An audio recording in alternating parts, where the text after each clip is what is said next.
The Senate will come to order. Senator Murphy.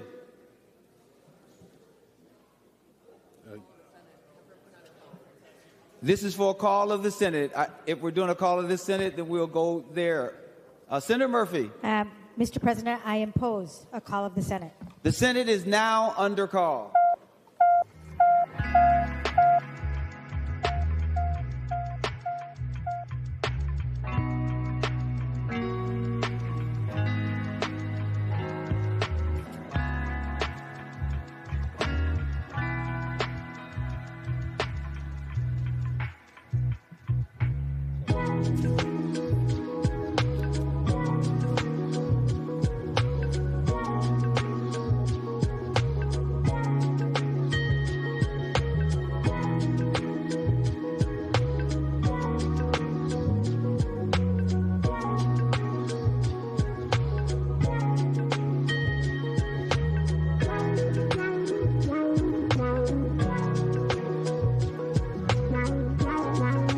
Senator Murphy for a motion.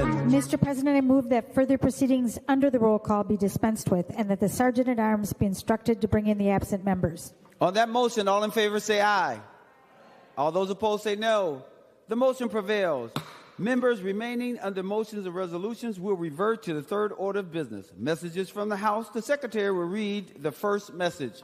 Mr. President, I have the honor to inform you that the House of Representatives of the State of Minnesota is now duly organized for the 2025 special session pursuant to law. Signed, Patrick Duffy Murphy, Chief Clerk, House of Representatives. Members, no action is required. The Secretary will now read the next message. Mr. President, I have the honor to announce the passage by the House of the following House file herewith transmitted. House File Number 1. Signed, Patrick Duffy Murphy, Chief Clerk, House of Representatives. Members, no action is required. The next order of business is the fourth order of business, first reading of House bills. The Secretary will give the bill its first reading. House File Number 1, a bill for an act relating to health modifying Minnesota care coverage eligibility. The House file has been given its first reading. Remaining under motions and resolutions, I will now call on Senator Rasmussen for a motion.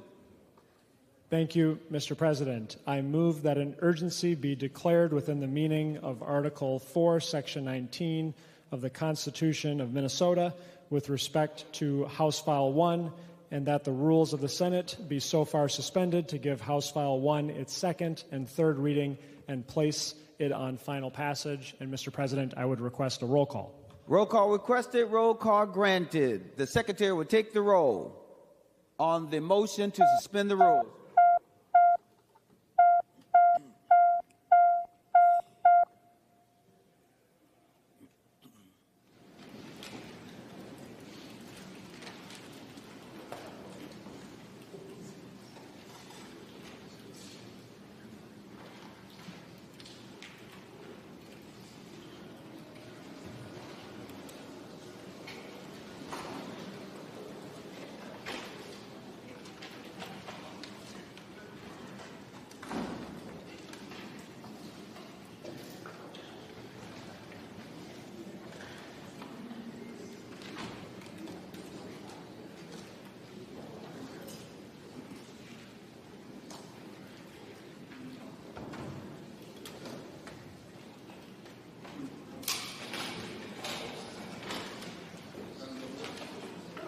Senator Rasmussen, for those voting pursuant to Rule 40.7, since you're still waiting, you need a couple more minutes.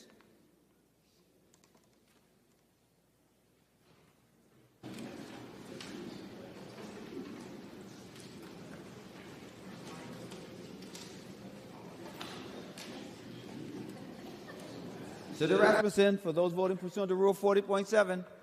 Thank you, Mr. President. Senator Abler votes aye. Senator Abler votes aye. Senator Dames votes aye. Senator Dames votes aye. And thank you, Mr. President. Senator Drazkowski votes aye. And Senator Drazkowski votes aye. All members having voted who desires a vote? Oh.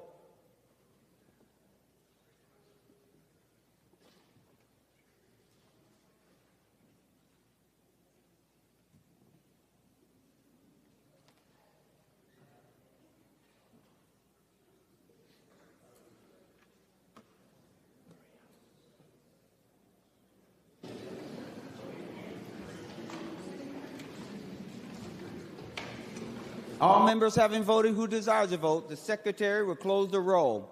There being 48 ayes and 16 noes, the motion to suspend the rules is adopted. The secretary will give the House file its second reading. House file number 1. The House file has been given the second reading. I have now called on Senator Rasmussen to explain the bill. Thank you, Mr. President. The bill before the body, House File 1, pulls back on taxpayer dollars going to fund Minnesota Care for illegal immigrants. We should be honest about what's happening here. Minnesota Care is a generous benefit in Minnesota, and it's designed to help people in need. It's a growing part of our state budget, and we have spent an entire session talking about the rate of growth in the Health and Human Services budget and what we can do to rein it in. The enrollment of illegal immigrants on Minnesota Care has grown exponentially. Just going back to January 1, when enrollment opened for taxpayer-funded health care for illegal immigrants, the Minnesota Department of Human Services projected that we'd have about 5,800 illegal immigrant enrollees by the end of this year. However, by mid-April, more than 20,000 illegal immigrants had enrolled in this program. Well, back in the February forecast, the Walz administration projected that this program would cost $220 million over 4 years.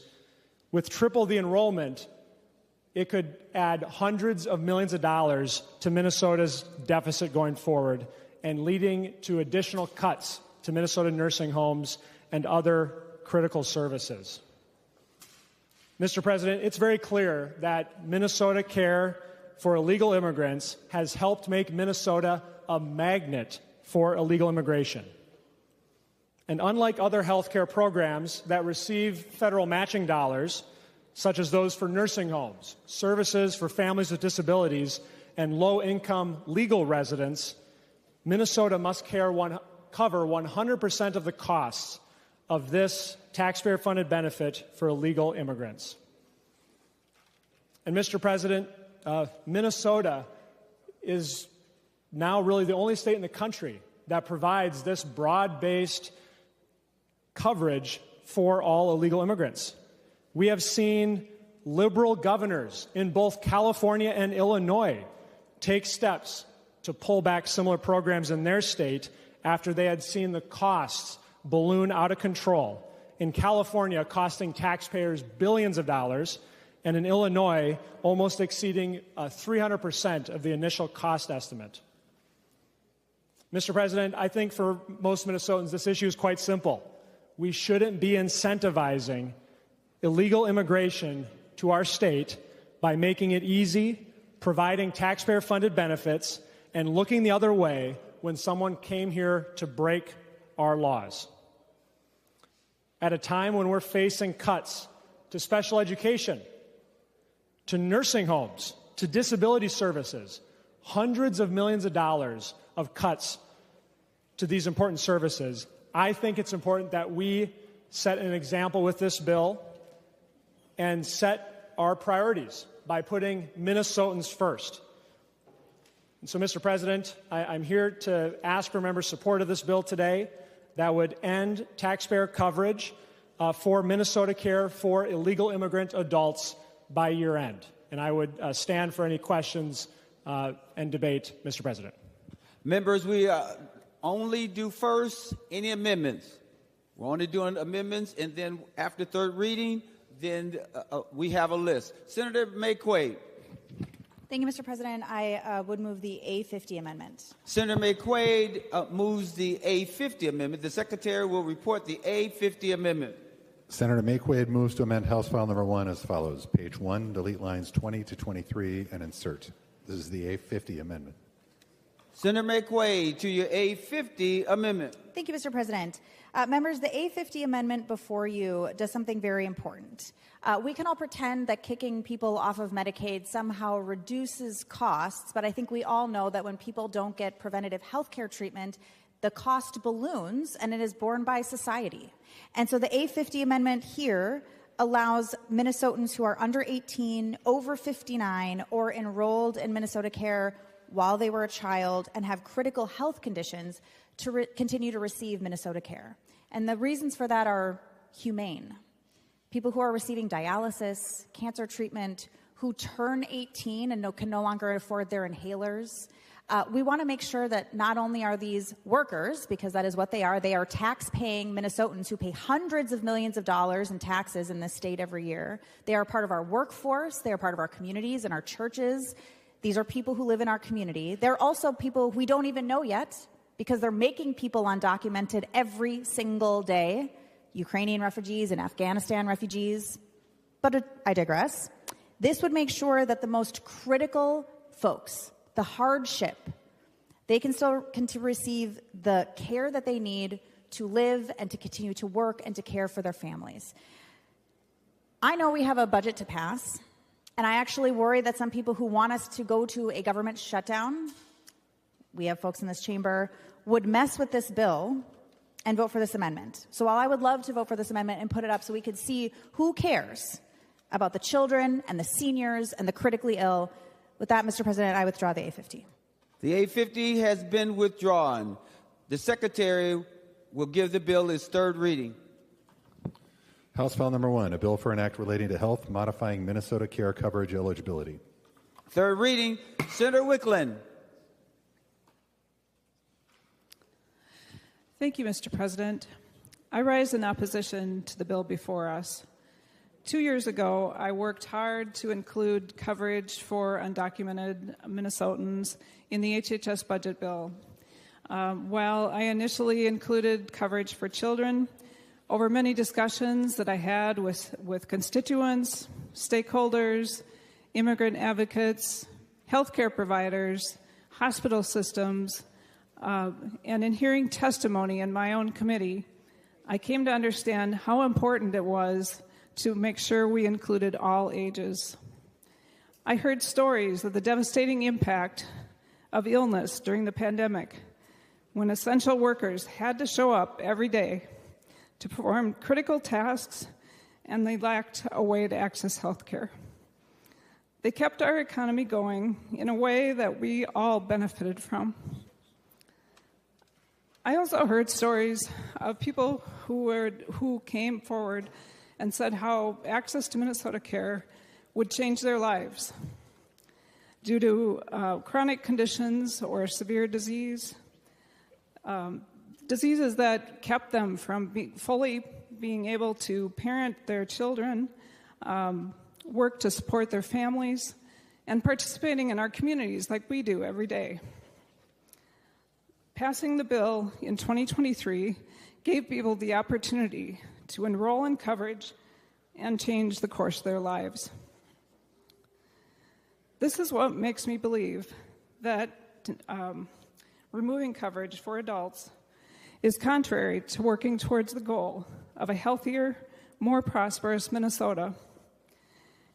It will place greater burdens on our healthcare system, and I hear many on both sides of the aisle talk about how that's one of our priorities should be, and how do we stabilize our hospital system?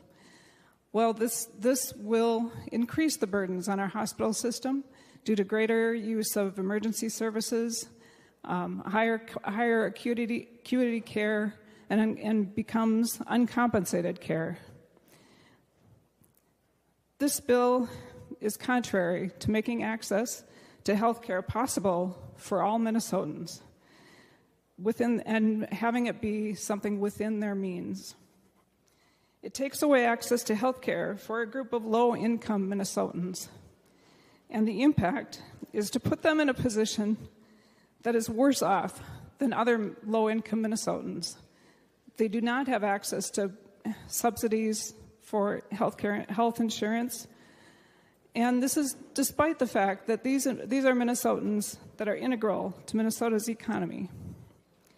They are paying taxes. They are supporting our communities.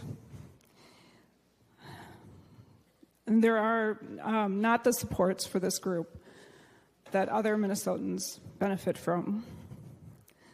As legislators, we have a responsibility to respond to needs in our state.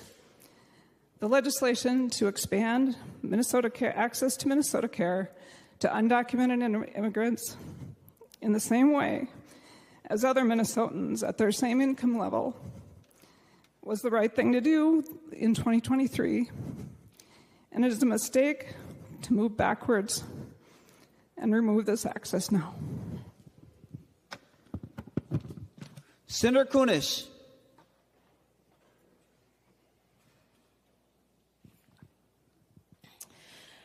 I want to share a story about a factory worker whose name is Gabby. And Gabby lives in Owatonna, Minnesota. I think that's Senator Jasinski's district. And she writes this. She says, I have lived in southern Minnesota for the past 24 years. Minnesota is my home, and I've been working in packing factories since I arrived here. I am an essential worker and showed up to work every single day during the COVID-19 pandemic. Every single day. My job ensured that all Minnesotans were able to receive products that needed to be shipped. I have been a diabetic for the last 15 years. Accessing just minimal care to manage my condition was nearly impossible. Sometimes my co-workers pitched in so I could afford my insulin. But most of the time I rationed it or stopped taking it because I had no health insurance. Because of my condition and that it was so poorly managed, I lost my right foot, and it has been incredibly difficult to continue to keep going. I have been unsuccessfully trying to purchase a prosthetic for years. My life changed when I was able to purchase Minnesota Care. So she purchased Minnesota Care in 2025. This is the first time Gabby had access to consistent medical care since she arrived in Minnesota over 2 decades ago. She can now afford her insulin and her pills. She also is getting regular blood pressure checks. So when my health navigator told me that Minnesota Care might be cut, she had a major panic attack. She says, I cannot go back to not having health insurance, as I am very scared that I could lose another limb. I'm also very scared about the possibility of not being able to continue working to support myself and my family. Members, it is our job to make sure that our essential workers retain access to Minnesota Care. Senator Dibble. Thank you, Mr. President. Mr. President, members, I also have a story to share about a Minnesotan. His name is Manuel. He's a construction worker. He lives in St. Paul. Manuel is in his early 50s. He's lived here since 2013. He's built homes and apartments, and he feels very, very proud every time he sees his work and how that has helped Minnesota become a better place. He says that he is very happy to file his federal and his Minnesota state taxes. A few years ago, Manuel was the victim of a felony assault with a deadly weapon. He cooperated with law enforcement. And as members may be aware, when folks are targeted and they're a victim of crime, they cooperate with law enforcement. That's something we, of course, all want, because that helps the whole community be safer. And the federal government has developed the U-Visa application in recognition of that, so that there is not a disincentive in stepping forward and engaging with law enforcement when crime and violence is happening in our community and in our midst. But there's been a processing delay, and so he's remained undocumented, and he's awaiting a decision on his application. In his line of work, of course, it's a line of work in which injuries are common. He injured his back, left him unemployed for several months. But because of Senator Wickland's initiative to expand Minnesota Care, he was able to receive life-changing care to treat that back injury, allowing him to return to work and continue paying those taxes. He is the primary caregiver for his nephew, Gabriel. He's now able to go back to work. He's working with construction crew members like himself who also need access to medical care. Their jobs are dangerous, injuries are common, and members, we know that this is an essential workforce that has been relied upon for a number of years. Drive by any work site, and you'll see that. And members, as I was driving into work this morning, I was listening on the radio how now literally thousands and thousands of people who are in the U visa application process are not only suffering these application delays, but because they're in the U visa application process, because they have stepped forward and cooperated with law enforcement in an effort to make sure that crime in our community is addressed, they're being targeted by the federal government, being targeted and arrested and processed for deportation. Is that what we want? We want people who don't have access to health care, who aren't working, who aren't paying those taxes, hundreds of millions of dollars in Minnesota taxes we're talking about. And I think, as was articulated earlier, it's not as if though we're not going to pay. It comes in the form of uncompensated care, charity care, and from our property taxes. Thank you, Mr. President. Senator Fate.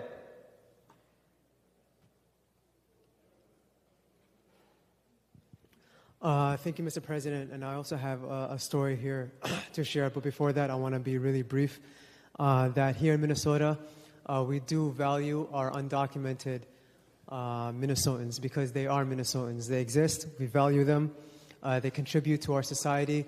Their kids, just like our kids or any other child, contributes to the school experiences of our children. They work hard. They pay over $200 million in state and local taxes.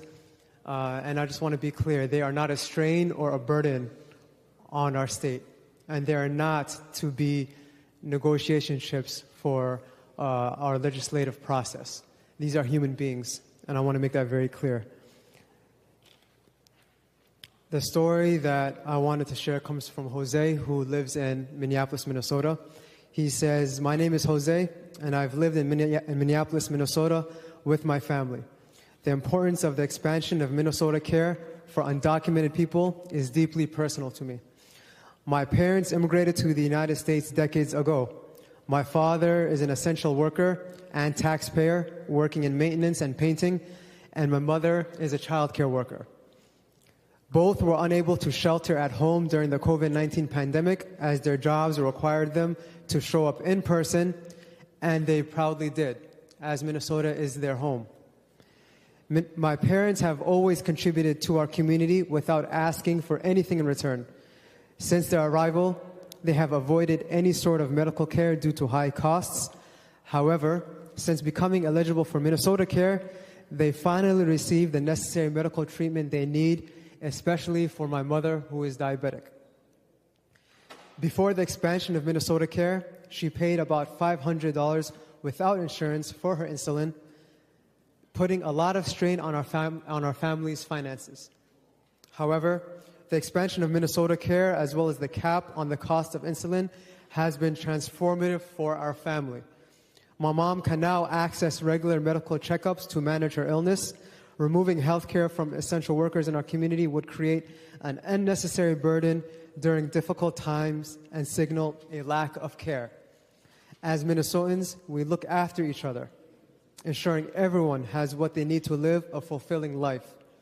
Restricting health care would be a step backward, and that's not who we are as a state. So I'm here to stand up against this cruel and inhumane legislation. I hope we all vote no. Thank you. Senator Bowden. Thank you, Mr. President. I rise in the strongest of opposition to this bill. In my community of Rochester, we have been having a painful conversation over the last several weeks about who belongs and how we treat our neighbors. So I want to be clear to our undocumented neighbors that you belong. You deserve health care. Health care is a human right, and everyone should have access to the care that they need. This is not what we should be doing.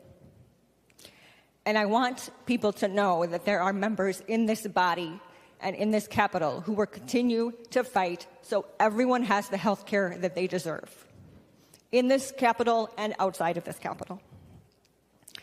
There is no good reason to pass this bill.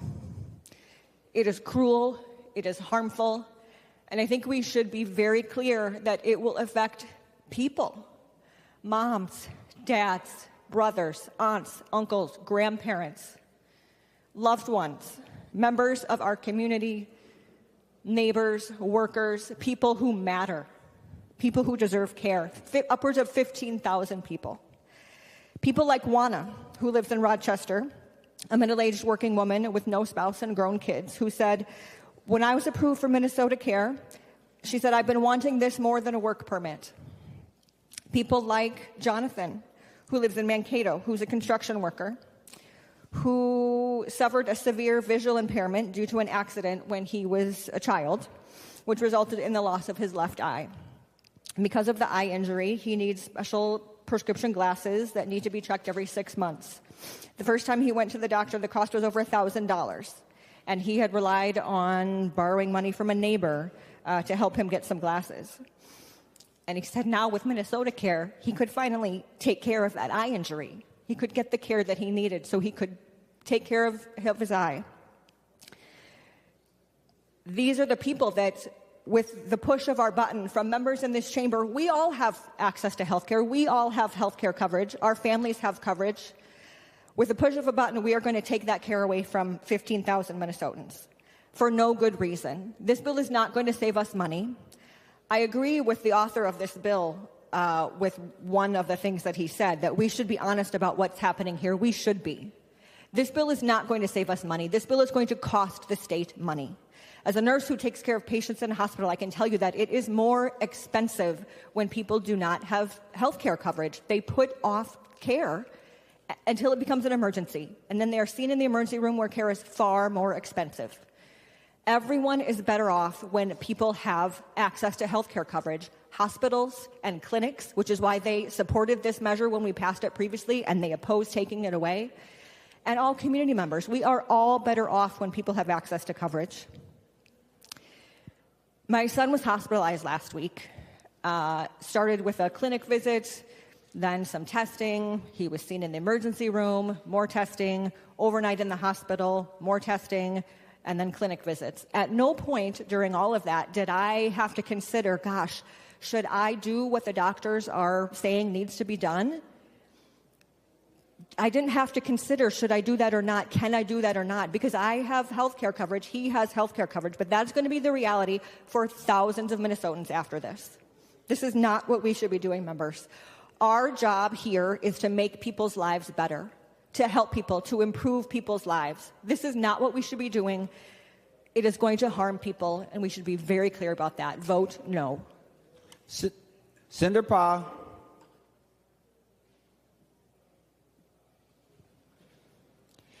Thank you, Mr. President.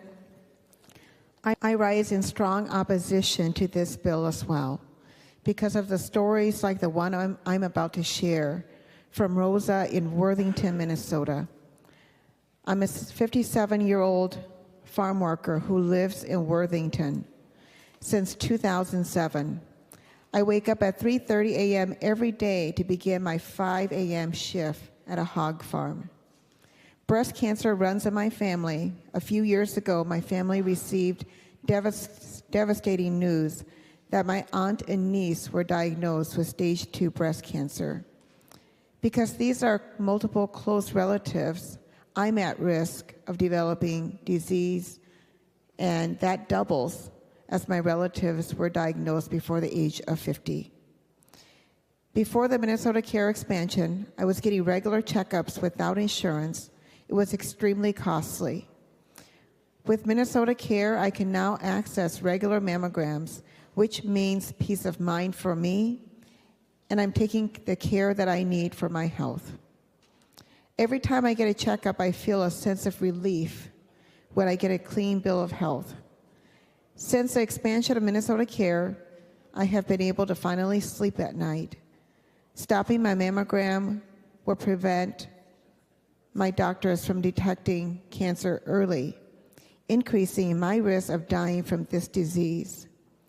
Please do not cut essential workers from Minnesota Care.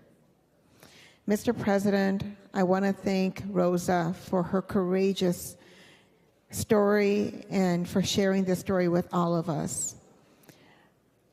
My own mother-in-law passed away from breast cancer 16 years ago, and I remember how vital it was for her to receive the treatment that she needed while she had this disease and while she was in remission.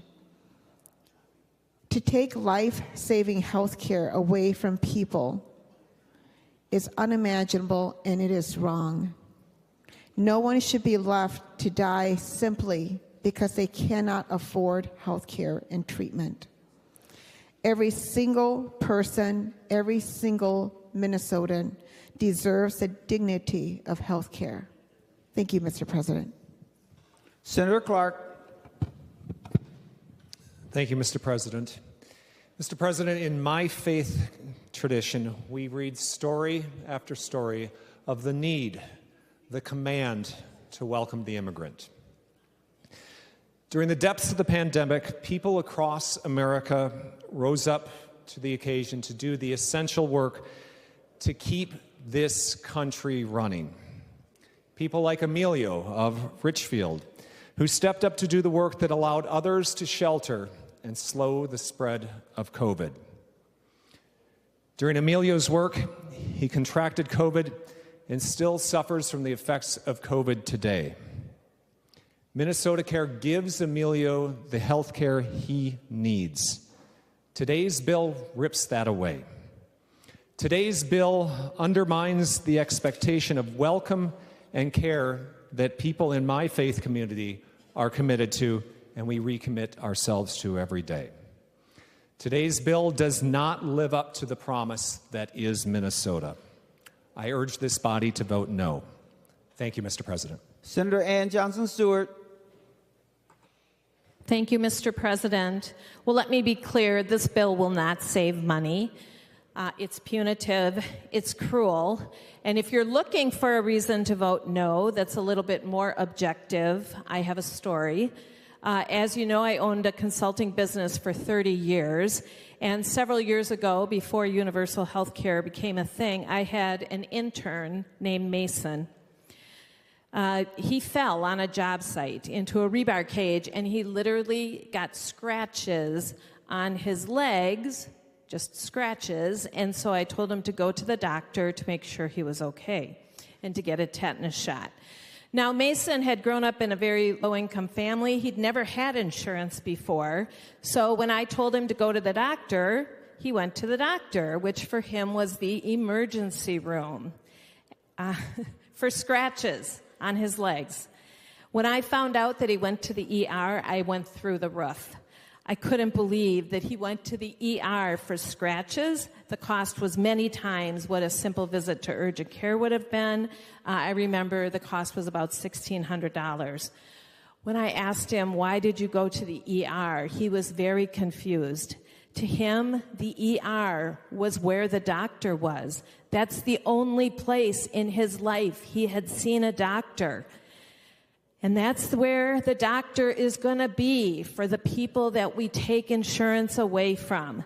So pretending that this is a bill that will save money is cruel, it's ridiculous, and I urge my colleagues to make the best financial decision for our state and vote no on this bill. Thank you, Mr. President. Senator Friends. Thank you, Mr. President, and thank you, members. Our nation's involved in a discussion about immigration, and as I look around the room, I see just about every one of us immigrated here from somewhere through our ancestors. So that discussion is legitimate. I'm a no on this bill, Mr. President, and I'll tell you why. I hear a lot of people talking about the work that our immigrants do, about the taxes that they pay, and I'd ask the members of this chamber, what is the logic of saying we will take your tax money and then saying, but you can't buy into our healthcare system? Ask yourself, when our ancestors came to North America with indigenous peoples here, if they would have treated us like that, what we would have said. And ask us, what kind of nation are we? A nation of immigrants, a nation that reaches out and lifts up. That's the duty of this chamber. That's the duty of our democracy. Mr. President, treat people well, and they'll remember that. Treat people poorly, and they'll remember that too. I'm a no on the bill. Thank you, Mr. President. Thank you, members. Senator Marty. Thank you, Mr. President. First thing I want to say is to be clear that the rhetoric from supporters of this bill is very offensive. It's intended to dehumanize our neighbors. The people this bill is kicking off of health care are not illegal. They're undocumented.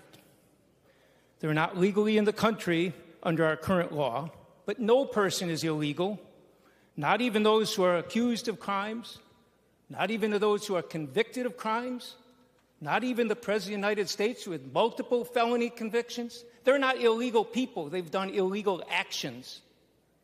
Calling people illegal is designed to dehumanize them. And all people, without exception, deserve health care. I urge you to read the letter on your desk from the Children's Defense Fund that talks about some of the harms of taking away health care from people. This is clearly the most disturbing provision in this year's bills, and it was done because it was required by Republicans in order to get a budget bill passed. Senator Wickland and Representative Liebling 2 years ago fought very hard and gave coverage to at least a portion of the people who were not able to be covered under federal law. Next year, we're not going to stop this now.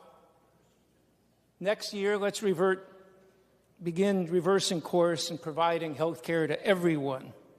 Let's make a commitment. Maybe within 5 years, we say we want to cover every person with no exception for all their medical needs. Everybody, young people, old people, immigrants, documented or undocumented, native-born people, everybody in this state without exception deserves health care. This is the most disturbing thing we're doing this year, and I urge your rejection of it. Senator Herr. Thank you, Mr. President, and I rise to oppose to this bill. I want to tell a story about Michaela, a small business owner in Minneapolis. She lived in Minnesota since 1994, and she's a small business owner, as I said. She's a taxpayer, and she believed that nobody should get a free handout. That's the reason she started working as a clerk at the store and now become a business owner. She had to work very hard while saving every penny that she earned in order to purchase her own businesses. Her job is very physical, and the daily demands of the job have taken a toll on her body, especially her knees. She has no cartilage left on her left leg, and last time she saw a doctor, her bone was crumbling.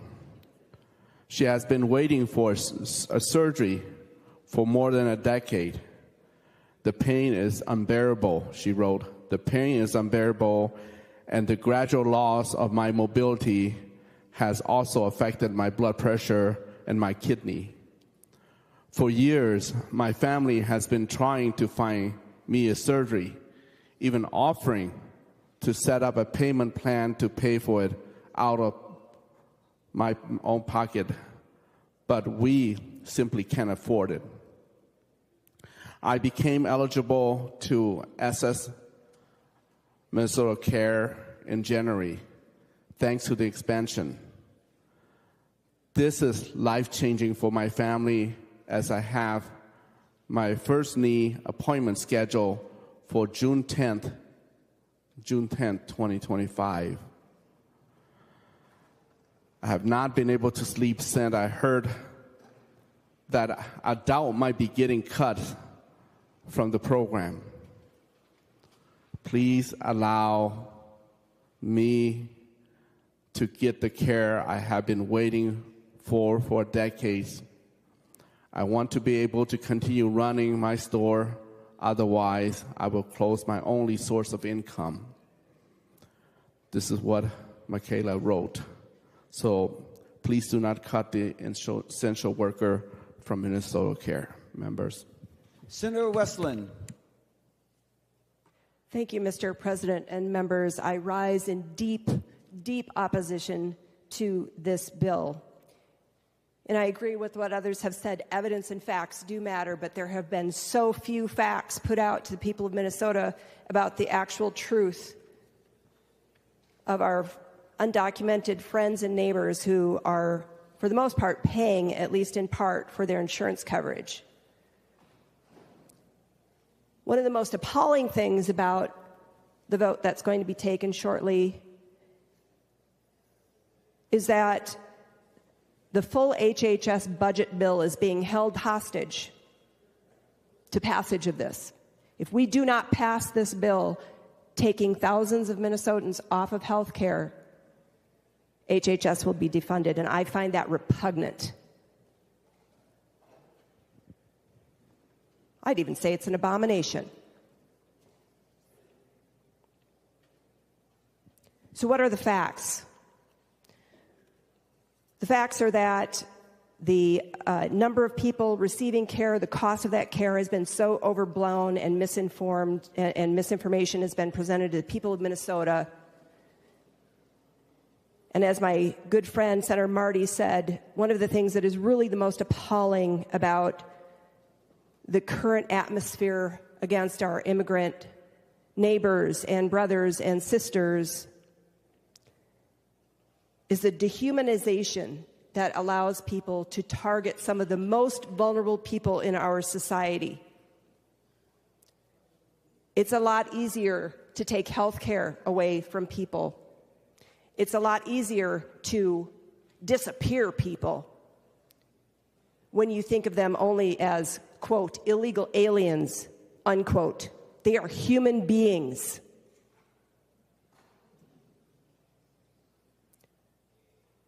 There's a party in this country that seeks to scapegoat people in our society. Your ills are because of somebody else. And the current scapegoat happens to be immigrants. And it is a shameful chapter in the history of our country. And we are about to take a vote in this chamber that will be a shameful chapter in Minnesota. And as a member of the Jewish community who is part of a people who have been othered, there's danger. We are treading on dangerous ground. This may be who we are, but this is not who we should be. This is not who we should be.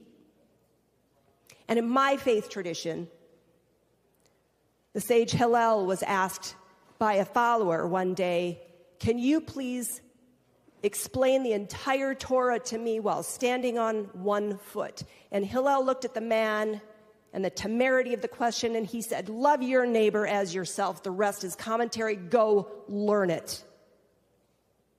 And I don't know about you, but my faith tradition tells me that neighbor is an expansive term. It is not a term based on xenophobia, jingoistic beliefs. It is the idea that we are responsible for each other. Our destinies are tied together. Love your neighbor means all of our neighbors, regardless of where they come from, what they look like, who they love. This is a shameful day in this body. And I'm angry, and I will wrap up, Mr. President. I am angry because my majority leader had a gun put to her head, and she's going to take a vote on this, knowing that her caucus does not support this because she wants to make sure this budget is passed. It is a shameful day, Mr. President. Members, as a gentle reminder, the member must speak only to the question under debate and avoid any personalities. Senator Grudenhagen. Well, thank you, Mr. President. Yeah, I rise in support of this bill, and I have a number of reasons. One, they are human beings, okay? I agree with that. And I'll put my record of caring about human beings with the jail ministry, writing out checks, and I could go on, give specific examples against anybody in this room. I've spent a lot of time caring about human beings who find themselves in desperate situations.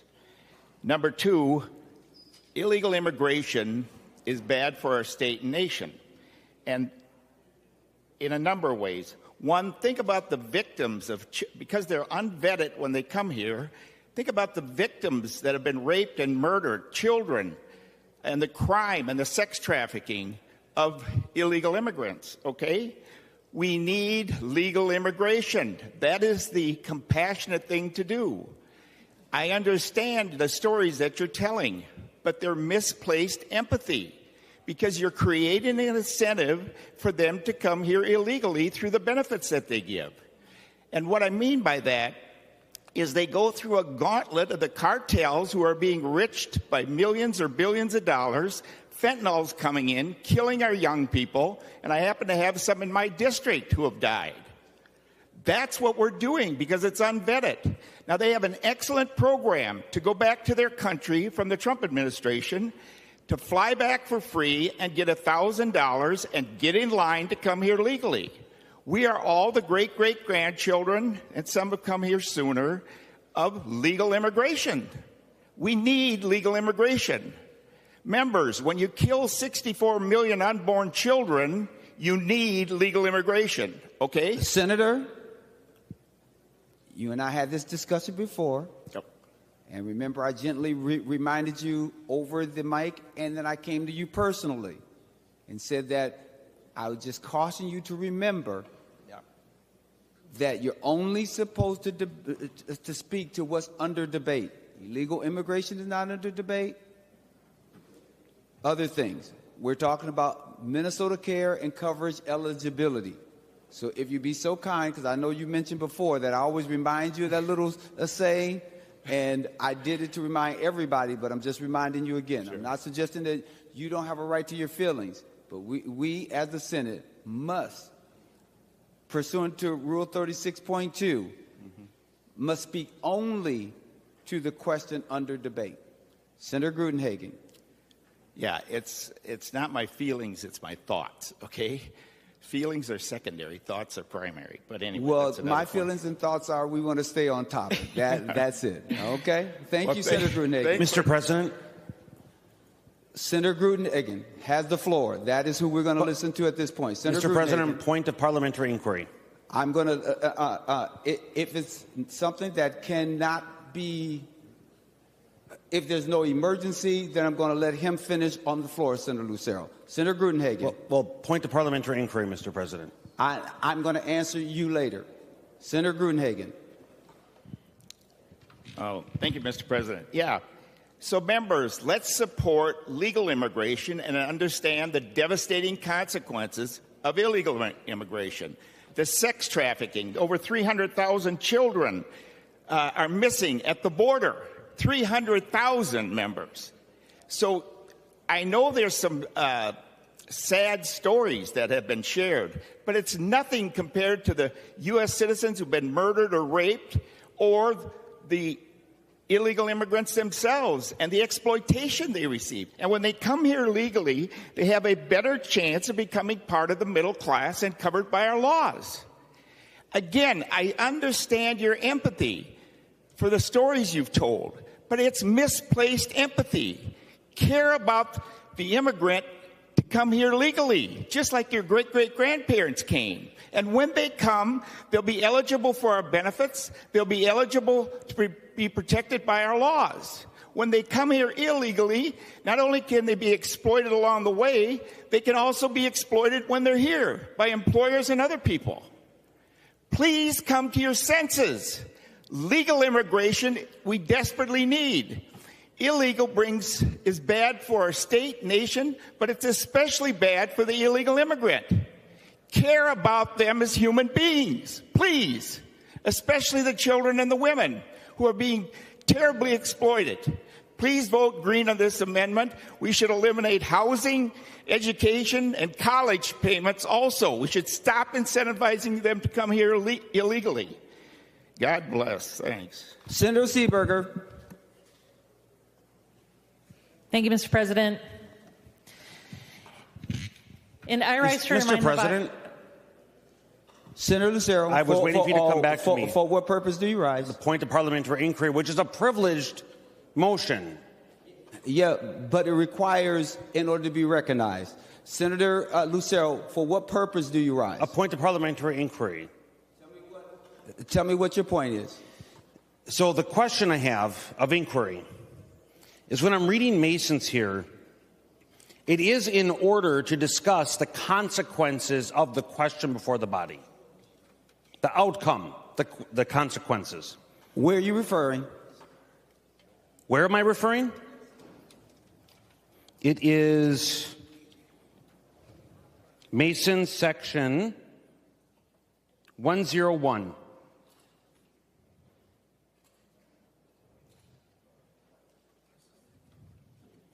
It's under the section where 101 says debate is limited to proposals before the House, which is what I read. Which correct. Is our rule. Yes. So what I'm. If you're not going to speak, Senator. Would you like my question, Mr. President? That's what I'm trying to get to. A point of parliamentary inquiry, Mr. President. You are rising for that purpose, and I read to you what Section 101 is, just so that we're on the same page. Yeah. So if you have a question that you'd like for me to respond to, Senator Lucero, Thank you, Mr. President. This can literally take about 30 seconds. So, Mr. President, my point of parliamentary inquiry, which is a privileged motion, which you're aware of, is in order. My inquiry is, when you, Mr. President, interrupt a member as he's discussing, what motion is a other member supposed to make when you're giving advice to a member, such as Senator Gruenhagen here, when he was in the middle of a debate? How is a member, or the question would be, what is the process or the order for a member to rise to a question when another member believes that the president, the presiding officer, is out of order by interrupting a member? Senator Lucero, I'm going to answer this, and I hope that you will also take a read of the very rule that you put forward. So the first thing is, under Rule 36, a member is only supposed to speak to what is before debate. The very rule that you refer to is Section 102. Section 101. It says a member, in fact, it's 101.2. A member who resorts to persistent irrelevance or to persist repetition after the attention of the House has been called to the behavior may be directed to discontinue speaking by the presiding officer. The matter that is before the body is what is done. Now, if you look at 101.1, it says debate must be confined to the proposal before the body. That's Mason's. We also have a rule. Now, that's why I gently reminded him, because we were not talking about immigration. We're not talking about those other things, because what's before the body is whether we should discontinue eligibility. That is what is before the body. And I gave him lots of latitude. Senator Lucero. Thank you, Mr. President. And to further my point, and I'll end with this, is to me, and this was why I was rising to inquire of the presiding officer, Senator Gruenhagen's argument was, and the eligibility had been changed. That eligibility creates an incentive for illegal immigrants who come to Minnesota to take advantage of the eligibility. And so in my mind, it is directly connected and relevant to the question before the body. I believe that the presiding officer was out of order by interrupting Senator Gruenhagen with a very logical path in his comments. It was directly pertaining to the question before the body. And so that is my parliamentary inquiry, is what would be the proper order for a member to rise when the presiding officer is interrupting a member when the member believes the presiding officer in that interruption is out of order. Thank you for the inquiry, or thank you for the question. I believe it's been answered. I'll now turn back to Senator Seeberger is who I'm recognizing. Senator Seeberger. Thank you, Mr. President. My concern with respect to the bill that is now before this body has to do with what I'm going to be seeing in the back of my ambulance. What I see when people are not able to get preventative health care, when they're not able to go to the doctor, when they're not able to get treatable conditions treated, when they are most treatable, they wind up in the back of my ambulance. I get people who are sicker than they need to be, who are have an advancement of a medical condition far beyond what it should be because they were unable to seek care. And this is what's going to happen with this bill. We are not saving money. We are losing money because the cost will be borne on us as a whole because it's more expensive. It's more expensive when you take an ambulance. It's more expensive when you're seen in the emergency room. It's more expensive when your disease progresses to the point where you need more aggressive medical intervention. That is my concern with this bill. Thank you, Mr. President. Senator Ress. Mr. President, point of parliamentary inquiry.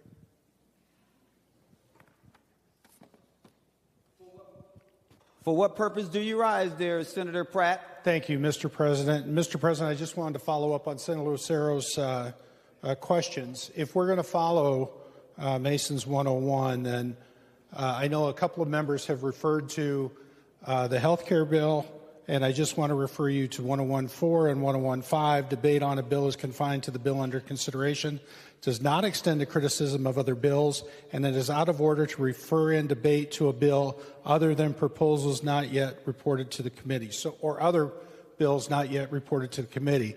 So, Mr. President, if you're going to correct the minority members on debate and make sure that and interrupt them, then I hope that we're going to be fair and enforce the entire Section 101 in Masons. Thank you. Senator Ress.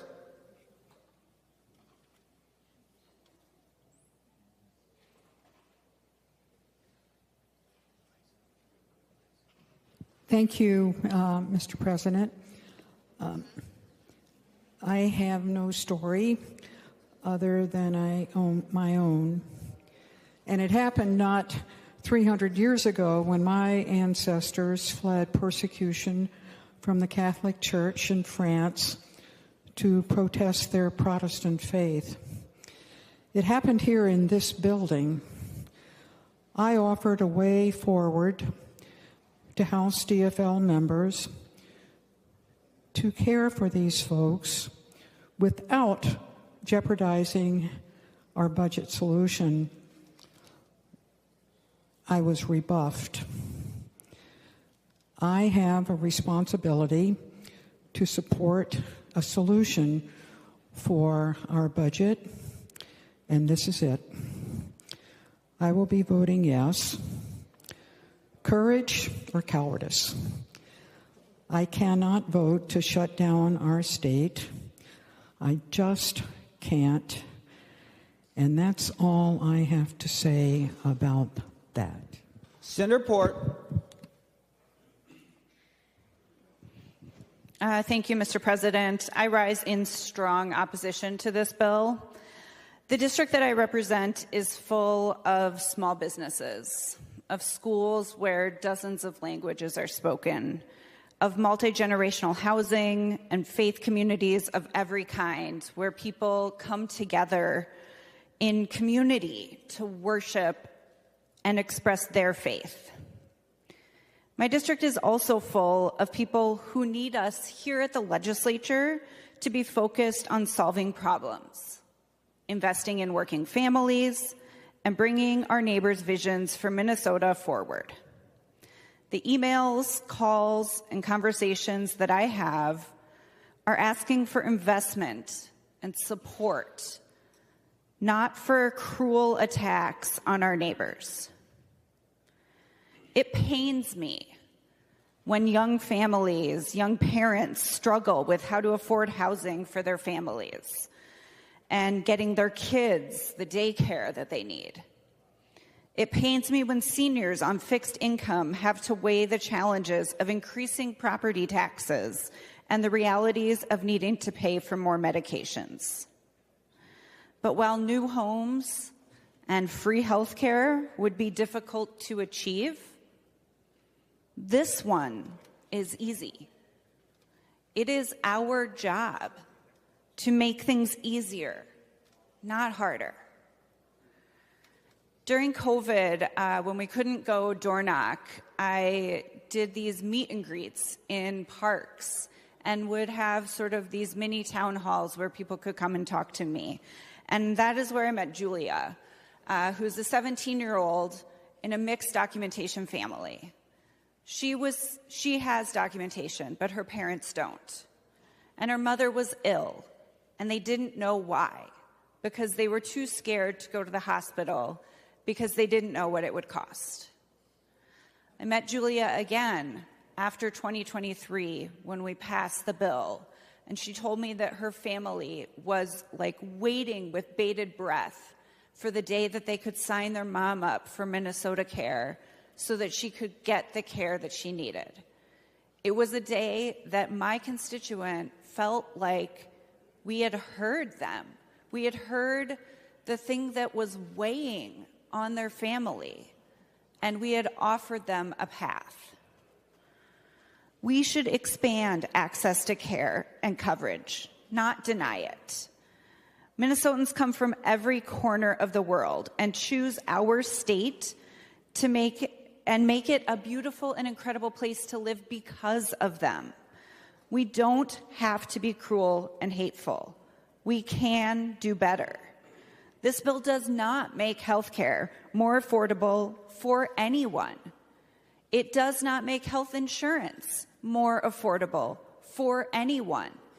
We do not have to do this. I've taken a lot of votes that I'm proud of, and I've had a lot of high points during my time at the legislature. 2 years ago, when Senator Wickland brought this policy idea to allow for undocumented people to access Minnesota Care to our caucus, I will say we don't agree uniformly on nearly anything. But that day, the support for this bill, for this policy to move it forward, was unanimous and overwhelming. It was one of the proudest moments of my career. This will be the worst. It is a disgrace. Please vote no. Senator Umu Verbaden. Thank you, Mr. President. I also want to rise in strong opposition to this bill. I have been blessed this year to be expecting my first child, and that has really put things into perspective for me.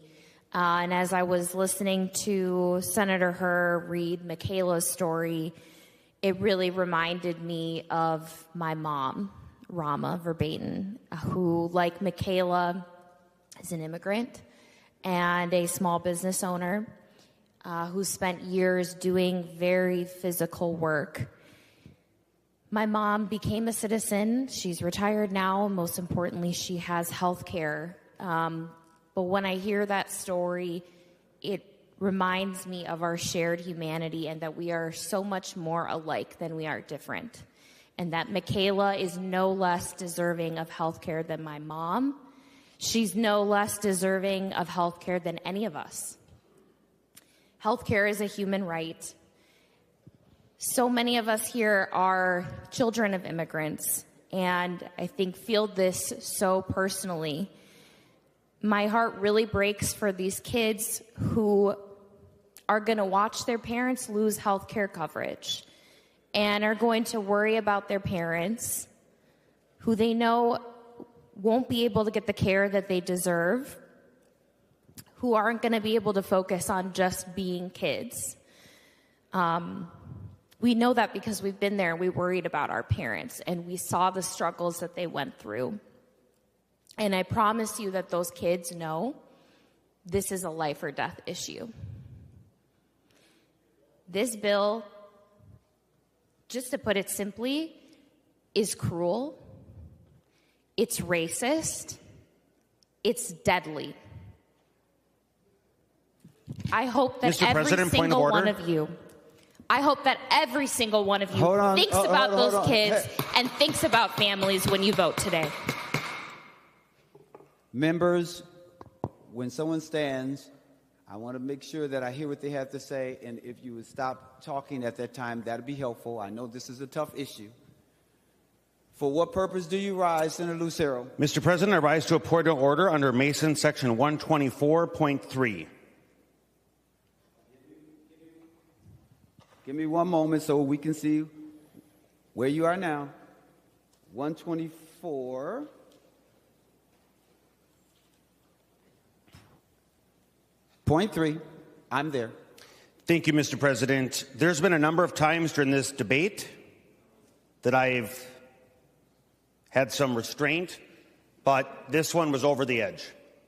I've heard the term cruel, I've heard the term hate, and I now have heard the term racist. It is not acceptable to question the motives of anyone, but we must confine our remarks to the question before the body. I would encourage you, Mr. President, to remind the body of this very important rule. Thank you. As I've been reminding you you all for quite some time, under Rule 36, I said your debate must be focused on what is before the body. The other thing I want to remind you of is Section 124.3, which is where I thought Senator Lucero was going. Just remember this, and I'm not speaking to anyone in particular. What I try to do is make sure I'm as general as possible for every member that's in the body, because we all must function under these rules. Section 124.3 says it is not the member, but the proposal that is subject of debate. It is not liable to impugn the motives of a member, but the nature or consequences of a proposal may be condemned in strong terms. Now, I'm not going to make the cross-reference to strong terms because it talks about, in Mason's, profanity, terms that are out of order, and you guys are great senators. So I need us, even in these challenging moments, to function at our highest level, and that's not to anyone in particular. Thank you so very much. Senator Umu Verbatim, were you done?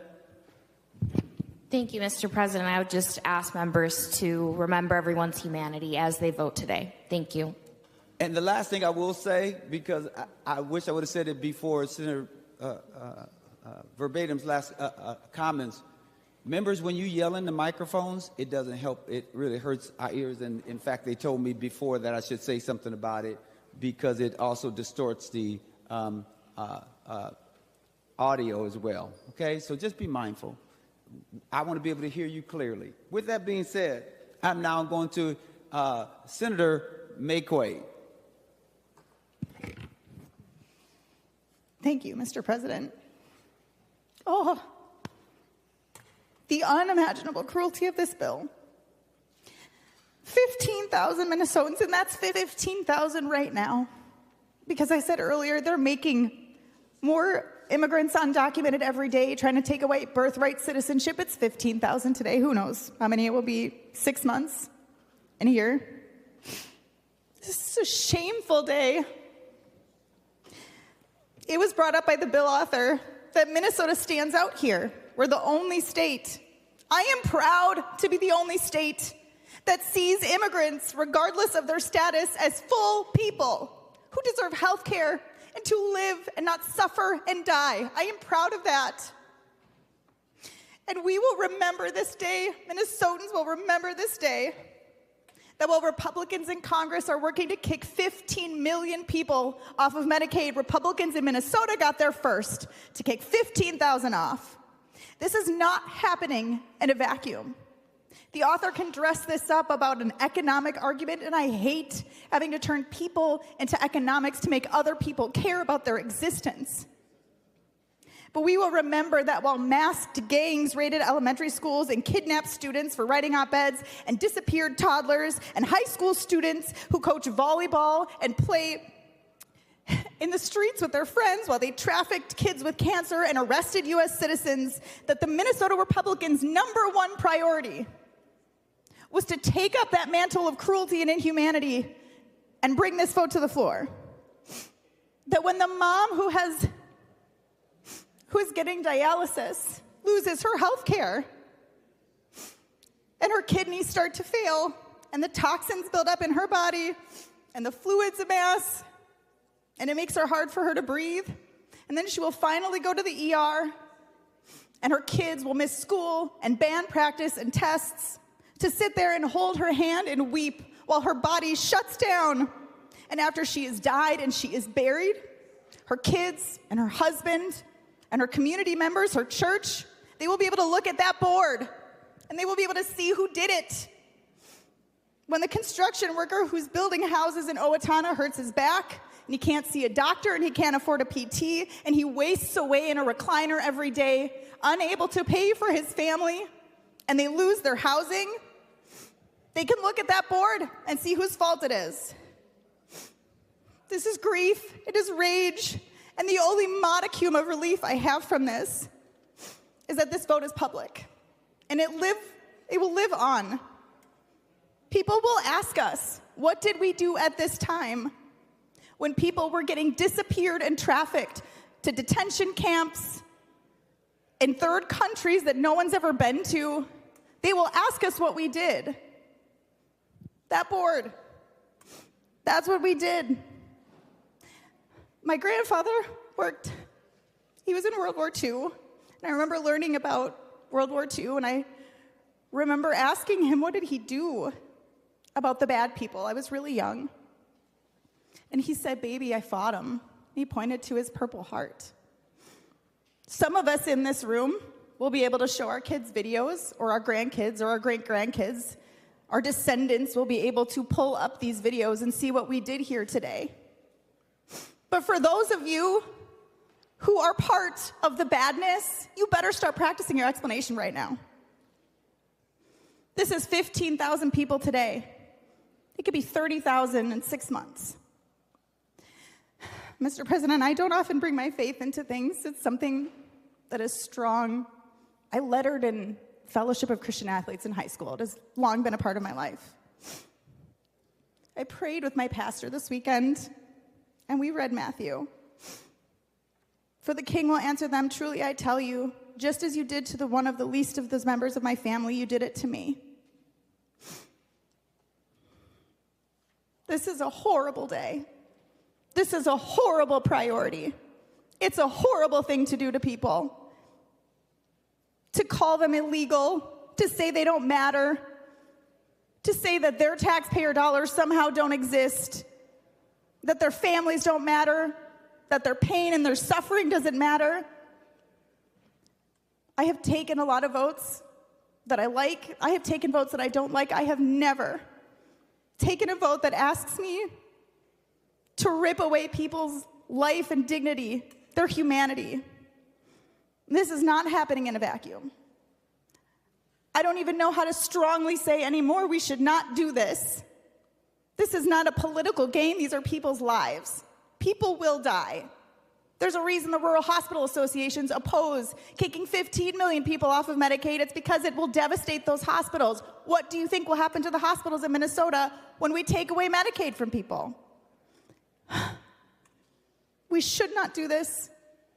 And of course, there's a contingency plan right in the next bill that if we don't do this, that the Minnesota Department of Health won't get funding, that no health funding for the entire state of Minnesota, a shameful priority. And we shouldn't do it, Mr. President. I urge members to vote no. Senator Mann. Mr. President, point of parliamentary inquiry. For what purpose do you rise, Senator Pratt? Thank you, Mr. President. Just a quick question under Section 101 on Masons. Is it appropriate to refer to other bills not under consideration? Senator Pratt, I noticed that we are making a mockery of our process, I feel like, right?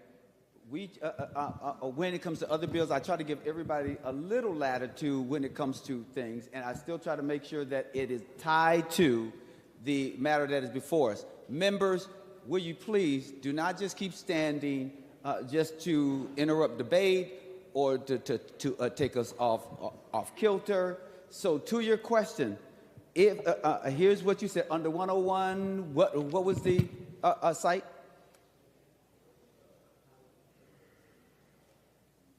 Was it Section 101, Senator Pratt? Yes, Mr. President. Section 101. It's 4 and 5 that talk about debating bills in front of the House and debating bills that are not in front of the House. And the only reason I asked, Mr. President, is that we had an interruption of a member of the minority, but we've not seen that same type of holding to the rule as tightly for the majority, and I'm just trying to find out where that line exists. Senator Pratt, I take exception with that, is because whenever there's this thought that I'm going to treat one party or one side better than another side, so I reject that, and I wish that you would change that because that's so untrue and unfair. I'll go against my caucus as I will anyone else. I'll read the rules before our caucus, my caucus, and any other caucus. So I reject that, first of all. But respect the fact that you're entitled to your opinion, and just because you say it doesn't necessarily make it right. Now, to the specific notion that you put forward, under debate, it's a debate on the bill is confined to the bill under consideration and does not extend to the criticism of other bills before the House or in committee, or even though they relate to the same subject. I would hope that you'd have that same criticism when I'm talking to another member who's on the GOP side, where they go and start talking about things on a federal level, and they start doing those other things. So the same consideration you want to give me, I would hope that you would give your members the same thoughtfulness. So with that being said, members, we are only supposed to debate what is before the body. With that being said, and I hope that Senator Pratt will look at the rules and also listen to the debate and be thoughtful about it. Senator Mann. Thank you, Mr. President. I would like to go back to the very opening statement of this bill, and that we are doing this because we have to, quote, hold back taxpayer dollars. Well, by doing this, we just doubled taxpayer dollars. We just tripled taxpayer dollars. We just increased costs to our hospitals, who now have to pay for more uncompensated care. In turn, you just increased our ER wait times, as people have to wait longer now to see an ER physician because people are getting primary care in the ER. You just made sure that clinics have longer wait times, because now hospitals have to pay for care instead of staffing their clinics. And as healthcare systems have to pay for care, prices go up. And then you know what happens when the hospital increase their prices? The insurance companies increase their prices and premiums go up for everybody. So this bill just increased healthcare costs for everyone. You just made sure that people can't go to work, and employers now have to eat that cost. And you know who they pass those costs down to? The taxpayers. You just made sure that work productivity decreases because people don't feel good and can't get care. This does not hold back taxpayer dollars. This significantly increases taxpayer dollars across the board for everyone, and we all know it. So we also continue to hear the outright lie that this will cost hundreds of millions of dollars. Today, the number that was said out loud, because this number changes weekly, was $240 million. And that if we do nothing, we're going to add millions of dollars to this number. This amount will triple.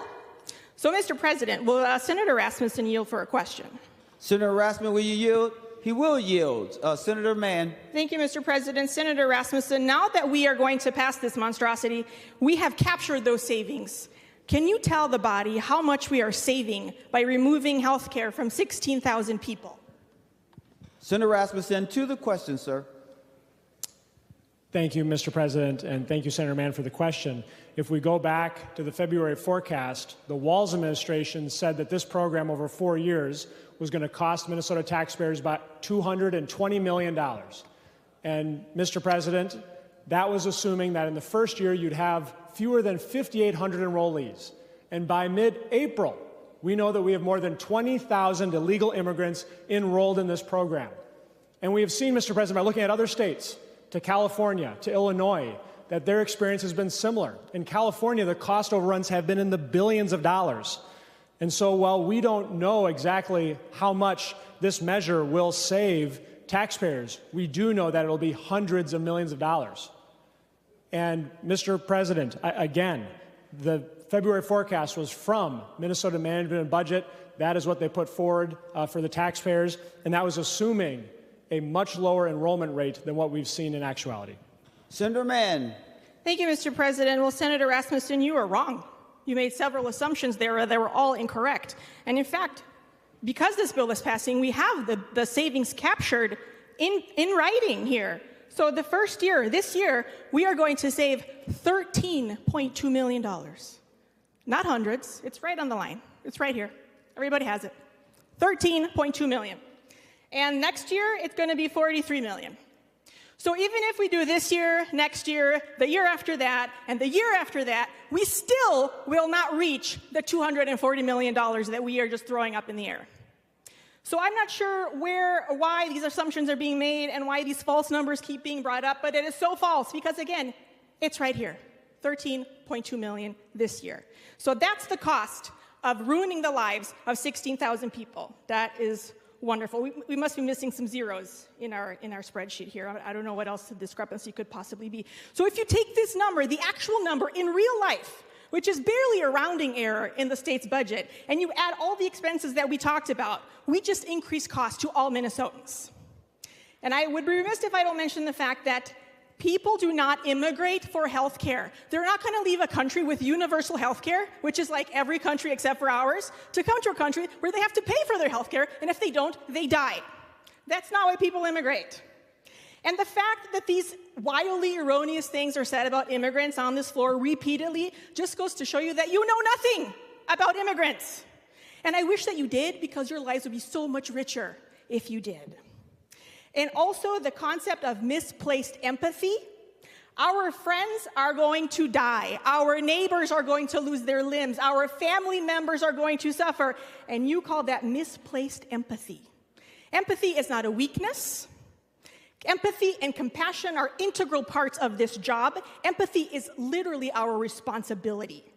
Today we heard stories from Gabby, who is scared she's going to lose another limb, and she wants to continue working and raising her family. We heard from Manuel, who was able to seek life-changing care to treat his back pain, which allowed him to return to work. We heard from Michaela, who has lived in Minnesota since 1994.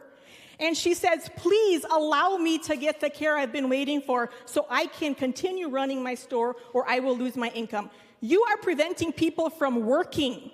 You are cutting off our tax base. You are decreasing state revenue. You are making healthcare more expensive for all Minnesotans. And perhaps the most important thing is that you are increasing human suffering, and people will die. Colon cancer, breast cancer, cervical cancer, all these things will go undiagnosed. And the numbers which you use to sell this are all made up.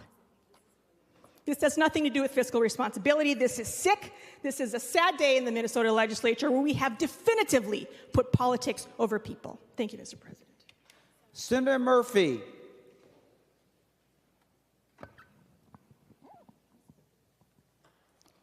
Thank you, Mr. President.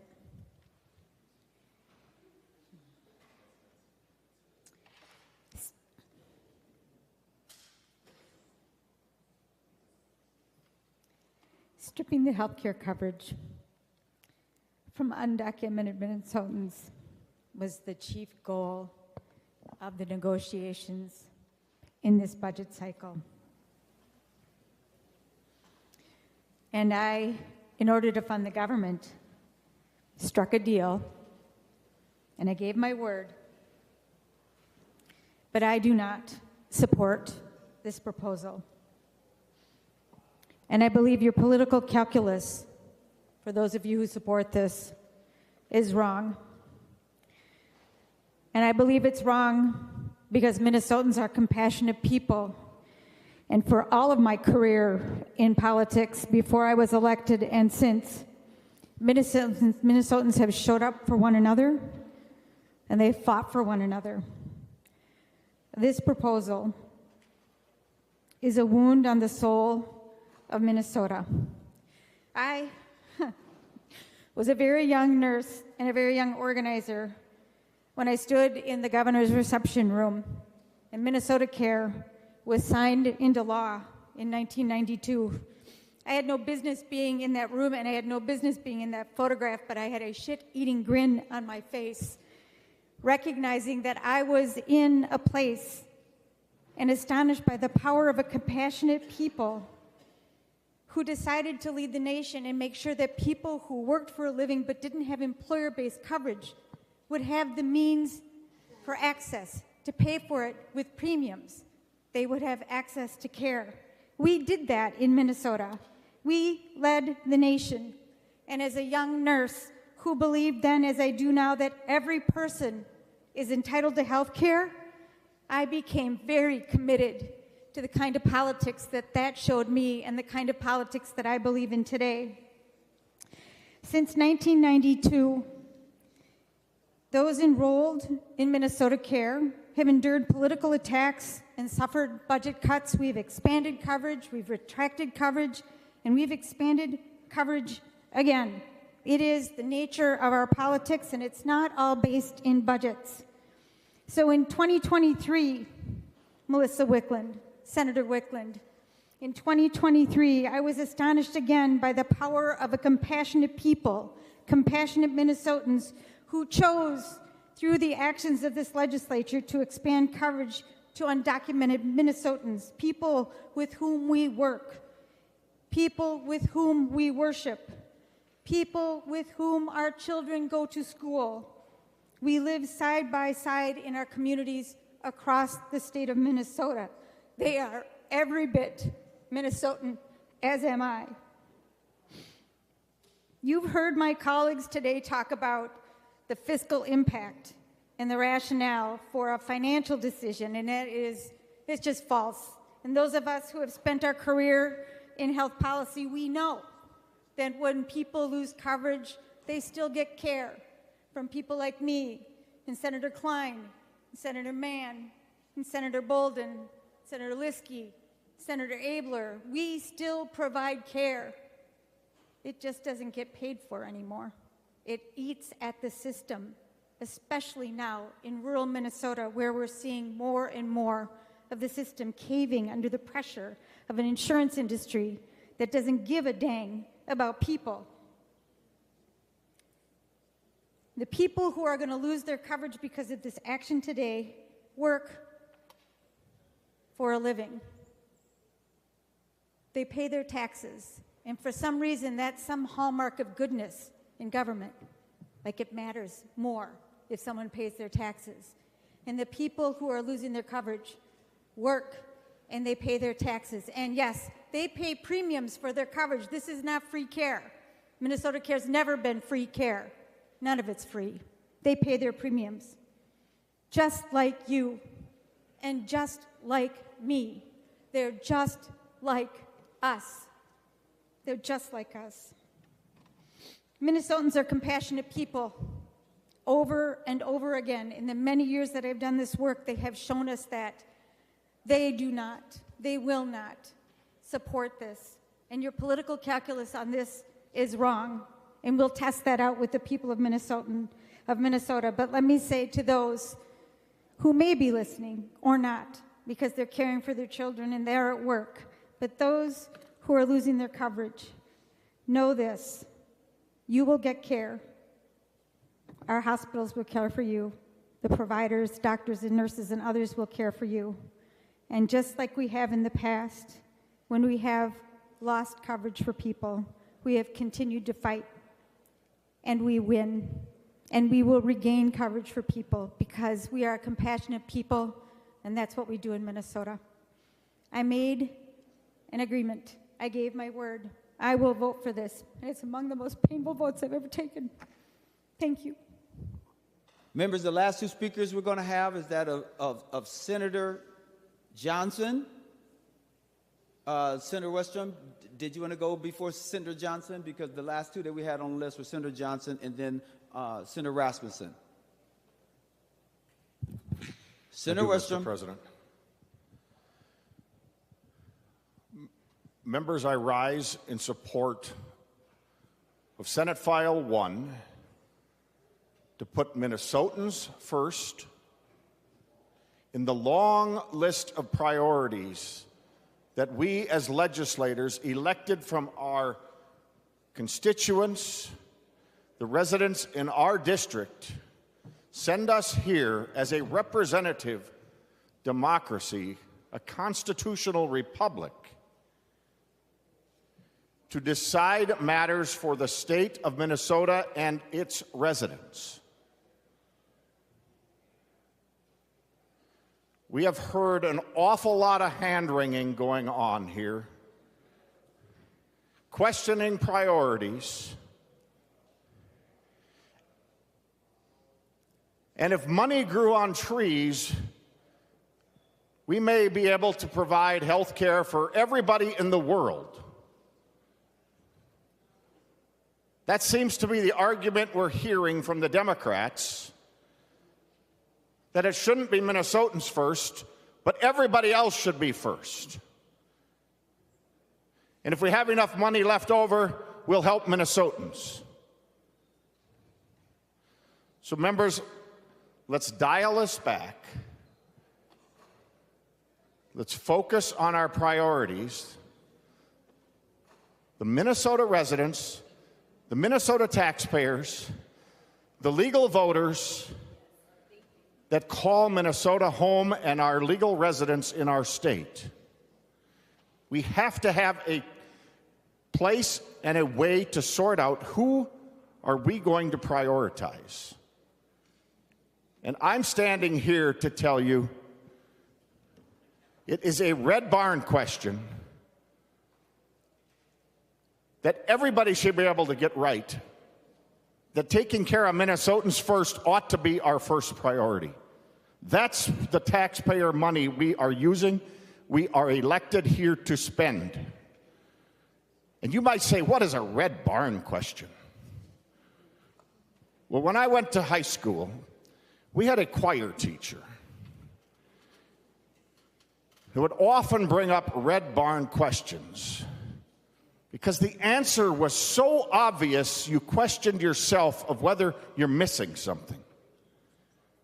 And so whenever he'd bring up the statement, this is a red barn question, you'd almost get so nervous that you're saying the wrong thing that you'd almost say the wrong thing because you didn't want to say the obvious thing because is it a trick question? It's not a trick question, members. Let's see if everybody can get it. What color is a red barn? A red barn is red. That's the right answer. You got it right. Who should Minnesotans prioritize first? When you've got a only set amount of money, should we prioritize Minnesotans first or the rest of the nation and world? This is a red barn question, members. Minnesotans first ought to be the priority. It's their taxpayer money that we are deciding on here today. I remember, too, when Minnesota Care was developed or passed for the first time, probably similar age to Senator Murphy. I was in college at the time. Remember, it was very controversial. But it was passed for Minnesotans to have health care that couldn't afford private policy, but could afford some premium, and it would give them some coverage for health care. The priority was for Minnesotans, the Minnesota residents and taxpayers. It wasn't called Iowa Care because we weren't setting it up for people that snuck over here from Iowa. It wasn't called Florida Care because it wasn't eligible for those from Florida. It was Minnesota Care. Again, a red barn question. That's who Minnesota Care should be for. It wasn't set for other countries if they could find their way to sneak into Minnesota. It was for Minnesotans. And so, members, supporting SF1, Senate File 1, is a red barn question. We should all be able to support taxpayer dollars going towards Minnesota Care for Minnesotans. The idea that the Democrats funded illegal immigrants, making them eligible for our Minnesota Care healthcare system, is unsustainable. And so that's why I rise and urge your support of Senate File 1 as we try to balance the budget, but with common sense priorities of making Minnesota Care a priority for Minnesotans first, the same people that are the taxpayers that work so hard to pay their state taxes. It's kind of a no-brainer. It's really not that complicated. It's as easy as answering what color is a red barn. I urge your support, members. Senator Johnson, I'll now go to the author of this bill, and then we will vote. Senator Rasmussen. Thank you, Mr. President. This bill is about fiscal responsibility. It's about fairness, and it's about putting Minnesota families first. I'll first talk about the fiscal responsibility. This expansion of taxpayer-funded health care to illegal immigrants is clearly a failed experiment. It has only began in January 1 of this year. Enrollment started for illegal immigrants. Democrats told us that in the first year there would be 5,800 enrollees. By mid-April, we exceeded 20,000 illegal immigrants enrolled in this program. Well, the initial cost estimates from the Walz administration were $220 million. We know from looking at other states that this is going to cost taxpayers much more. And that, Mr. President, is why no other state does this in the country. The other two states that have tried this, California and Illinois, have liberal Democratic governors that are proposing rollbacks. Governor Newsom in California, after this program, a similar program, cost their taxpayers billions of dollars in cost overruns. Governor Pritzker of Illinois is proposing rollbacks to their program as well. And so, Mr. President, when this bill is signed into law, Minnesota will do what the vast majority of states do that are run by Democrats. This is not a radical proposal. What's radical is to leave this special session without fixing this failed experiment and this problem that will continue to grow our deficit and put a burden on Minnesota taxpayers. Mr. President, the savings from this bill are being absorbed in the Health and Human Services bill. And many of the dollars that are spent in our Health and Human Services bill are eligible for a one-to-one federal match. A one-to-one federal match. And so, by redirecting the savings to that bill, we are doubling the impact for Minnesota taxpayers. Mr. President, but this isn't just about numbers. It's also about fairness. I got a call from a constituent who's a small business owner who, him and his wife, work very long days running their small business. They're there from start to close, and they don't make a whole lot of money. They told me and shared with me that they themselves can't afford health care right now. And he asked me the question, why are my tax dollars going to incentivize illegal immigration, going to pay for a health care benefit that is more generous than what most Minnesotans can afford? And I couldn't give him a good answer, Mr. President. I also want to say very clearly that illegal immigration is not compassionate, and incentivizing it is wrong and leads to human suffering.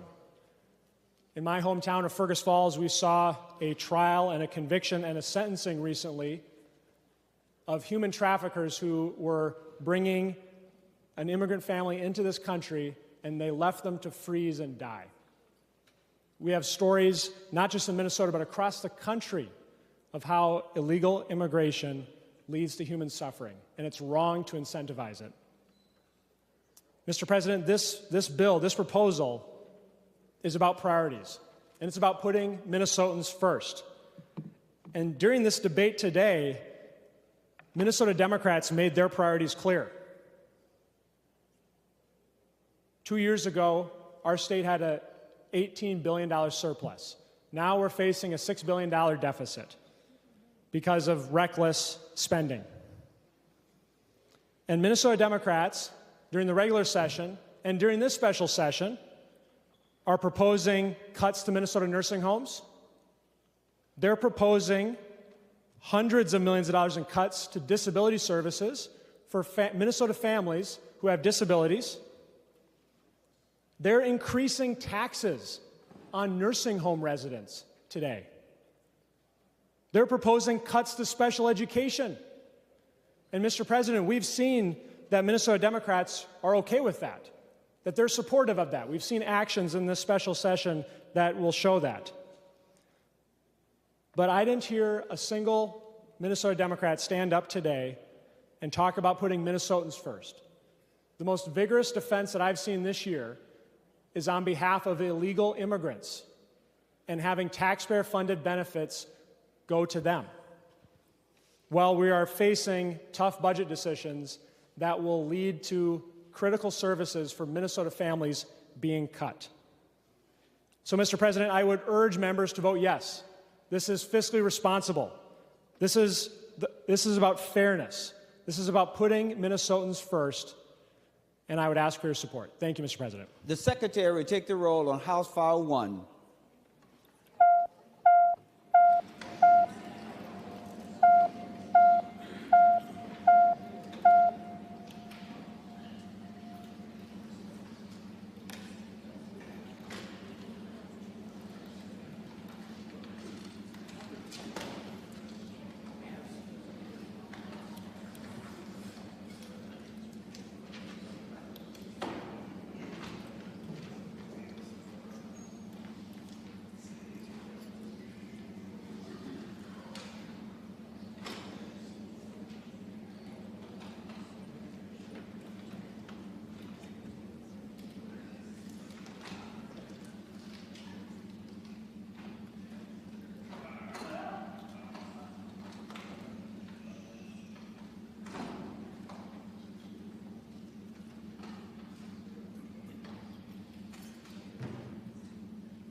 Mr. President. Senator Rasmussen, for those voting pursuant to Rule 40.7. Thank you, Mr. President. Senator Abler votes aye. Senator Abler votes aye. Senator Dames votes aye. Senator Dames votes aye. Senator Drazkowski votes aye. Senator Drazkowski votes aye.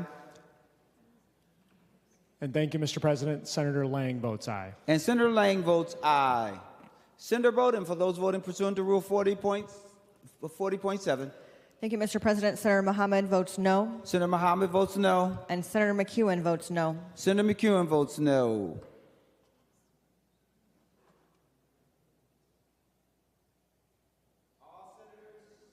All senators having voted who desires to vote, the Secretary will close the roll. There being 37 ayes and 30 noes, the bill is passed and its title agreed to.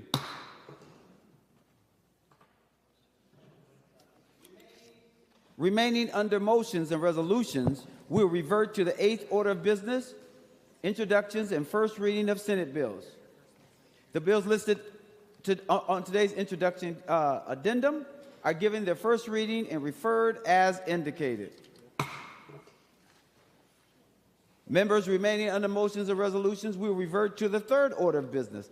Messages from the House. The Secretary will read the first message. Mr. President, I have the honor to announce the passage by the House of the following Senate file herewith returned. Senate File Number 3, a bill for an act relating to state government appropriating money for environment and natural resources. Signed, Patrick Duffy Murphy, Chief Clerk, House of Representatives. No action required. The Secretary will read the next message. Mr. President, I have the honor to announce the passage by the House of the following House file herewith transmitted. House File Number 2, signed, Patrick Duffy Murphy, Chief Clerk, House of Representatives. Members, no action is required. We'll now go to the next order of business, which is the fourth order of business, first reading of House bills. The Secretary will give the bills its first reading. House File Number 2, a bill for an act relating to state government, amending provisions on the Department of Health, Finance and Policy, health licensing boards, pharmacy benefits, the Office of Emergency Medical Services. The House files have been given its first reading. Remaining on motions and resolutions, I'm now calling on Senator Murphy for a motion. Thank you, Mr. President. I move that an urgency be declared within the meaning of Article 4, Section 19 of the Constitution of Minnesota with respect to House File Number 2, and that the rules of the Senate be so far suspended to give House File Number 2 its second and third reading and place it on its final passage, and I ask for a roll call. Roll call requested, roll call granted. The Secretary will take the roll on the motion to suspend the rules.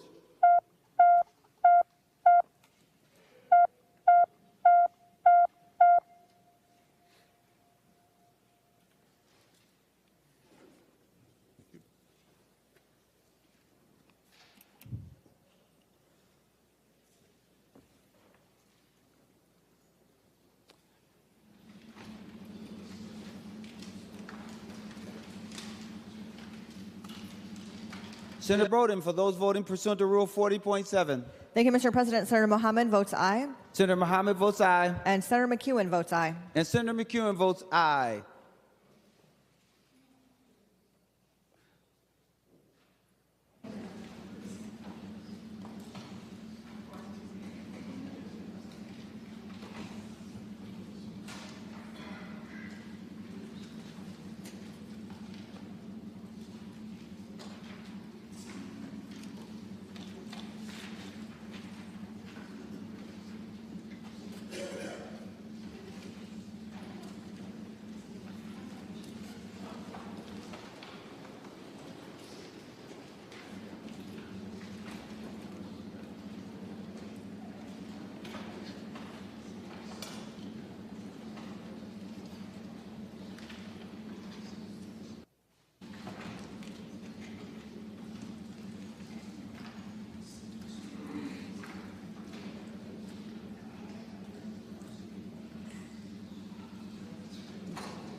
Senator Jasinski, for those voting pursuant to Rule 40.7.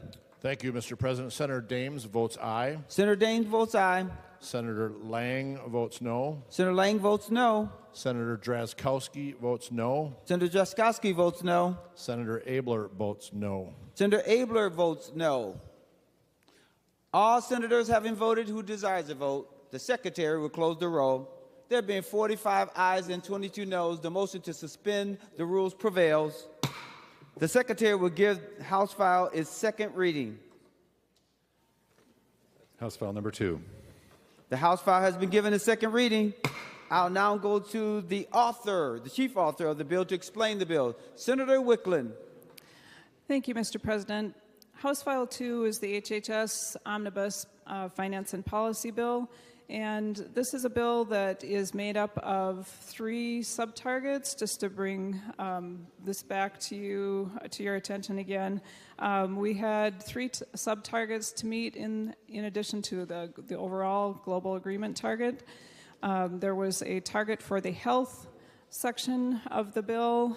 There was a subtarget for the children and families portion of the bill.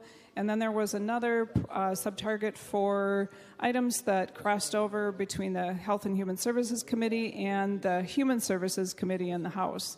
So we worked diligently to meet the targets as needed, worked with the House and the Senate together with the administration to come up with the bill that you have before you. We worked to make the most of these targets that we were given. Each of them had to be addressed separately within the specific guidelines that we were given by leadership. Leadership decisions had an influence on this bill in significant ways. As has been referenced, one of the things that is not carried in the language in this bill, but the spreadsheet contains the accounting for the elimination of access to health care coverage for undocumented adults. That was not a decision I supported.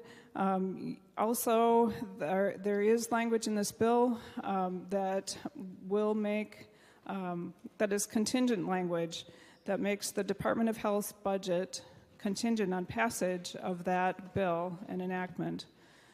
While the Senate brought in a bill that did not make cuts to public program benefits, we unfortunately couldn't maintain that goal with the health target, and that is an area that I am concerned about. Other target areas faced constraints, and overall we had to be very selective about what we included in terms of priorities from the House and the Senate and the administration. However, there are numerous things in this bill that address critical concerns for our state and will improve the lives of Minnesotans. I'll just go through a few highlights from the various sub-target areas. In the health area, I'd say in the big picture, some of the things that I'm really most pleased about are inclusion of the rates proposal to allow the Department of Human Services to apply for a directed payment program to address our medical assistance rates. When the bill left the Senate, we were intending this proposal to cover not only mental health rates, but also outpatient services and providers. So it would have been a broad ability to address the rates for these providers across Minnesota.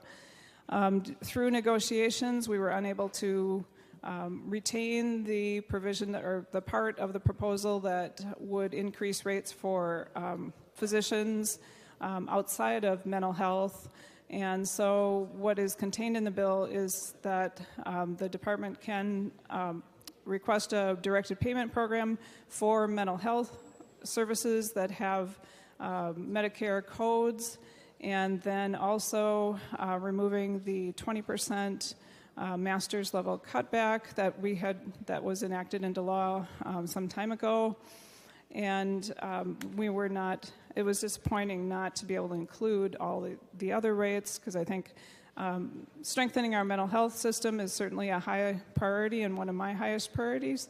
But we also need to consider that mental health is connected to physical health, and our providers, physicians in rural areas desperately need to see rate increases as well.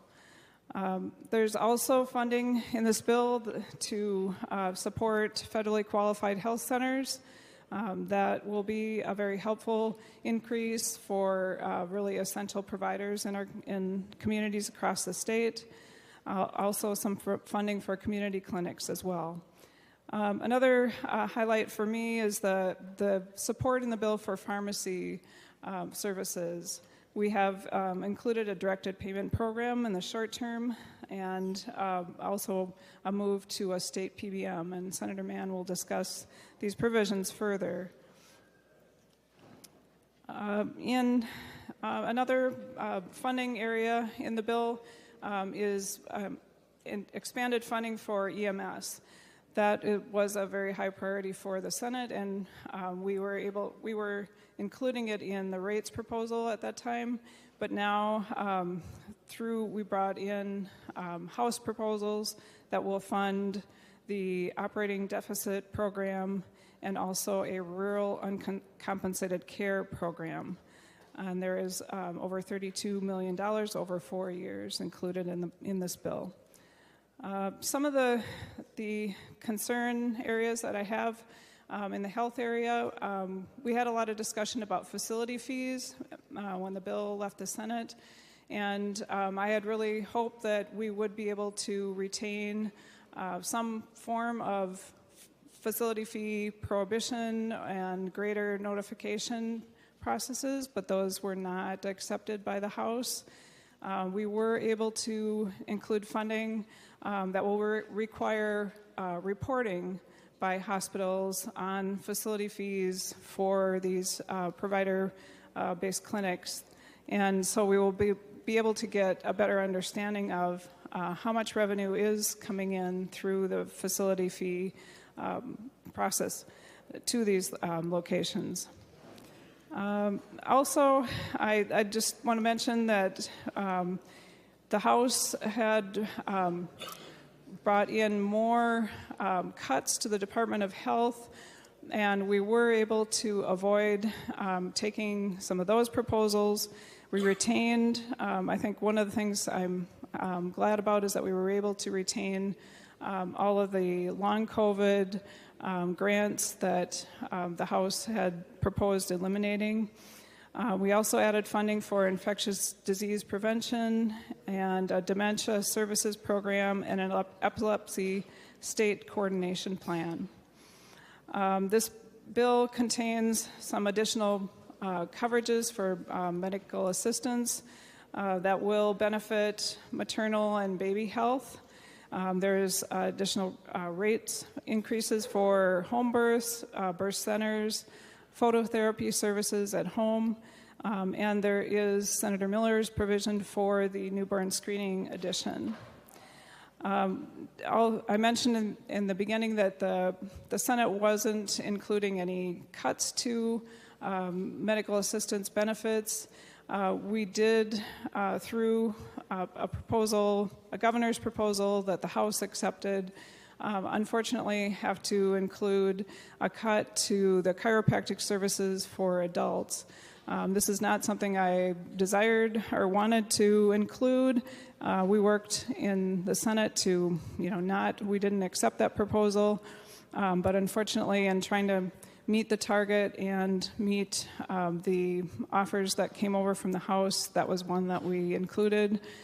And we also included a soft limit on occupational therapy and physical therapy services that introduced savings for our budget. In terms of the children and families area, the two big successes, I think, from this bill with the target we had were that we were able to retain $12 million in funding going towards addressing food insecurity. Money will go to food shelves, food banks, and prepared meals, and also to tribal or food sovereignty programs.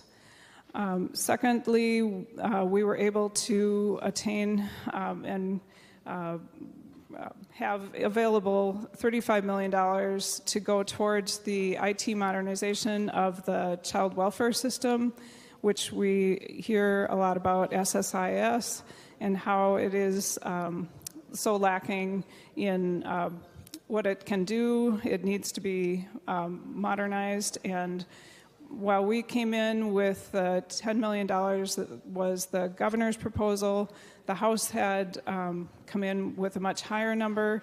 And through much negotiation with the House, I was happy to work with them to advance or increase the number, and we were able to get to $35 million, which will allow the Department of Children, Youth, and Families and Minute to proceed with that system development. This is a system that affects the lives of 150,000 kids who are in our child welfare system. And so being able to move that project forward was a really important item to us, and I'm really glad that we were able to get to that level. It goes along with other system modernization work that we started 2 years ago. It's been a priority for me as someone who has worked in the IT area to try and help our Minute and the agencies work with the legislature to come up with better, sustainable ways to enhance or to modernize our current systems. Areas of concern with the children and families aspect of the bill, we weren't able, with the small target we had, only a $6 million target the first biennium and a $15 million cut target in the second biennium.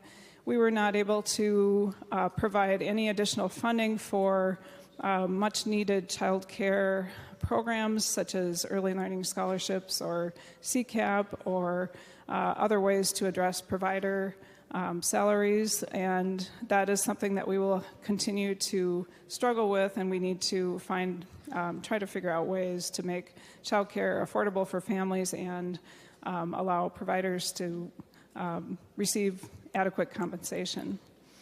Another troubling proposal that I wasn't that interested in including, but was added as part of the leadership agreement, is a requirement to implement video cameras in a subset of child care centers based on their having a maltreatment memorandum. I appreciate that the implementation date for this program is not until July of 2026.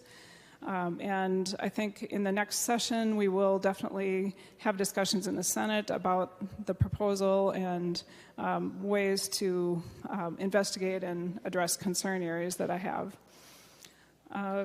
The other parts of the children and families section of the bill address kinship modifications.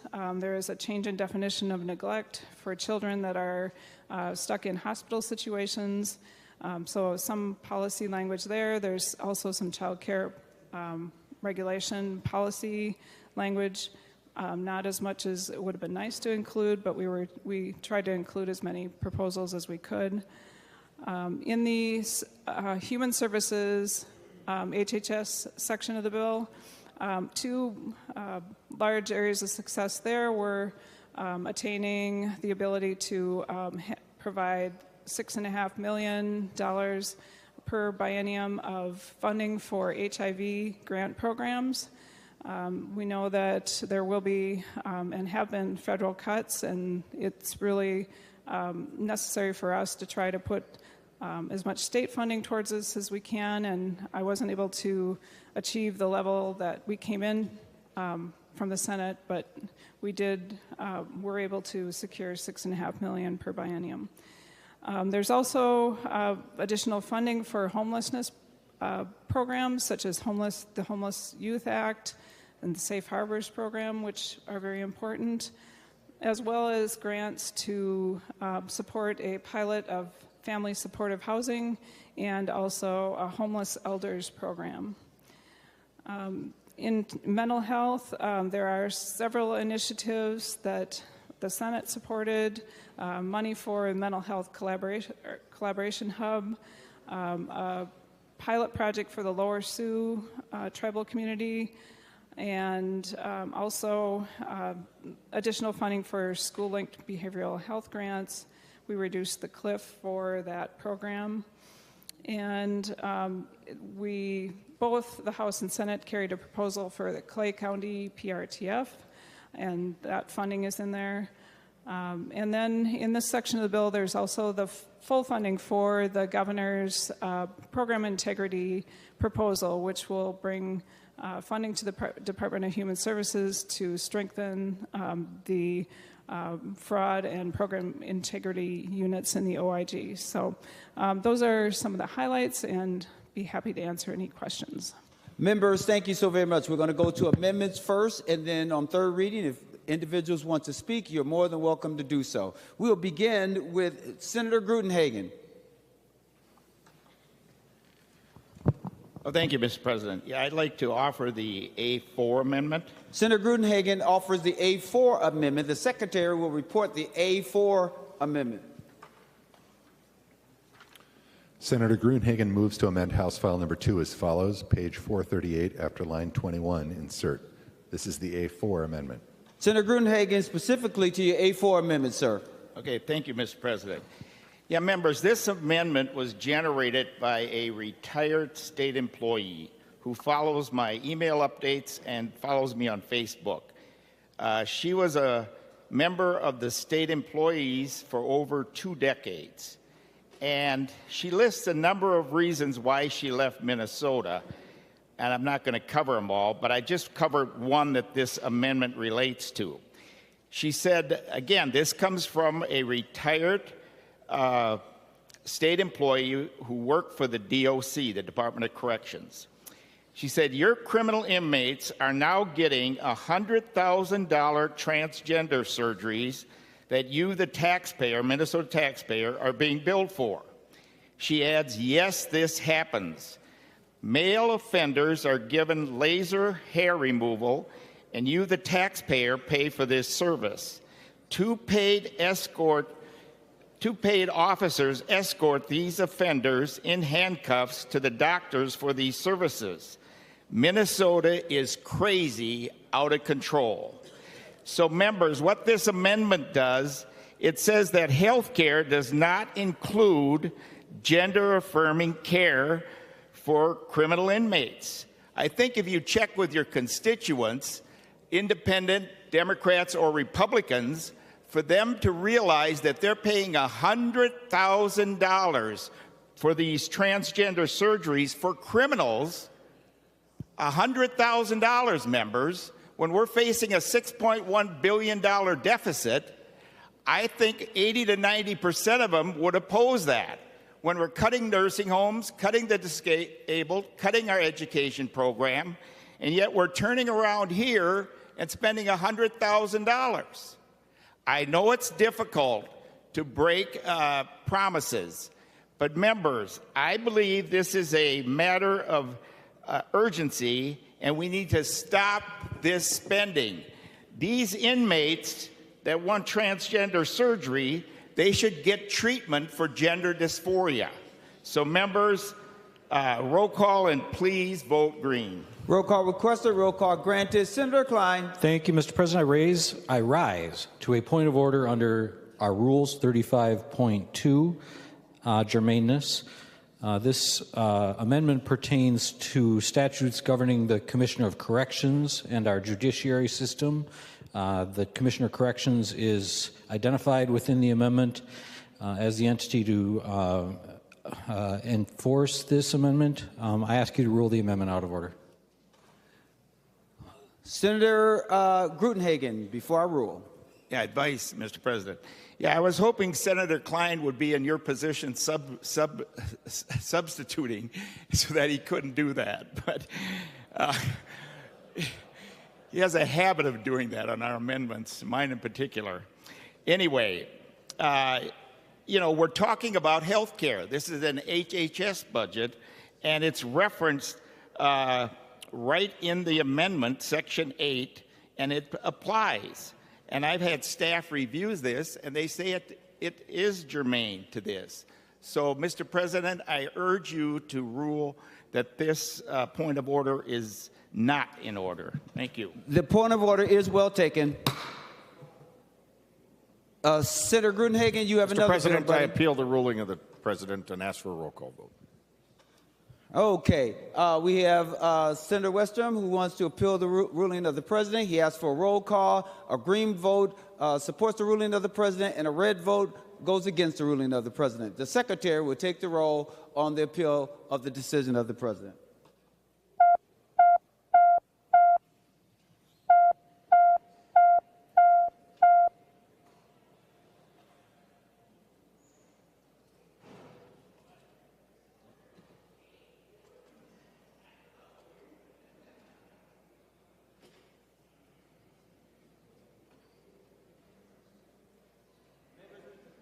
Members, please vote.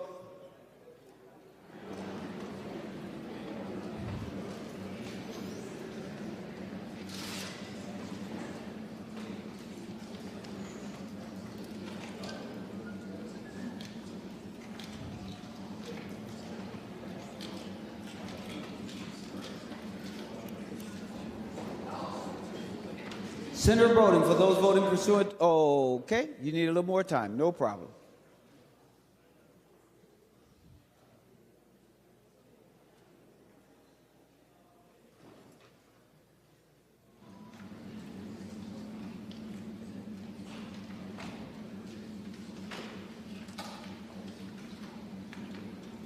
Senator voting, for those voting pursuant to Rule 40.7. Thank you, Mr. President. Senator Mohammed votes aye. Senator Mohammed votes aye. Senator McEwen votes aye. Senator McEwen votes aye. And Senator Fateh votes aye. And Senator Fateh votes aye.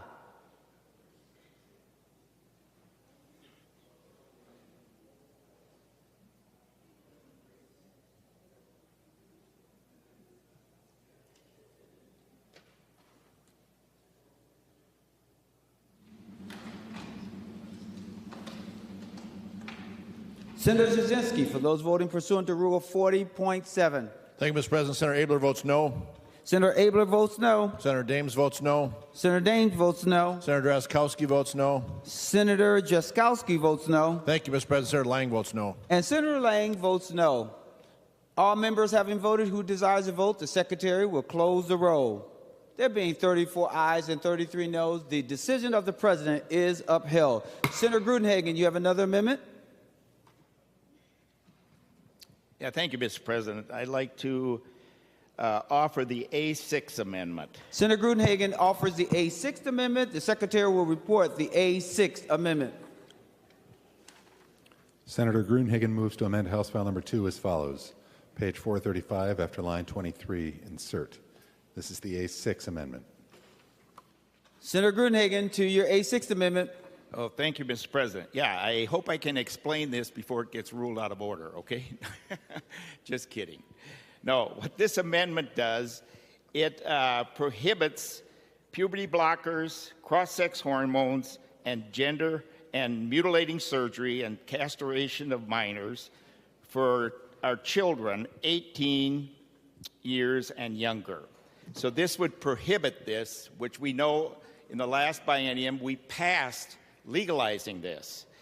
Now, members, I would offer a study that's been done. I believe it was by the National Library of Medicine, and they said that people and children that go through the puberty blockers, cross-sex hormones, the castration and sterilization, they have a 12-fold higher chance of attempting suicide.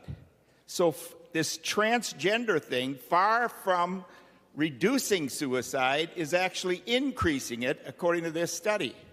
So members, these are our children. Their brains are not fully developed to weigh the consequences. And we've heard the testimony at the federal level of people detransitioning, complaining about that their therapist and other people encouraged them to do this, and they have strong regrets now. The least we should do is prohibit this on 18 years and younger. It's child abuse. I could call it other things, but we'll leave it at that.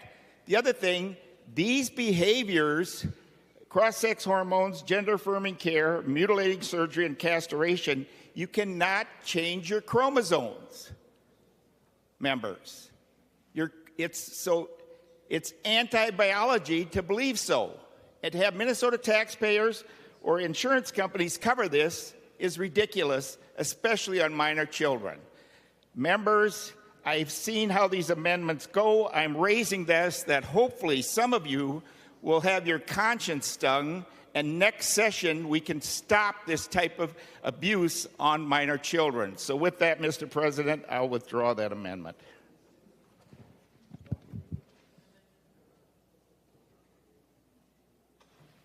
The A6 amendment is withdrawn. Senator Gruenhagen, do you have another amendment? Senator Gruenhagen. Oh, thank you, Mr. President. Yeah, I'd like to offer the A1 amendment. Senator Gruenhagen offers the A1 amendment. The Secretary will report the A1 amendment. Senator Gruenhagen moves to amend House File Number 2 as follows. Page 338 after line 13, insert. This is the A1 amendment. Senator Gruenhagen to the A1 amendment. Thank you, Mr. President.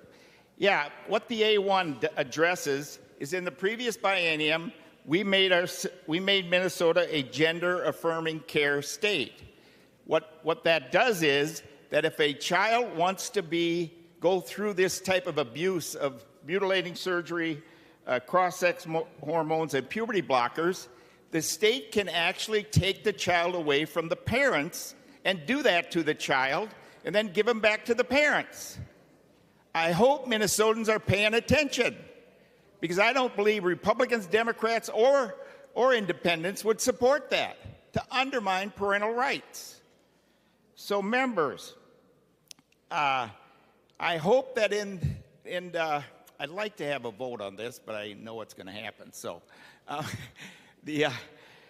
appreciate the chance just to explain it. So members, it was the Democratic majorities in the last trifecta biennium that passed this to undermine parental control, mutilate and castrate our children, and that needs to stop. If you care about the children and parental rights, please allow them to be involved in this life-altering surgery. With that, Mr. President, I'll withdraw the A1 amendment. The A1 amendment is withdrawn. Senator Uckey.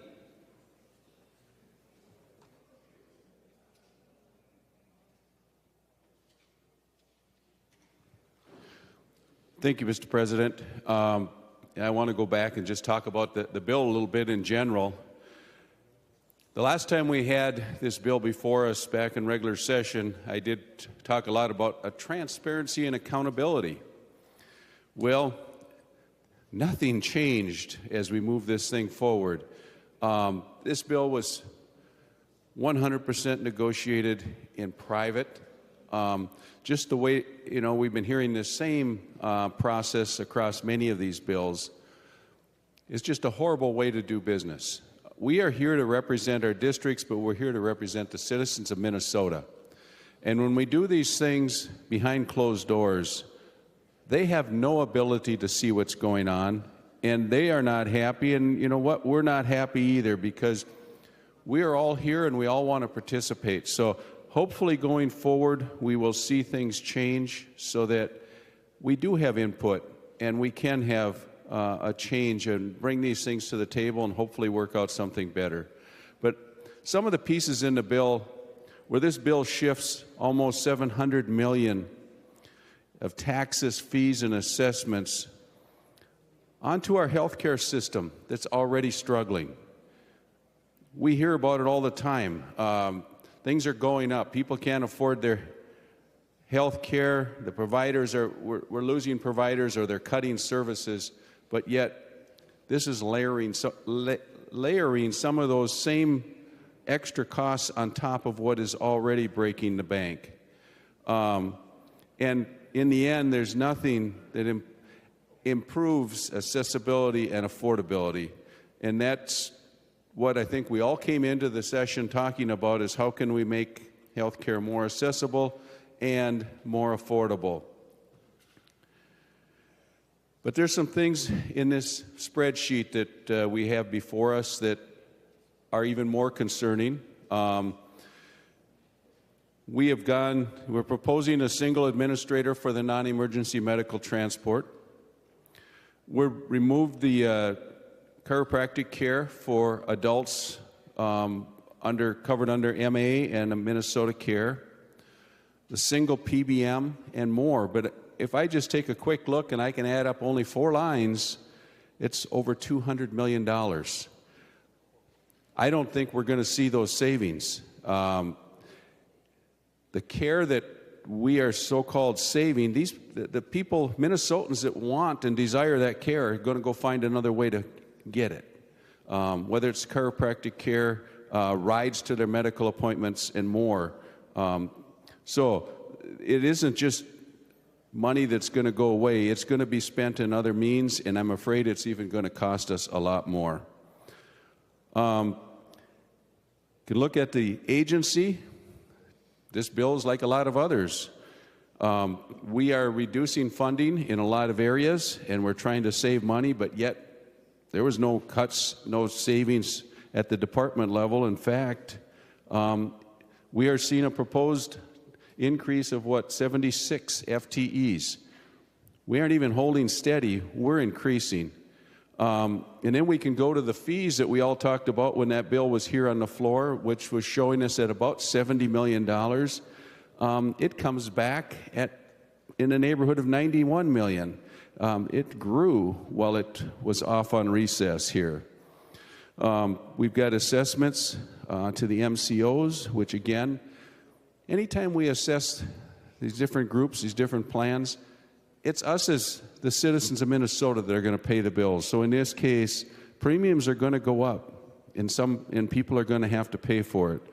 The provider tax is expansion. There's an expansion there, not in the amount of the percentage, but the fact that it's taking in additional pieces to collect money on.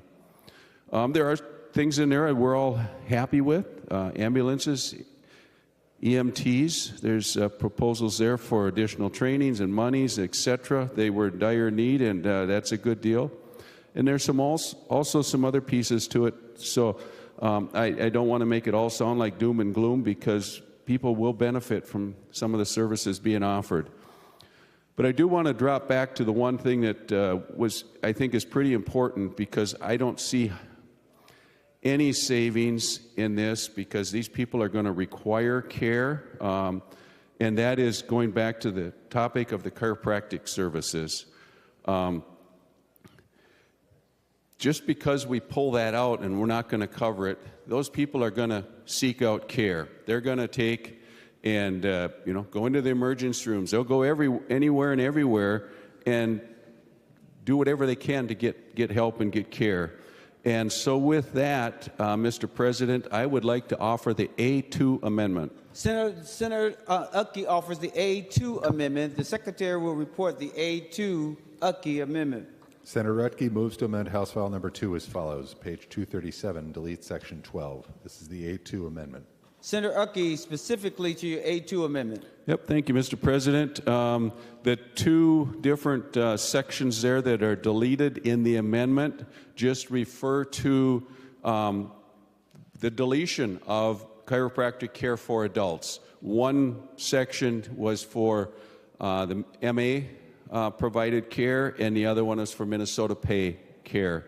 So that's what it is. Chiropractic care is quality care at an affordable rate. We're looking to save, I believe it was about $12.3 million over the 4-year term. I'm being told that this would about triple, because they're going to go seek out care at more expensive providers and actually probably get not the type of care that they should have in the first place. They're going to the chiropractor because the chiropractors can take care of these particular ailments. So with that, members, I'm just removing those two carve-outs and reinstating the coverage. Thank you, Mr. President. Senator Wickland to the A2 amendment. Thank you, Mr. President. Well, members, I did express that I have concerns about this, but this bill and this budget reflects a bipartisan agreement, and it reflects the work of Republicans and Democrats through tough negotiations and budget work. And I'm going to ask members to vote no on this amendment and help us prevent a government shutdown. Senator Friends. Senator Friends. Mr. President, I request a roll call. Roll call requested. Roll call granted. Senator Westrom. Mr. President, members, I rise in support of Senator Utke's motion or amendment and urge you to support restoring assistance, medical assistance for those that need it but can visit a chiropractor for relief. Cutting that health care out from Minnesotans seems ridiculous. And we just heard all the members of the DFL party tell us how important it was to keep health care for illegal immigrants. And here we've got a bill that the DFL is bringing forward that's cutting health care for Minnesota residents. Not putting Minnesotans first. And so we have the opportunity to correct this injustice.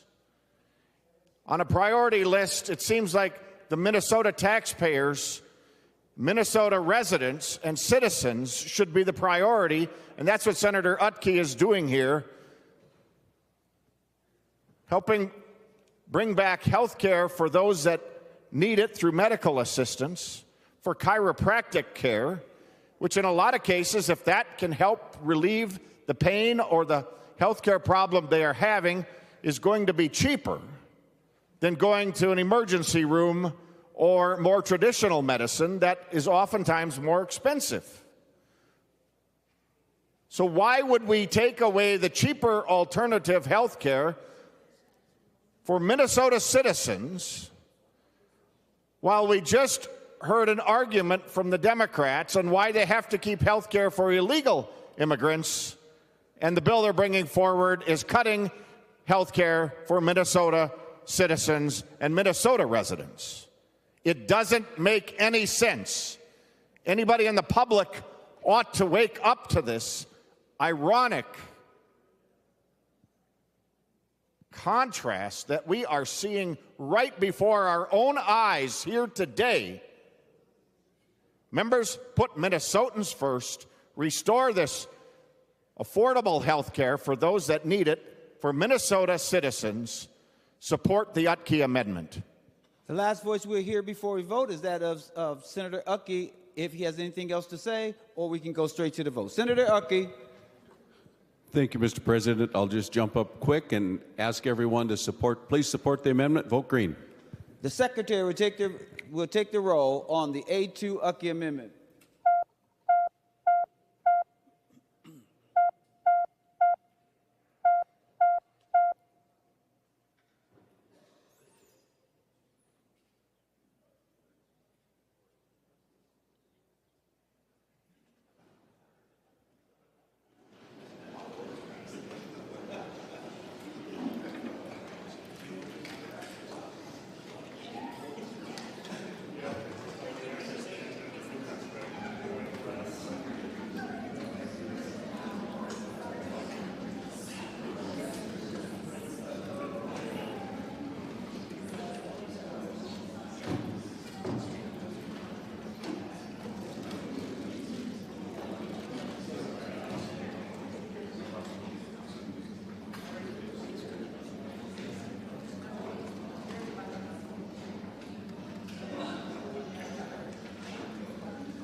Senator Jasinski, for those voting pursuant to Rule 40.7.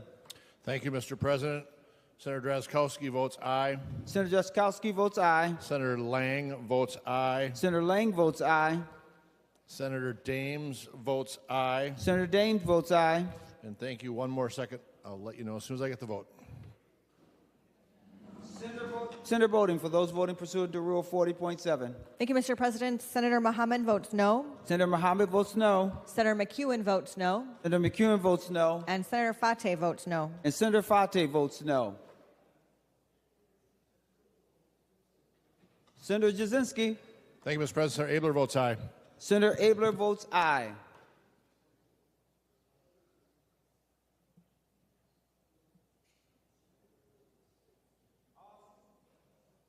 All senators having voted who desires a vote, the secretary will close the roll.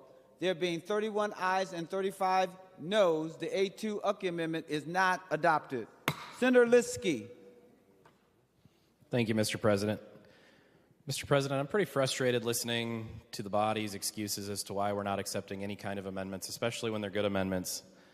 Being that there's a bipartisan agreement, there's nothing saying we can't amend these bills. There's nothing saying in the agreement that we have to stick to exactly the same thing. If it's a good amendment and both bodies agree, there's no reason not to send a better bill to the governor's office. It's frustrating because it hurts a lot of people, and I understand listening to both sides of the aisle today that there's been frustrations over we don't like the agreement. And so we all have election certificates, and we're all here to participate in the process. And so that's something that we should be doing, and we should be listening to what everybody else has to say. With that, I offer the A5 amendment. Senator Liskey offers the A5 amendment. The secretary will report the A5 Liskey amendment. Senator Liskey moves to amend House File Number 2 as follows. Page 279, after line 27, insert. This is the A5 amendment. Senator Liskey to your A5 amendment. Thank you, Mr. President. Mr. President, I offer the A5 amendment in hopes that Senator Wickland can maybe listen to this part and just hear it, and we'll see where we go with the debate and understanding what this is thought of. The purpose of the provider tax was to help fund Medicaid and the Minnesota Care Network and to help the state fund those things. It created the Healthcare Access Fund, and it is a very well-funded fund that providers have to pay a fee basically to provide medical services to their patients. You know, our side of the aisle, we generally nickname it the sick tax because unfortunately the only people that end up paying this tax are those that are ill or seeking medical services. And so with that, I offer the A5, which is describing the removal of healthcare providers having to pay the provider tax if they can't provide the services that the provider tax was designed to fund. And so with that, I look forward to a green vote. Thank you. Senator Wickland to the A5 amendment.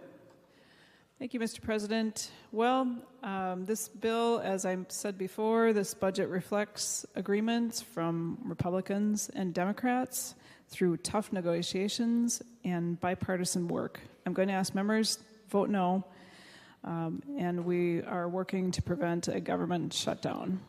Senator Klein. Mr. President, I request a roll call. Roll call requested, roll call granted. Any other discussion before we go back to the author? We are going back to the author. Senator Liskey. Thank you, Mr. President. Mr. President, just because we accept an amendment or we move forward on amendments, I'm not sure how that railroads us into a government shutdown. We have until July 1st for a government shutdown. Last I checked, this special session could go and we can have the discussion and we can make better legislation. Rushing legislation never functions well. It continues to function poorly and it continues to do bad things and a disservice to our constituents. So with that, I urge a green vote just to show that we can accept amendments and that we can make better legislation. Thank you. The secretary will take the roll on the A5 Liskey amendment.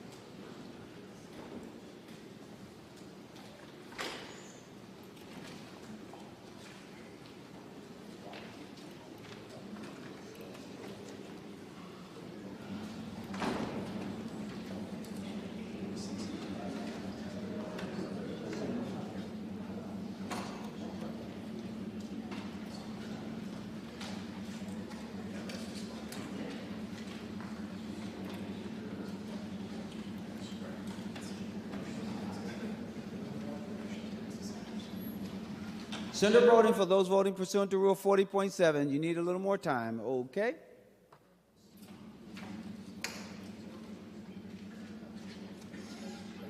Senator Brodin. Thank you, Mr. President. Senator Mohammed votes no.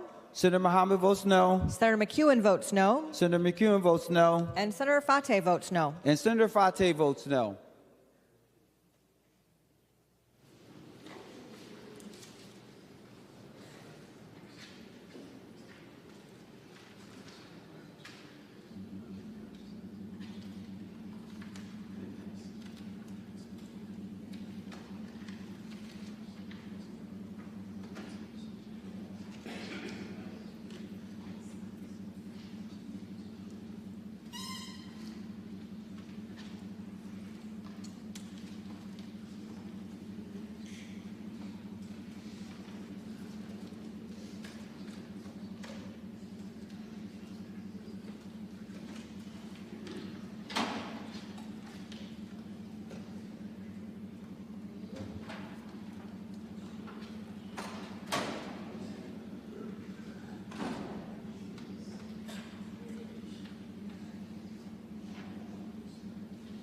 Senator Jasinski, for those voting pursuant to Rule 40.7. Thank you, Mr. President. Senator Abler votes aye. Senator Abler votes aye. Senator Dames votes aye. Senator Dame votes aye. Senator Drazkowski votes aye. Senator Drazkowski votes aye. Senator Lang votes aye. And Senator Lang votes aye.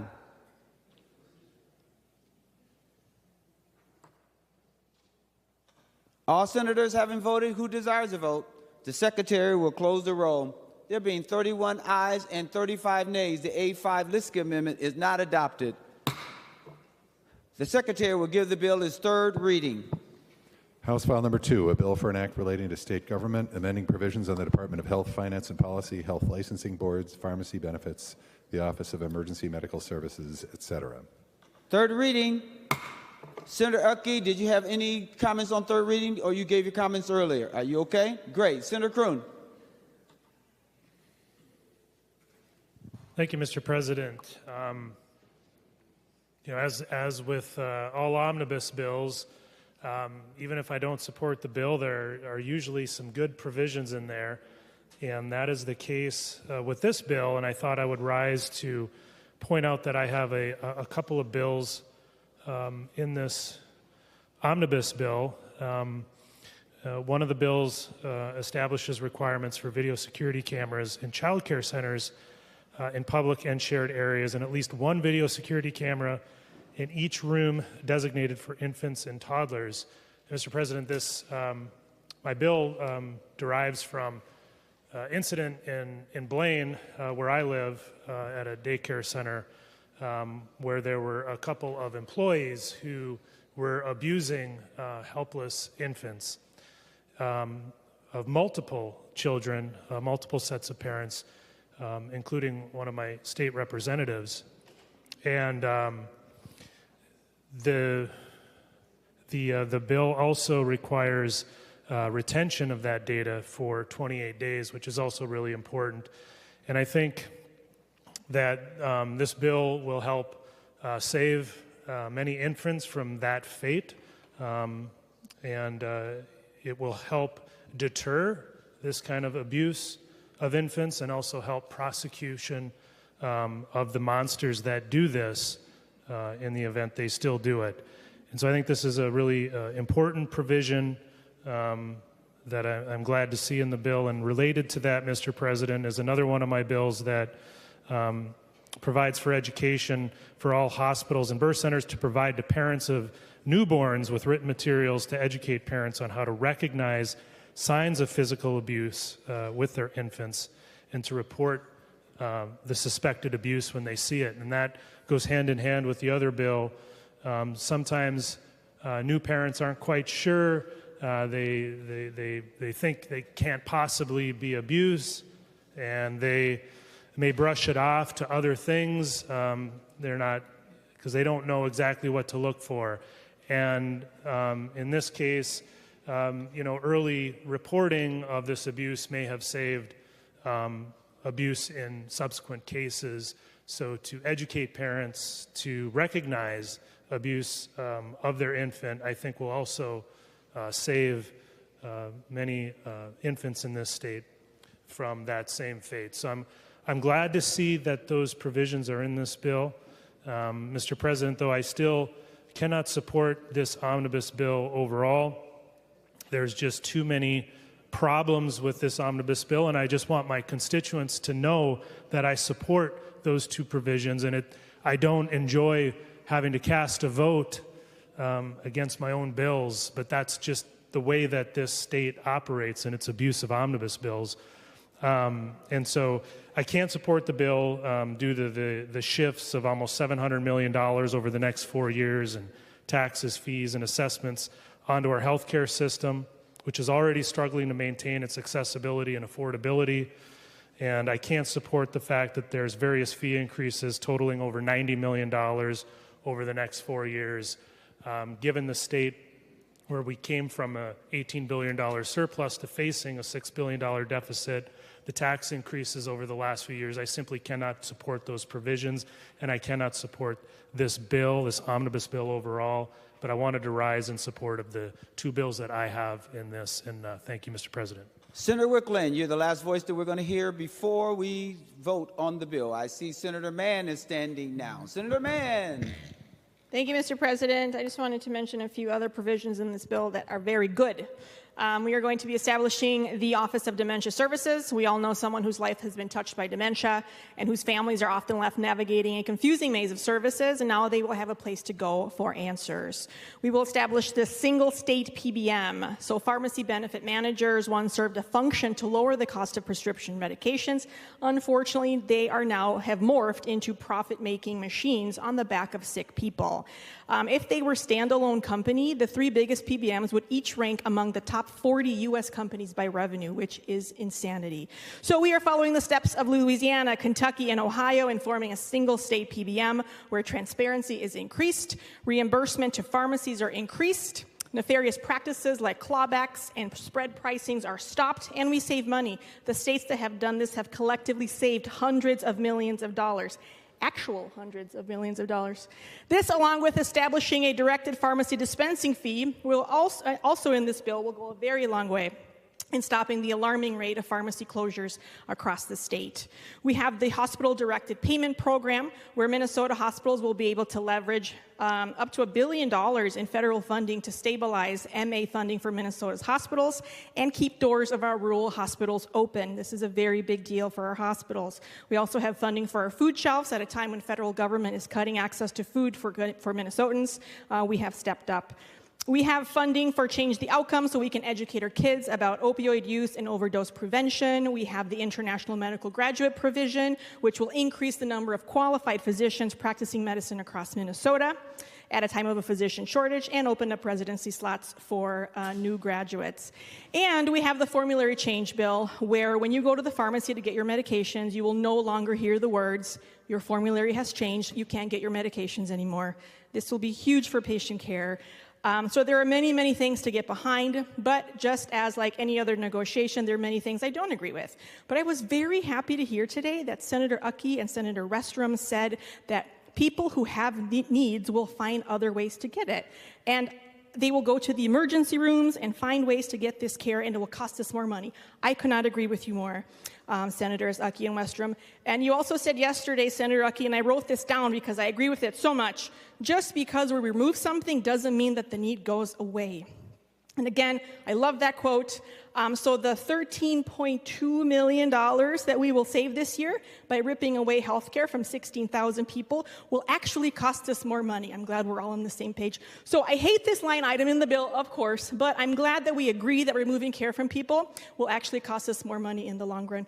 And that is fiscally irresponsible to do. And I absolutely agree with you that we have to prioritize Minnesota residents, and that is exactly what we're doing for all Minnesota residents. So all in all, there's many great things in here. I want to thank the committee members for their year-round work, for the conferees, and most importantly, I want to say thank you to our staff who go above and beyond for the people of Minnesota. Your sleepless nights, your time away from your family, your sacrifices, and your expertise does not go unnoticed. Thank you, Mr. President.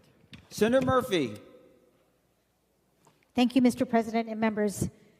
At the start of this session, we would hear, and I've been hearing it today, that we are facing a $6 billion deficit in the out years, the planning years, also known as the tails.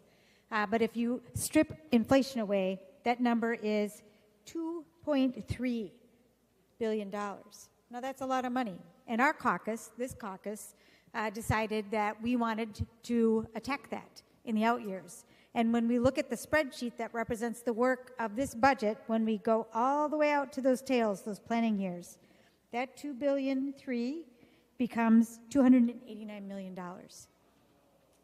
We have attacked the structural deficit and significantly, which means we had to do a lot of spending reductions. Overall, in the general fund, about $1.3 billion in general fund spending reductions over the next 4 years, much of it in Health and Human Services. So I wanted to get up and make sure and call out the committee, all of you who have done this work, and Chair Wickland for what I think is a magical effort here to stabilize a healthcare system that has been flagging across the state for people, particularly rural communities.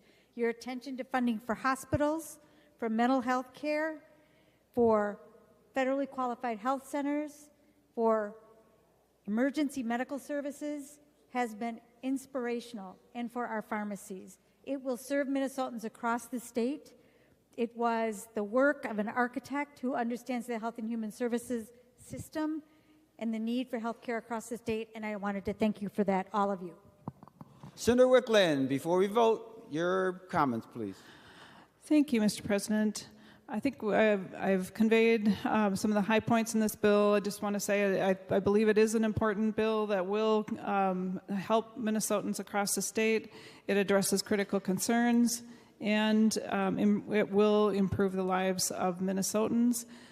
There are shortcomings, as with any negotiation and with any set of constraints that we had to work under. But overall, I believe that things like being able to address mental health rate increases for medical assistance is really going to be transformational for our mental health system. I would say that the bill reflects compromise by both bodies. It reflects inclusion of leadership agreement items like funding operating adjustments and the fee increases. And I just hope that members will vote to support this bill today. I want to say thank you to all of the staff, nonpartisan staff, who put in so many long hours, both in the Senate Council and Fiscal Analysis, and the House Research and Fiscal Analysis, and the Revisor's Office. As with anything that becomes a 500-page bill, you can imagine the number of hours of work and the attention to detail that is required. And I truly appreciate all of the time and effort that has gone into making this bill possible. My thanks also to our staff in the Senate, our committee staff and committee administrator and legislative assistant especially, and also all of the committee members.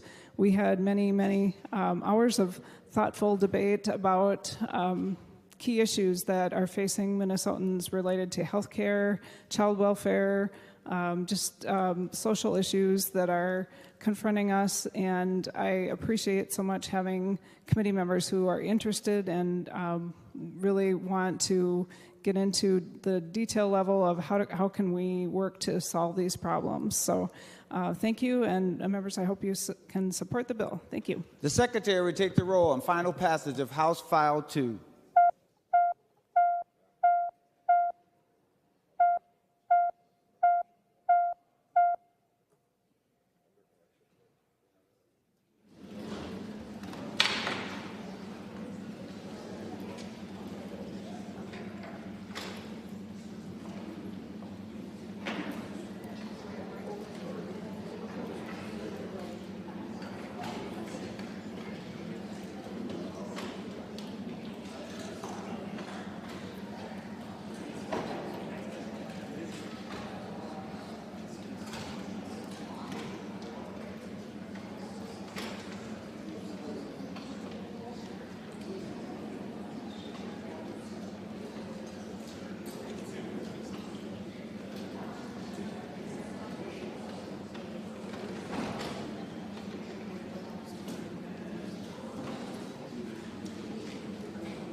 Senator Rodin, for those voting pursuant to Rule 40.7. Thank you, Mr. President. Senator Mohammed votes aye. Senator Mohammed votes aye. Senator McEwen votes aye. Senator McEwen votes aye. And Senator Fateh votes aye. And Senator Fateh votes aye. Senator Jasinski, for those voting pursuant to Rule 40.7. Thank you, Mr. President. Senator Abler votes no. Senator Abler votes no. Senator Dames votes no. Senator Daines votes no. Senator Drazkowski votes no. Senator Drazkowski votes no. Senator Lang votes no. And Senator Lang votes no. All senators having voted who desires to vote, the Secretary will close the roll. There being 34 ayes and 33 noes, the bill is passed and its title agreed to. Members remaining on the motions and resolutions, we will revert to the third order of business. Messages from the House. The Secretary will read the message. Mr. President, I have the honor to announce the passage by the House of the following House file herewith transmitted. House File Number 4.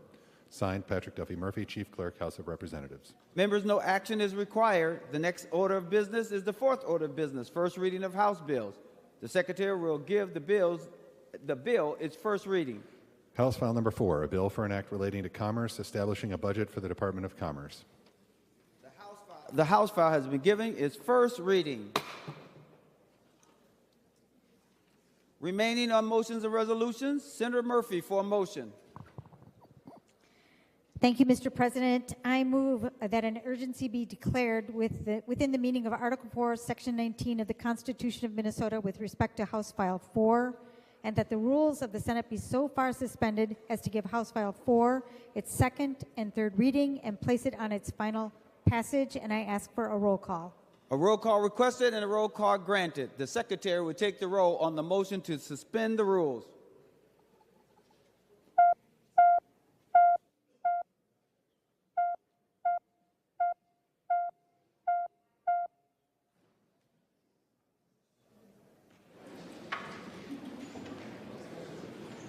Members, please vote.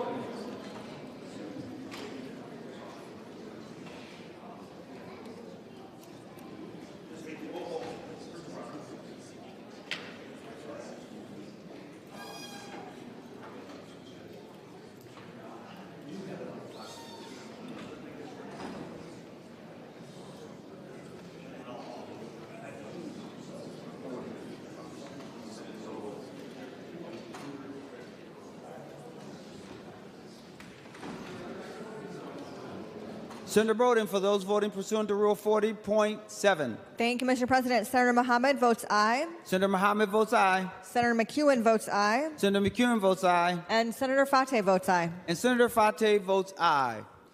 Senator Latz, are you voting?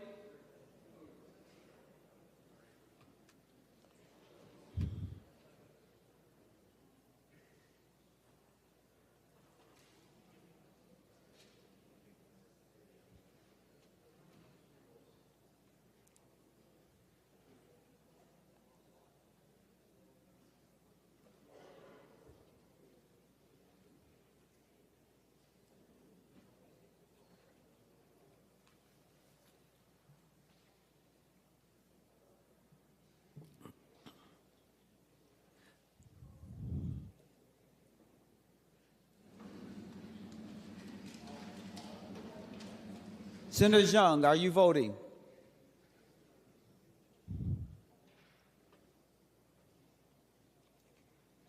Senator Limmer, are you voting?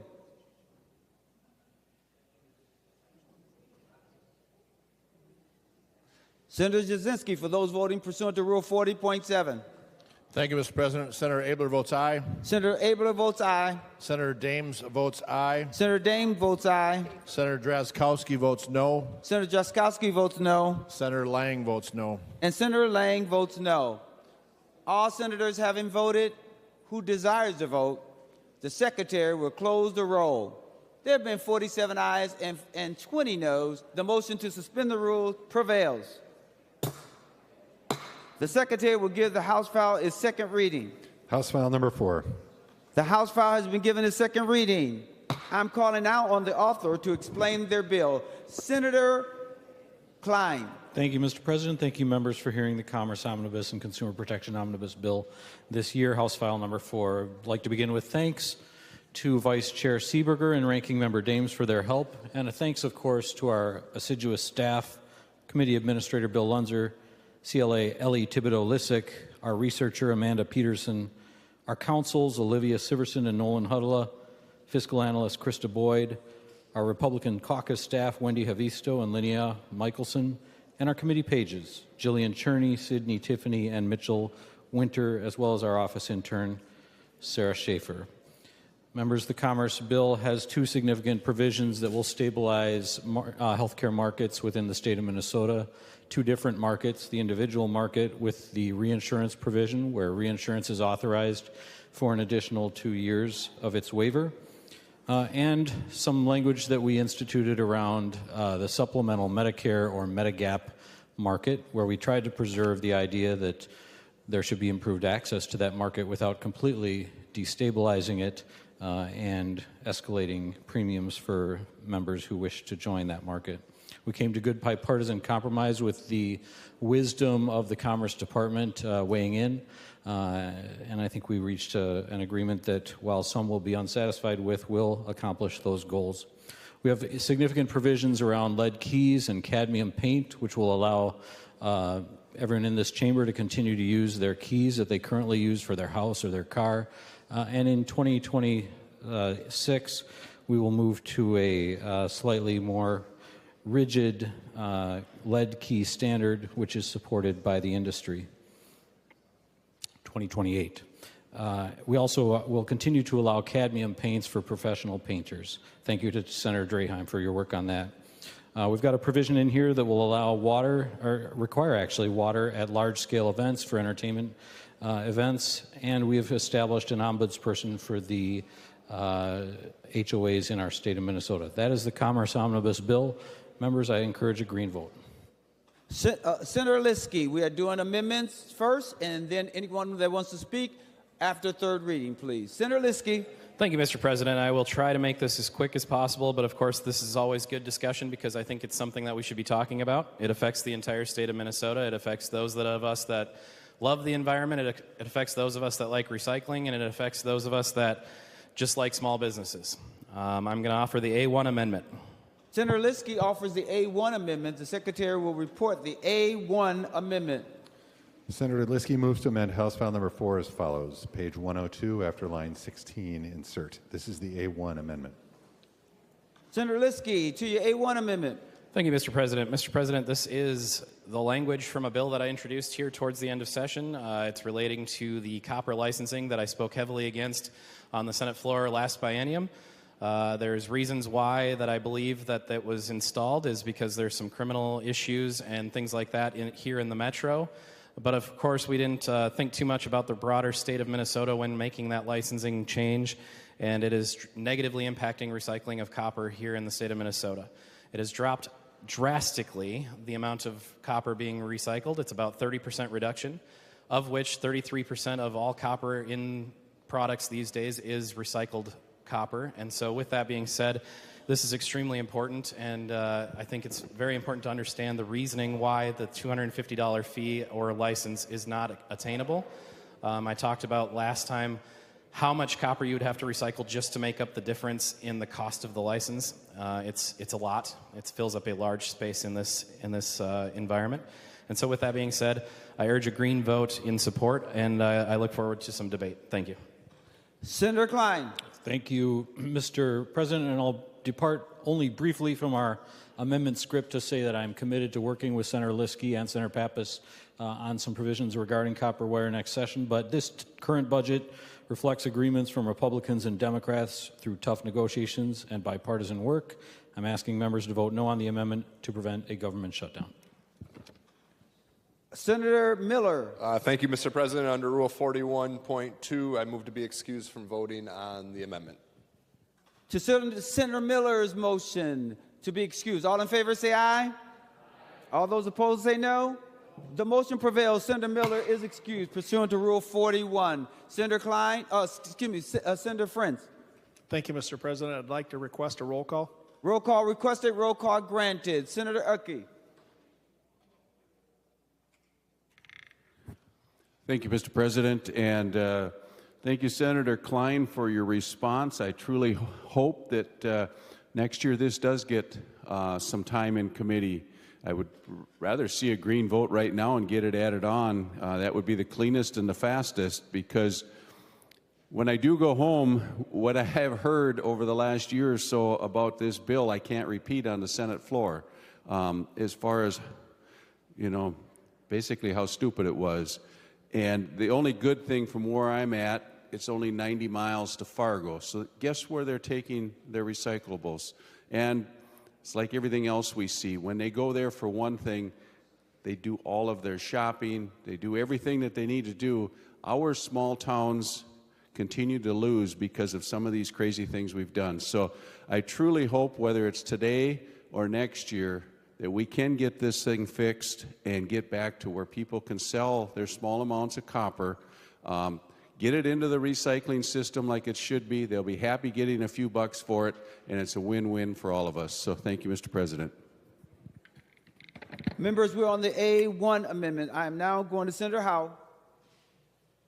Well, thank you, Mr. President. And I truly believe that we need to address this because, you know, we started with a problem that was basically in Minneapolis-St. Paul, and we now license these recyclers, and we've issued, I believe, Mr. President, somewhere around 414 licenses.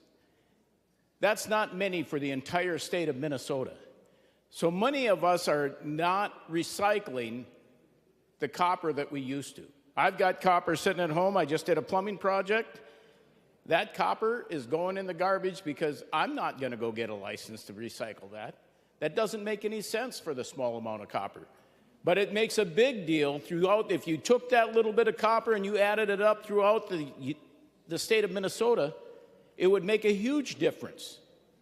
So, Mr. President, I believe we should do a green vote on this bill, this amendment, and let's rethink what we're doing with recycling in the state of Minnesota. Senator Kroon.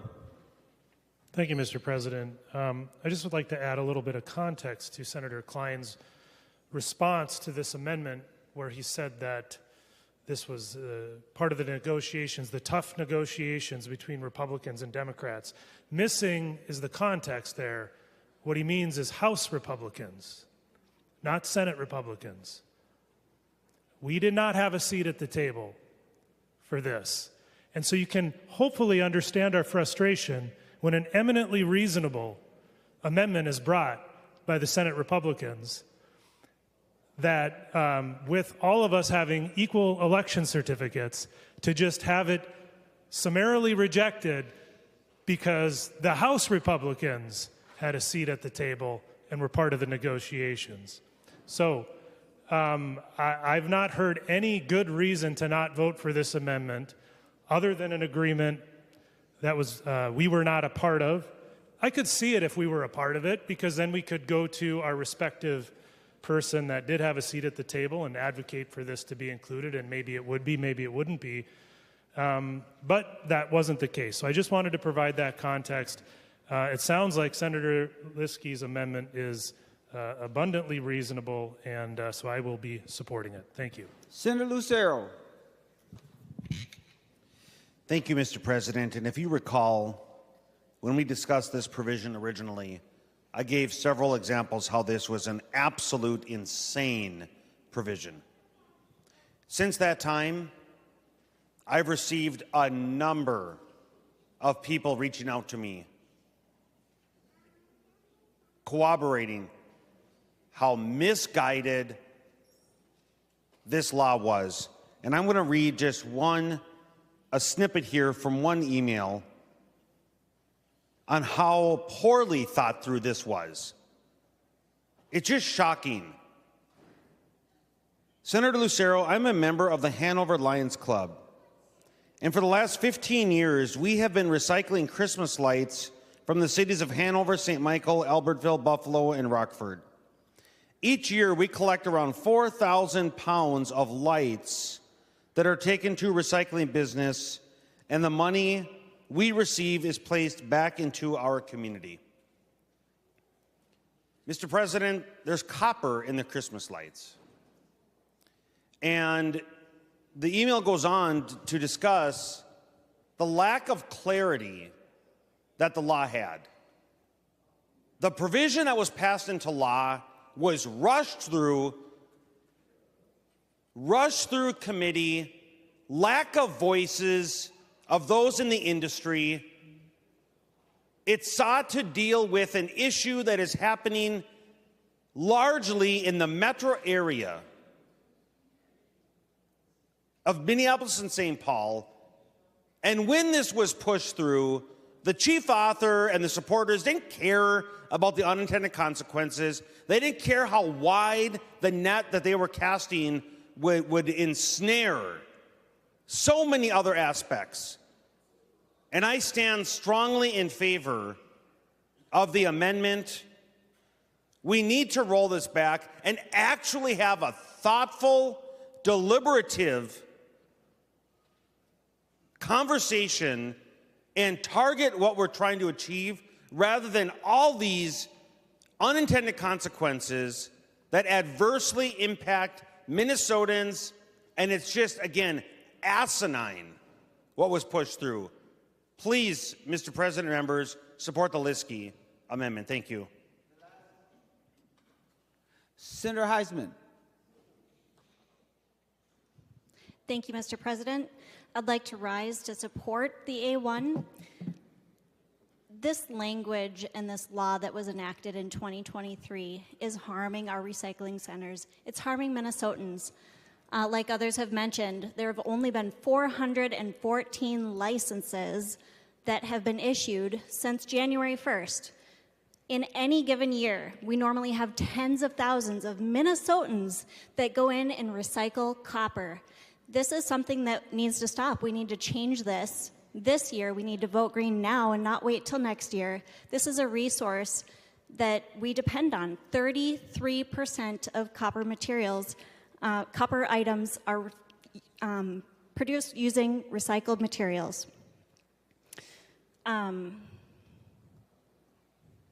We can't afford this. Our recycling centers can't afford to have the copper items going in the garbage, having them just lay in people's fields, or going across the border like Senator Utke said. So please vote green. Senator Eric. Thank you, Mr. President. I appreciate Senator Liskey bringing forward this amendment. Many of us that understand and are involved in the recycling industry, especially through construction materials where there's a lot of copper that needs to be recycled, we talked about what was going to happen. I think as Senator Utke mentioned, his area, they're pretty close to the North Dakota border. It's pretty easy to go over there. Much of the problem that we talk about that was happening in Minneapolis and St. Paul, it's not very far over to Hudson, Wisconsin. Why are we seeing such a huge decrease in recycling in Minnesota? It's because people who are close to the border are just going across state lines to do the recycling, where they don't have to meet this. But I think the other question that we should be asking is the 414 permits or licenses that were given out, that was over $100,000 that's going to our agency to administer this, rather than going back into the pockets of the people who are recycling. Let's go after the people who are doing criminal acts to get the copper. Take care of that problem. But especially, for someone like myself with an electrical license, I'm exempted from this. My electrical license covers this. But there are a lot of people that do their own home remodeling. That copper pipe from their old houses, the copper wire, as Senator Howe said, if you're looking at that and thinking, I'm going to get $50 for recycling this, but it's going to cost me $250 to get this license from the state, why in the world would you do that?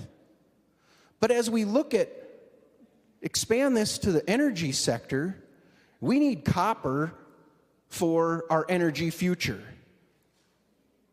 We have to recycle as much as we can. We can't see it going into the garbage and into the landfills. We need to make sure recycling is a viable option for all of this copper to make it back into the system. Unfortunately, we fell short on making changes to it, so this amendment right now is the right thing to do. Let's stop this. Let's get people recycling. Let's readdress the problem that's out there. We already know that so many of these places are switching over to aluminum wire, just as plumbing has switched over to plastic. Industries will figure this out. We don't need to create more licenses that the state has to administer and make things so much more difficult for people. Vote yes on this amendment. Senator Liskey is the last voice we'll hear before we vote. Oh, I'm sorry, Senator Pappas is waving, and she's waving profusely, and I want to make sure that I don't ignore her. Senator Pappas. Thank you, Mr. President. The reality, members, is that copper wire theft is down 60% in the city of St. Paul. Copper wire theft in the last few years has cost cities millions and millions of dollars and having to repeatedly replace the copper wire in city streetlights. And there's even been one fatality because of the darkness. Someone walking in near Como Park was not visible to a car, and there was a car accident because of that. So it's very dangerous when copper wire is stolen from street lights, and people can't see where they're going and what they're doing. Some of these arguments, I have to say, are ridiculous. Of course, Christmas lights can be accepted. We're looking at scrap copper wire stolen from street lights. Now, the concern was brought up that there wasn't clarity in the law. I met numerous times throughout the session, starting in January, with the scrap dealers, the police from Minneapolis and St. Paul, the city public works officials, trying to work out a compromise. But members, the scrap dealers decided to sue the state. And when there is a lawsuit, our hands are tied. I was not able to talk to the AG, talk to Commerce, talk to Public Safety to figure out if there was a solution. And the scrap dealers dragged their heels in coming back with suggestions. Weeks would go by. We're waiting for them to come with suggestions on language, suggestions on online options that then all the stakeholders could review until finally the committee deadline went by. The Commerce bill went by. Now we're in special session, and now we're going to fix the problem. There still is an outstanding lawsuit. I'm waiting and waiting for them to decide. They already lost the first round, then they decided to appeal. So it's impossible to resolve this situation anyway. Now, I also want to tell people that there are 2 free days a year, one in the fall, one in the spring, when people without a license can bring their copper wire into the scrap dealers to sell their copper wire. And there's no reason that you can't donate your copper wire to a recycling facility. They will still take the donations, members. So I have to tell you, I am so tired of this issue. I want it to be resolved as well as all the members do here, but we cannot resolve it while there still is an outstanding lawsuit. Now, Senator Liskey, last voice we'll hear before we vote on the A1. Thank you, Mr. President. Thank you, Senator Pappas, for giving us your view on how negotiations went this year. Of course, I've also talked to a lot of the interest groups that are around this, and they said that they brought language to you in March and that they had agreements close to nearing agreement, and it fell apart. And I don't know if it's because deadlines weren't met or if things weren't done, but at the end of the day, this is still a problem. I would attribute that the crime reduction is more related to the law enforcement and our amazing law enforcement and how well they are at stopping organized crime and crimes that are running around taking this copper wire out of lights. I would like to attribute that to our great men and women in law enforcement. I don't think it had to do with a license, because at the end of the day, St. Paul's not that far away from Wisconsin where they can still go and sell their copper if they need to. So I don't think that the license had all that much of an impact on theft. The reality is that the people that are hurting most are those that are in the communities, small communities, like Senator Utke's, or like My own, which isn't all that far away from the border either. In fact, one of my townships, Ravenna Township, borders the state of Wisconsin. So with that being said, I urge a green vote. I think that this is the best time to do it because we didn't have time during regular session to negotiate the Commerce Bill. That's why it's here today. I truly believe that the Commerce Bill was probably a lot closer in negotiations than most of the other bills that are here. It's just we ran out of time because things were done at a snail's pace at times. And so with that being said, I urge a green vote, and I look forward to your support. The Secretary will take the roll on the A1 amendment.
Senator Jasinski, for those voting pursuant to Rule 40.7.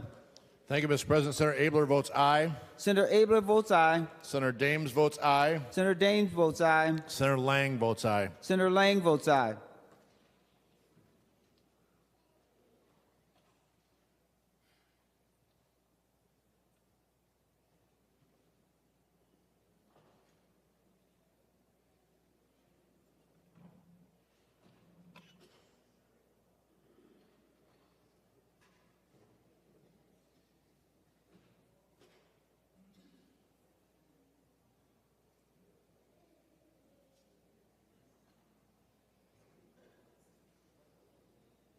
Senator Bowden, for those voting pursuant to Rule 40.7. Thank you, Mr. President. Senator Mohammed votes no. Senator Mohammed votes no. Senator McEwen votes no. Senator McEwen votes no. And Senator Fateh votes no. And Senator Fateh votes no.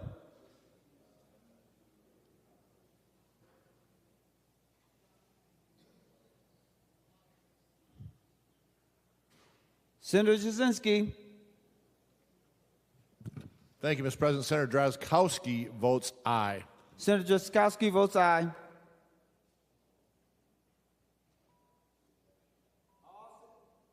All senators having voted who desires to vote, the Secretary will close the roll. There being 31 ayes and 35 noes, the A1 Liskey Amendment is not adopted. The Secretary will give the bill its third reading.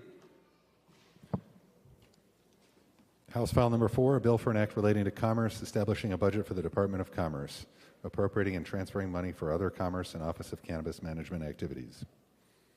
Third reading.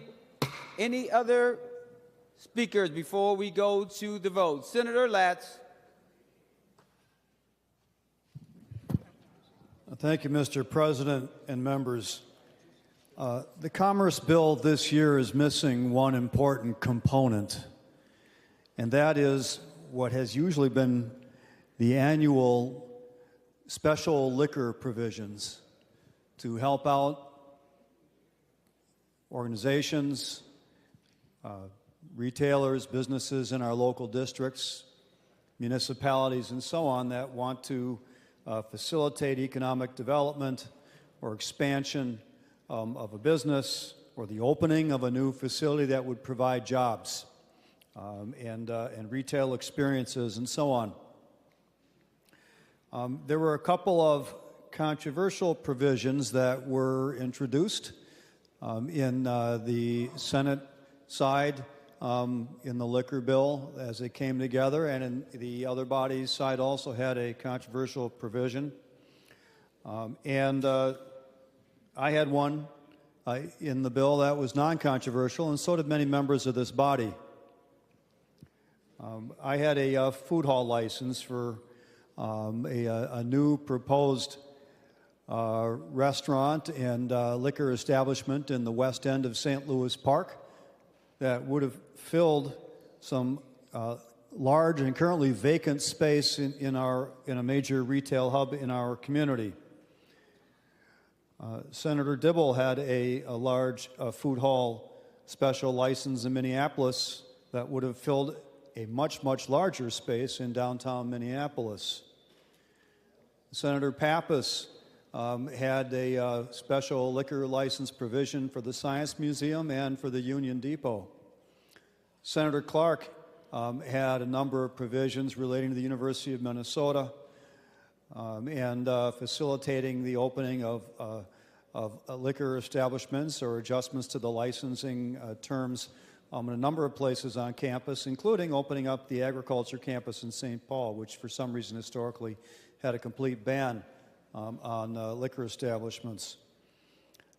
Senator Frentz had a provision for the Mankato relating to the Minnesota State Mankato down there. Senator Nelson had a provision in Rochester that was also Senator Bolden was a part of that effort. Senator Wickland had a Bloomington provision. Senator Utke had a provision in Lake of the Woods County. Senator Dames had a provision in Springfield. And Senator Westrom had a food truck license in Douglas County. These were all non-controversial provisions. And in an effort to try to unlock the passage of these provisions for the benefit of all of our local communities, which has typically been what we've done with the liquor bill, I packaged the non-controversial provisions into a bill. I introduced it near the end of regular session, and I reintroduced it in this special session today. Obviously, I'm standing up here on third reading. I'm not offering it as an amendment, and I'm not asking you to vote against the Commerce Bill because of its absence from the bill. But I want to point out that even the authors of the provision in the Senate that had some controversy associated with it having to do with social districts, we're not trying to stand in the way of the passage of the non-controversial provisions. Unfortunately, the chief author of the controversial provision in the House, of the other body, who happened to be the GOP chair of Commerce Committee in the other body, had authored a provision to allow 17-year-old servers in bars and restaurants. Now, that is a highly controversial provision, and if, based on what I've learned along the way here, probably wouldn't be able to get a majority vote in either body to pass and become law.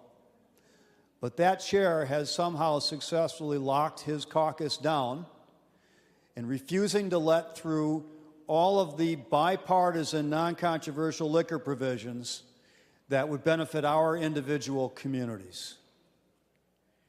To me, that's a very dangerous precedent to set, and it also means that in some communities, establishments will not be able to open or will be delayed at least a year or however long it takes for us to try to get past the non-controversial provisions if we ever get to it.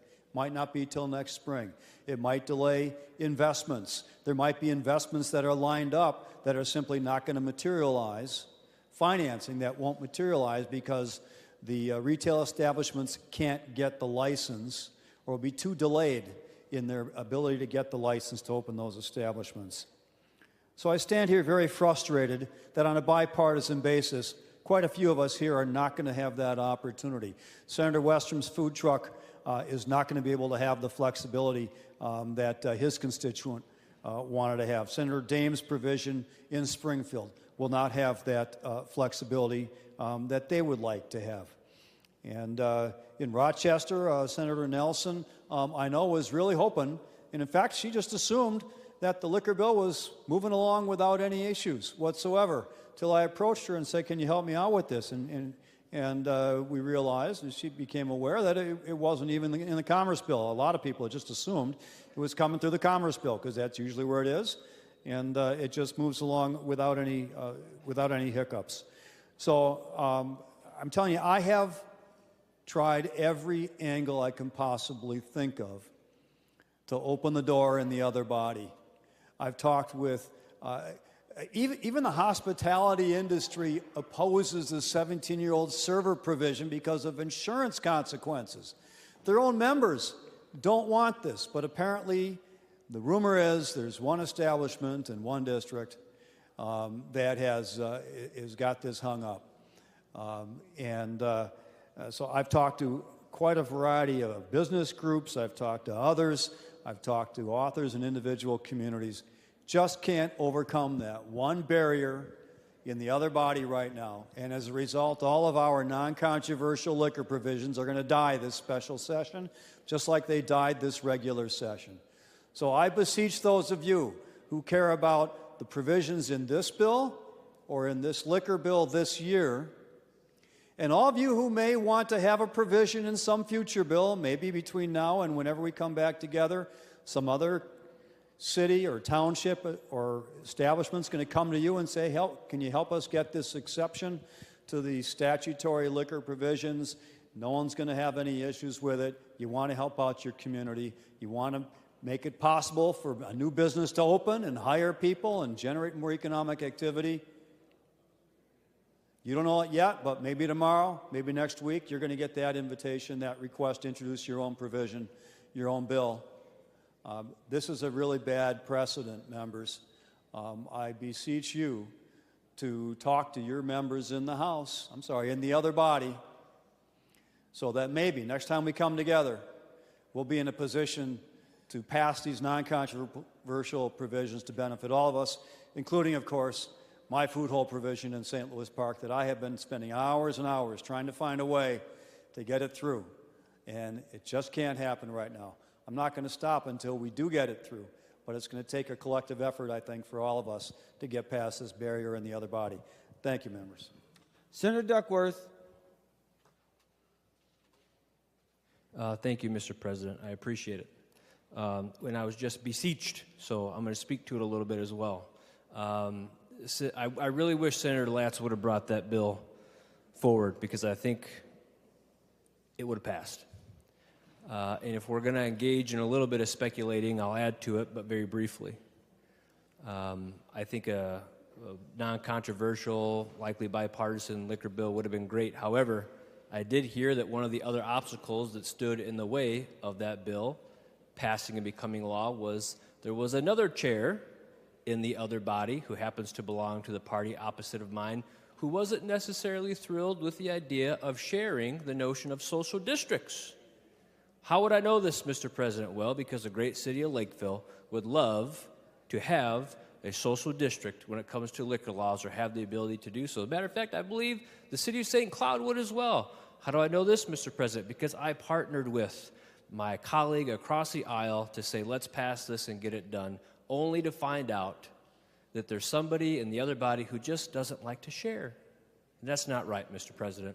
So hopefully we can beseech all kinds of people here in the legislature to get this done next year, whether it's non-controversial liquor provisions for our specific Senate districts or just operating fairly when it comes to social districts. So there's that, Mr. President. The real reason I stood is to talk about the content of the Commerce Bill. I do appreciate your patience, sir. Here's what I'll say. On behalf of our caucus, reinsurance is a big deal.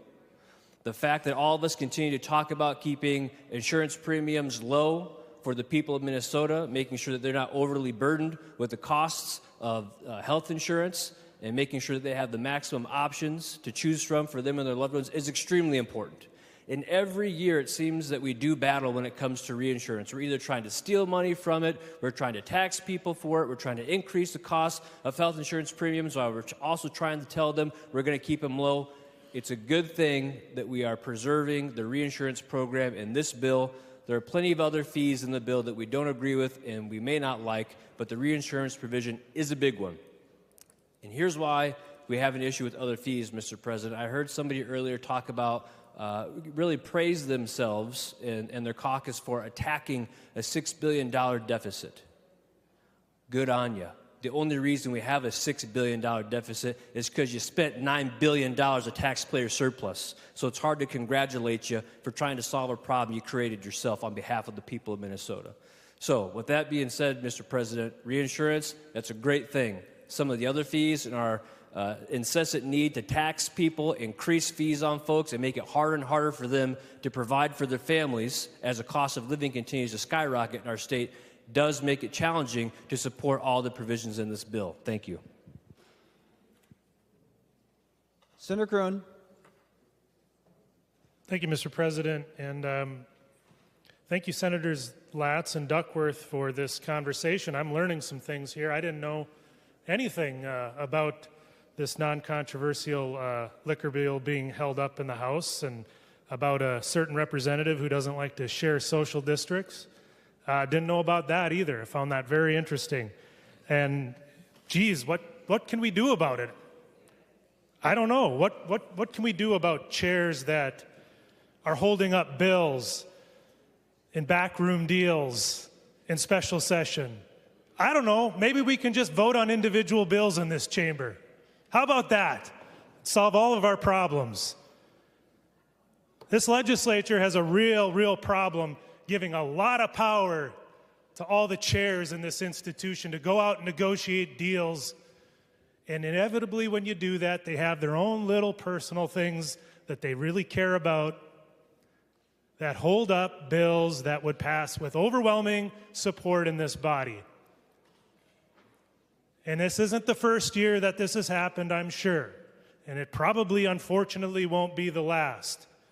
But you want to get these out-of-control chairs in line?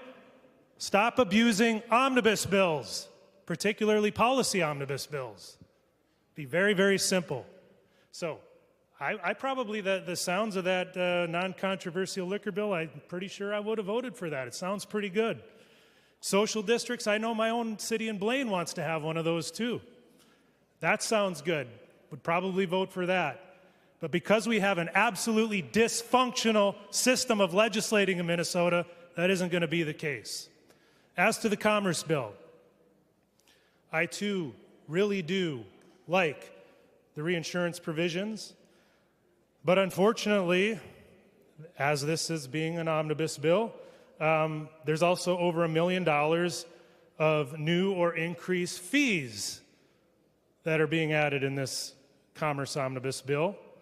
And so whether you want to calculate our $6 billion budget deficit based on inflation or not, to me it really doesn't matter. With the $10 million of tax increases over the last 2 years, we shouldn't be raising taxes, nor should we be raising fees like this. So that makes this bill a little bit more complicated despite some of the good things in it. So thank you, Mr. President.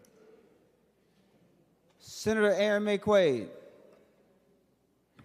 Thank you, Mr. President. I want to speak briefly to a provision that did not come from the Senate, and I want to thank Chair Klein for doing such a great job of keeping this out of our bill as it left our floor originally, but it has come back in and at the request of our Republican colleagues, and it is reinsurance.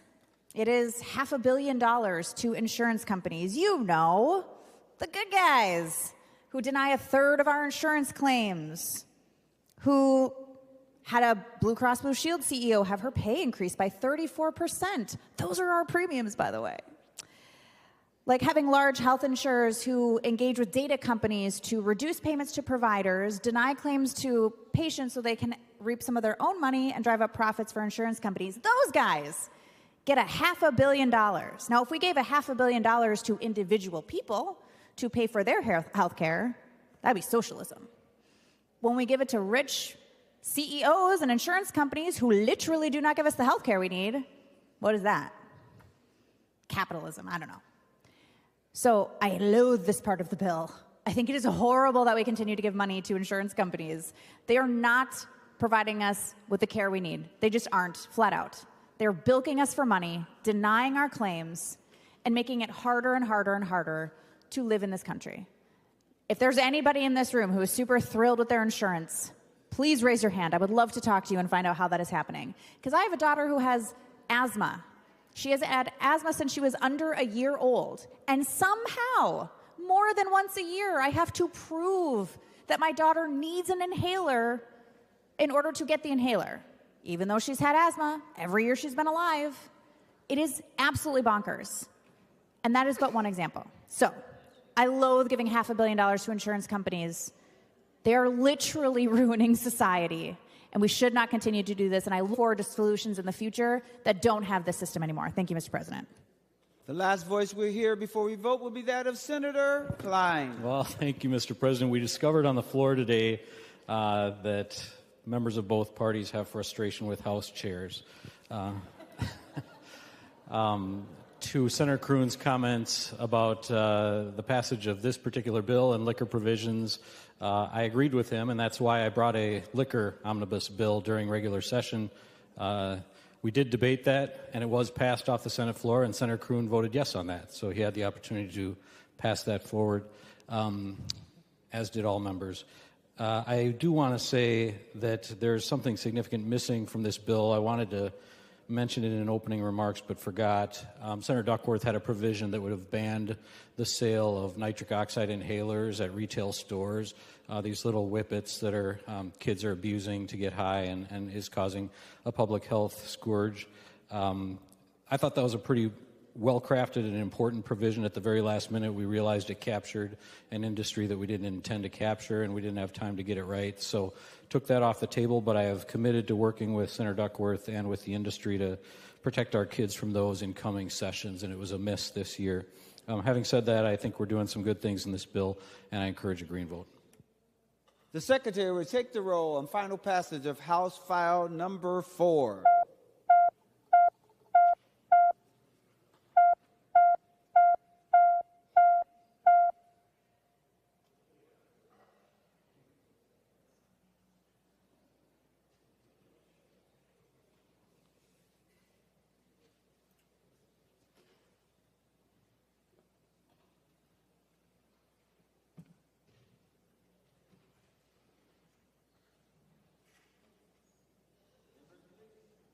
Members, please vote.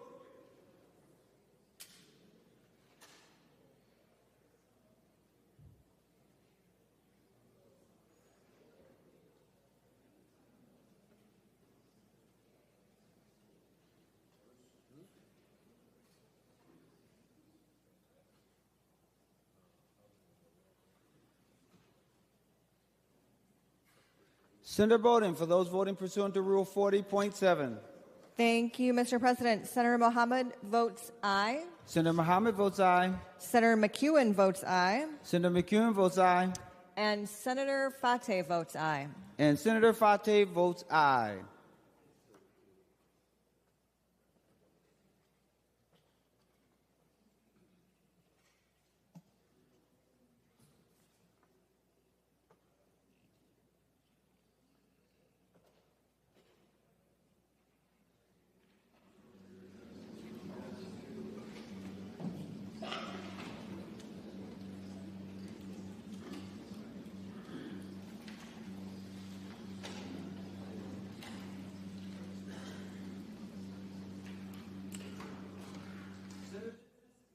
Senator Jasinski, for those voting pursuant to Rule 40.7. Thank you, Mr. President. Senator Abler votes aye. Senator Abler votes aye. Senator Dames votes aye. Senator Daines votes aye. Senator Drazkowski votes no. Senator Drazkowski votes no. Senator Lang votes aye. Senator Lang votes aye. Members, please vote.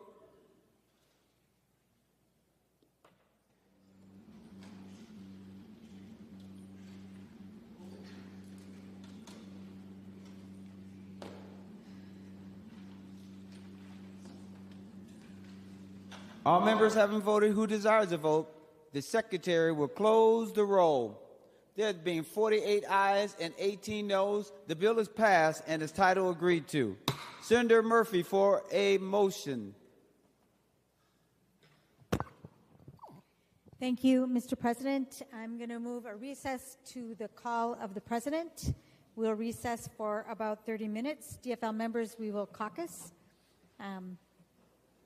That's the plan. Senator Johnson.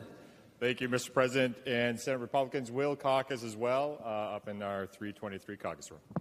On the motion for recess, all in favor say aye. All those opposed say no. The motion prevails. The Senate is now in recess to the call of the President.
The Senate will come to order.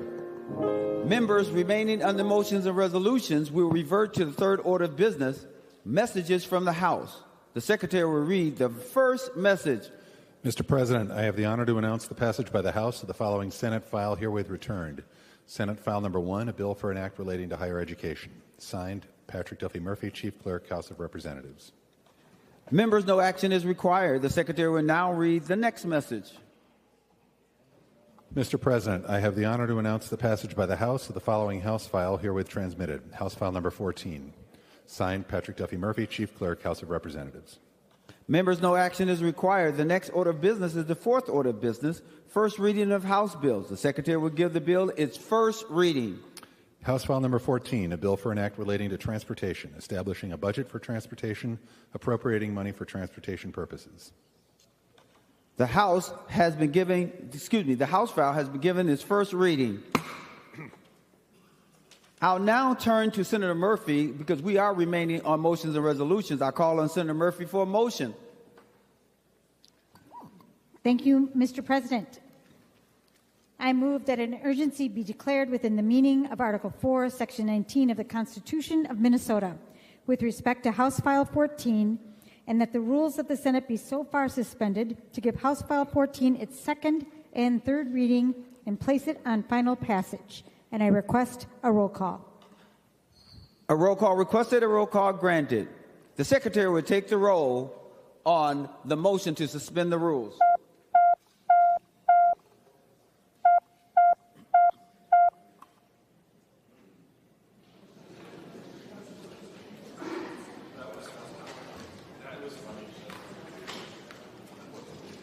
Members, please vote.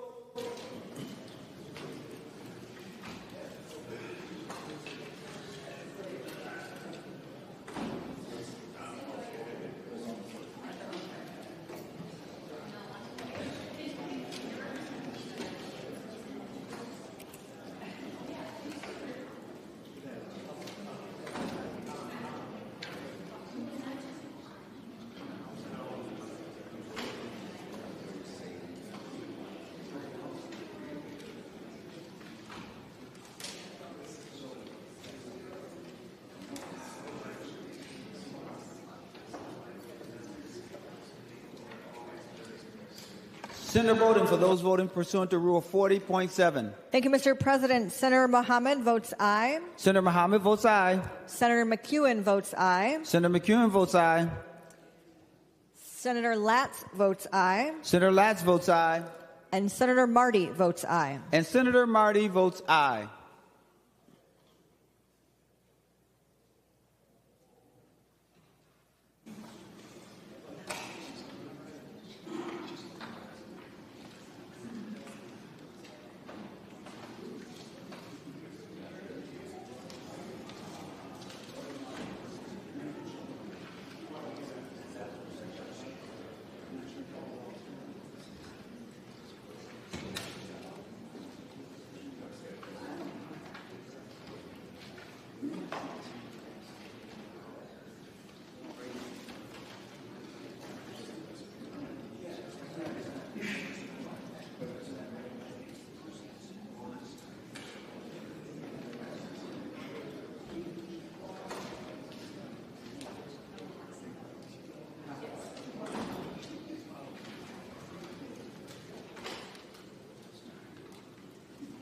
Senator Jasinski, for those voting pursuant to Rule 40.7. Thank you, Mr. President. Senator Abler votes aye.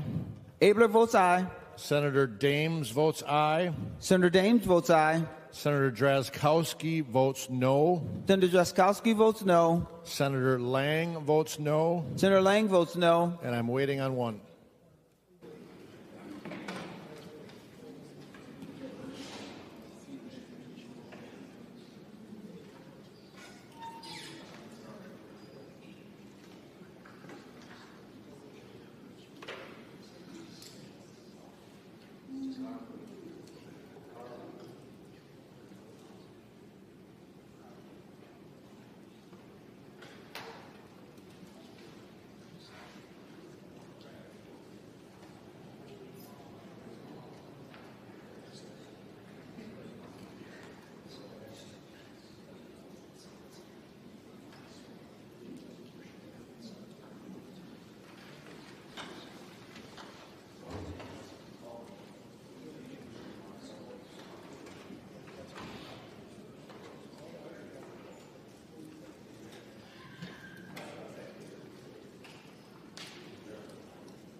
Senator Jasinski.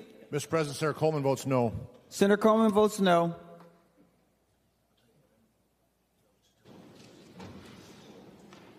All senators having voted who desires to vote, the secretary will close the roll. There have been 45 ayes and 21 nays. The motion to suspend the rules prevails. The secretary will give the House file its second reading. House file number 14. The House file has been given its second reading. Seeing no amendments, the secretary will give the bill its third reading. House file number 14, a bill for an act relating to transportation, establishing a budget for transportation, appropriating money for transportation purposes. Third reading, Senator Dibble. Thank you, Mr. President. Mr. President and members, before you we have House File number 14, otherwise known as Senate File 18. This is the Transportation Finance and Policy Bill.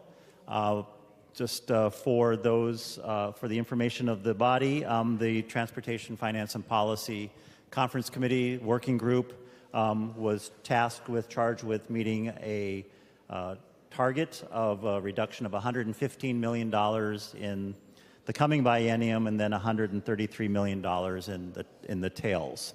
I am happy to report that we did meet that goal, and just a sense of proportion and magnitude, Mr. President and members, that's about over 25% of the entirety of general fund that transportation actually utilizes across both transit, active transportation, as well as roads and bridges.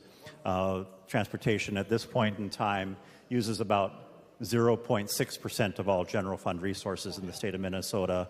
And also took responsibility for about 11% of the reduction targets across the entire, all of the budget goals that we had throughout the entire other bills that we had in front of the legislature this year.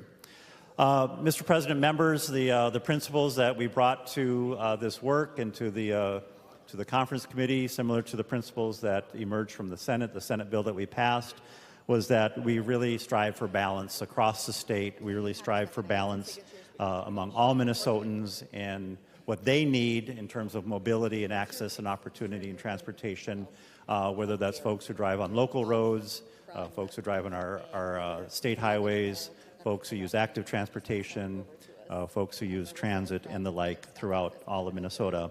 And we were able to do so for the most part. And we were actually on a good path of really striking that balance in both investments as well as reductions for the most part until there was a little bit of a change over the weekend. And so at this point, it gives me no pleasure to report that, in fact, a disproportionate share of the cuts that are going to occur on an ongoing basis will be borne by transit systems and those who rely on transit in Minnesota, particularly in the metropolitan area. There are some temporary cuts, if you will, to the Highway User Tax Distribution Fund and some of the road systems, but those are actually offset in large measure by some new revenues, which I will talk about in just a minute. And in fact, roads, bridges, state counties, cities, townships, et cetera, will experience continued growth. I will say, though, that I'm happy that we did fend off some pretty deep and pretty draconian, pretty damaging cuts to active transportation, disability transportation, and transit, both in greater Minnesota and in the metropolitan area. And so that was some hard work, some hard-won negotiation, and it could have been proverbially so much worse. I'll just turn very quickly, Mr. President, to some of the key elements of the finance. In greater Minnesota, we do experience some cuts from some of the one-time general fund dollars that were appropriated in 2023. That's in the coming biennium, but there will be no cuts to the base. And the major achievement that we made in 2023 in advancing the transit needs in greater Minnesota with substantial support, pretty much fully funding what greater Minnesota transit needs, that will continue on in the base. Likewise, with active transportation, some pretty big cuts in the first biennium, but we protect the gains that we made in 2023, and there are no cuts after that, no cuts in the base. Metro Transit is a somewhat different story. We did cut almost all, not quite all, but most of the general fund appropriation that's made to the Metropolitan Council for the purpose of supporting transit system operations in the first biennium.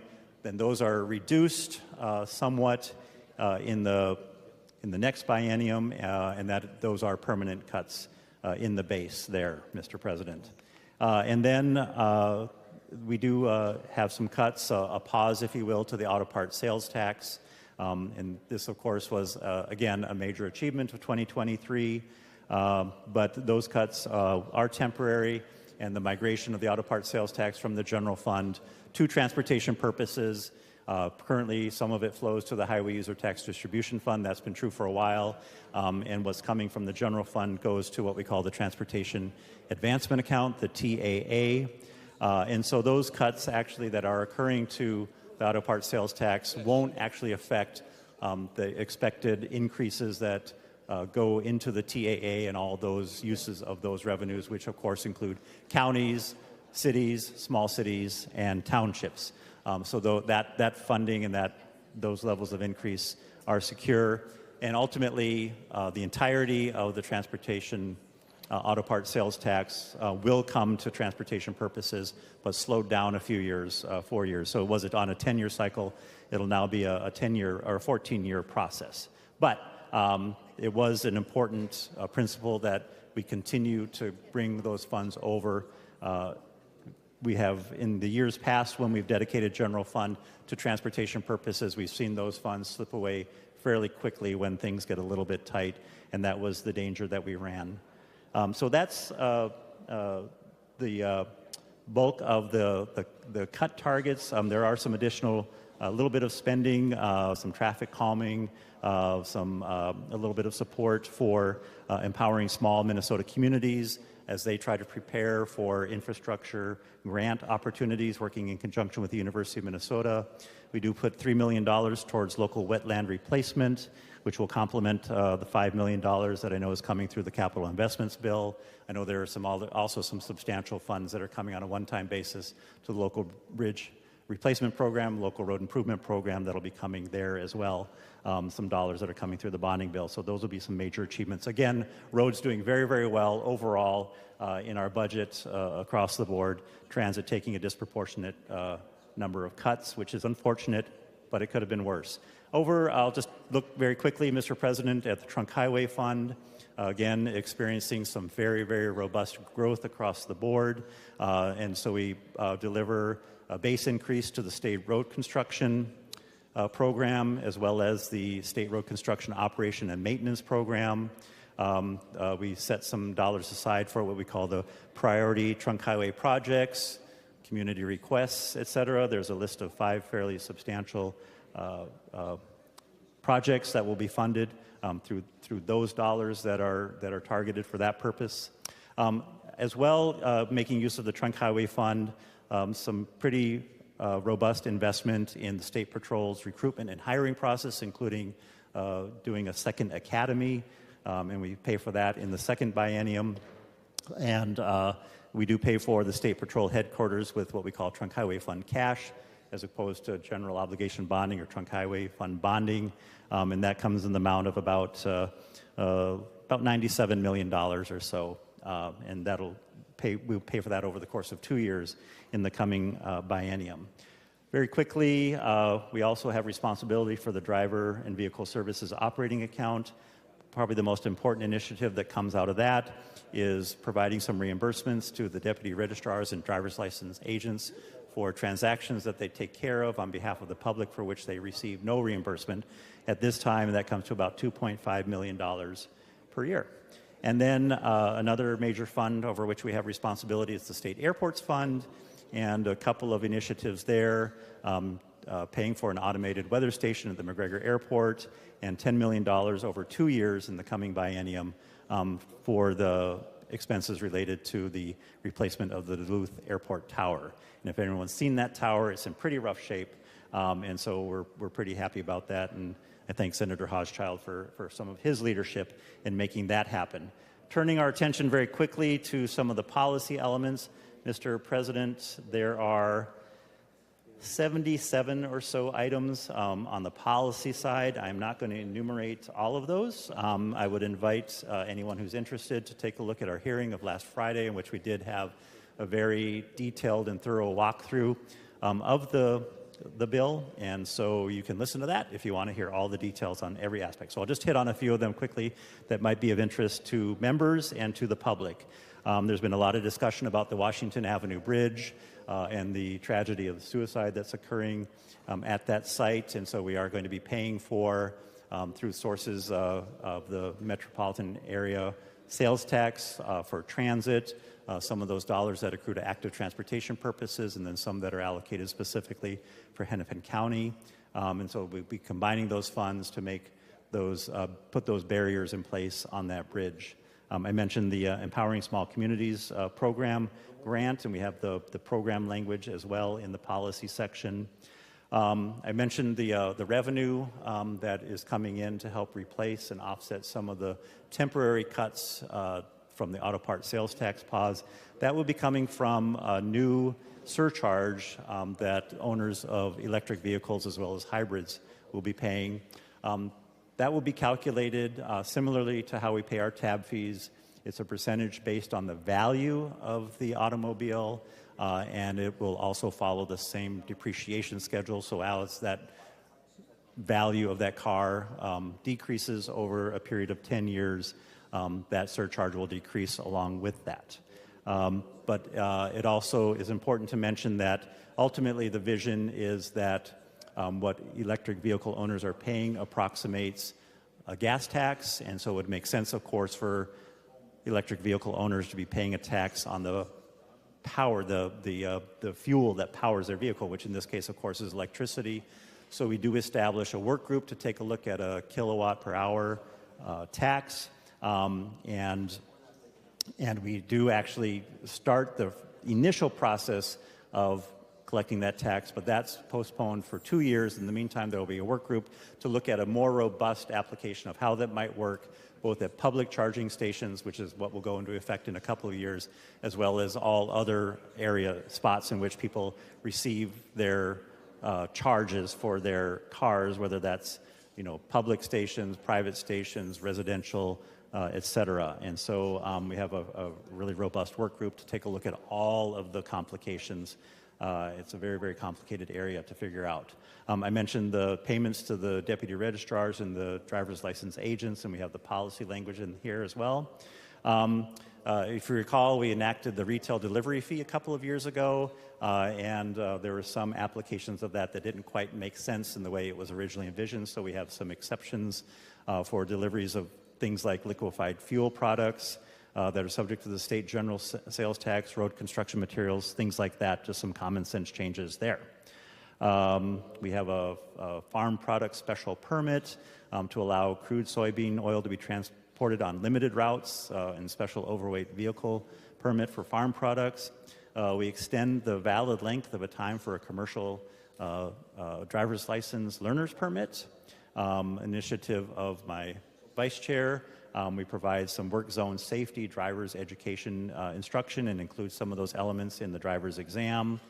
The electric bicycle rebate will be changed somewhat, leadership of Senator Abler, in which those who are interested in having some assistance with purchase of an electric assisted bicycle, those folks will be there will be an income eligibility element, a disability element. It'll be done on a lottery basis, and I think that it'll work. It'll target those dollars more appropriately to the folks that we're trying to help, and I think that program will function better.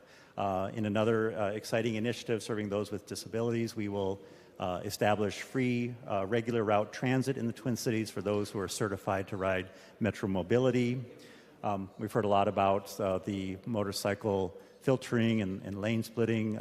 We had hoped to perhaps delay that by a year, but that is not going to happen, but we do modify all the places where folks can do lane splitting and lane filtering and the like. Senator Jasinski and his autonomous mower research, we've got that, as well as an initiative, a pilot to start that. We do include, of course, the the memory of our beloved Majority Leader, Senator Carrie Disick, will be naming the 10th Avenue Bridge in her honor, and I'm very, very proud that we were able to do that. Another initiative to serve people with disabilities, we're going to try to finally figure out how people with disabilities can be well served by the transportation network companies.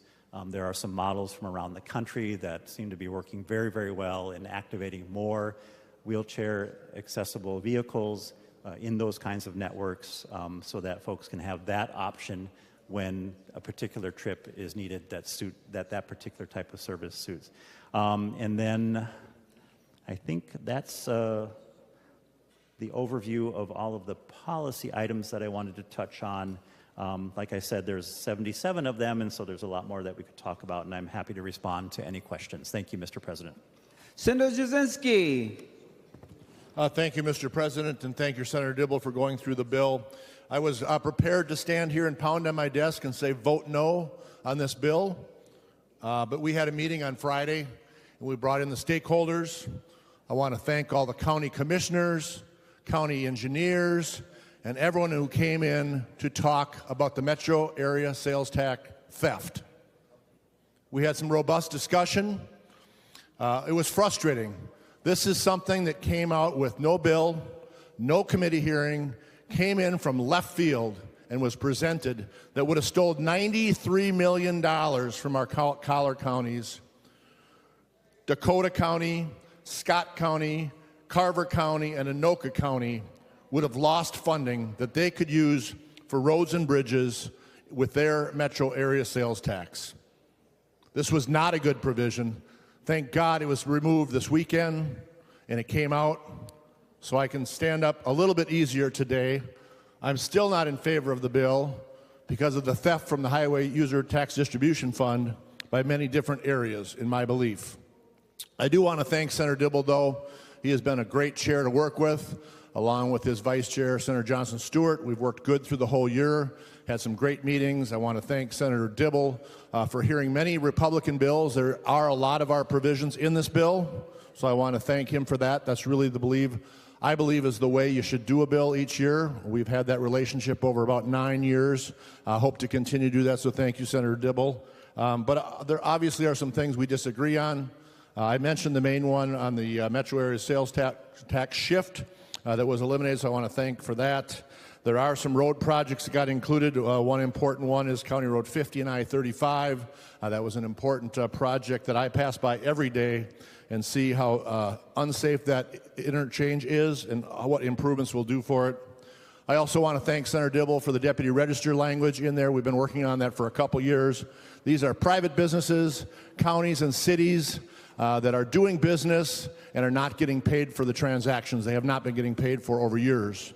A lot of times someone will start a transaction online, cannot get it completed, go into their local deputy registers, who are usually, as I said, private businesses, counties and cities, to correct the issue and that have not been getting paid for.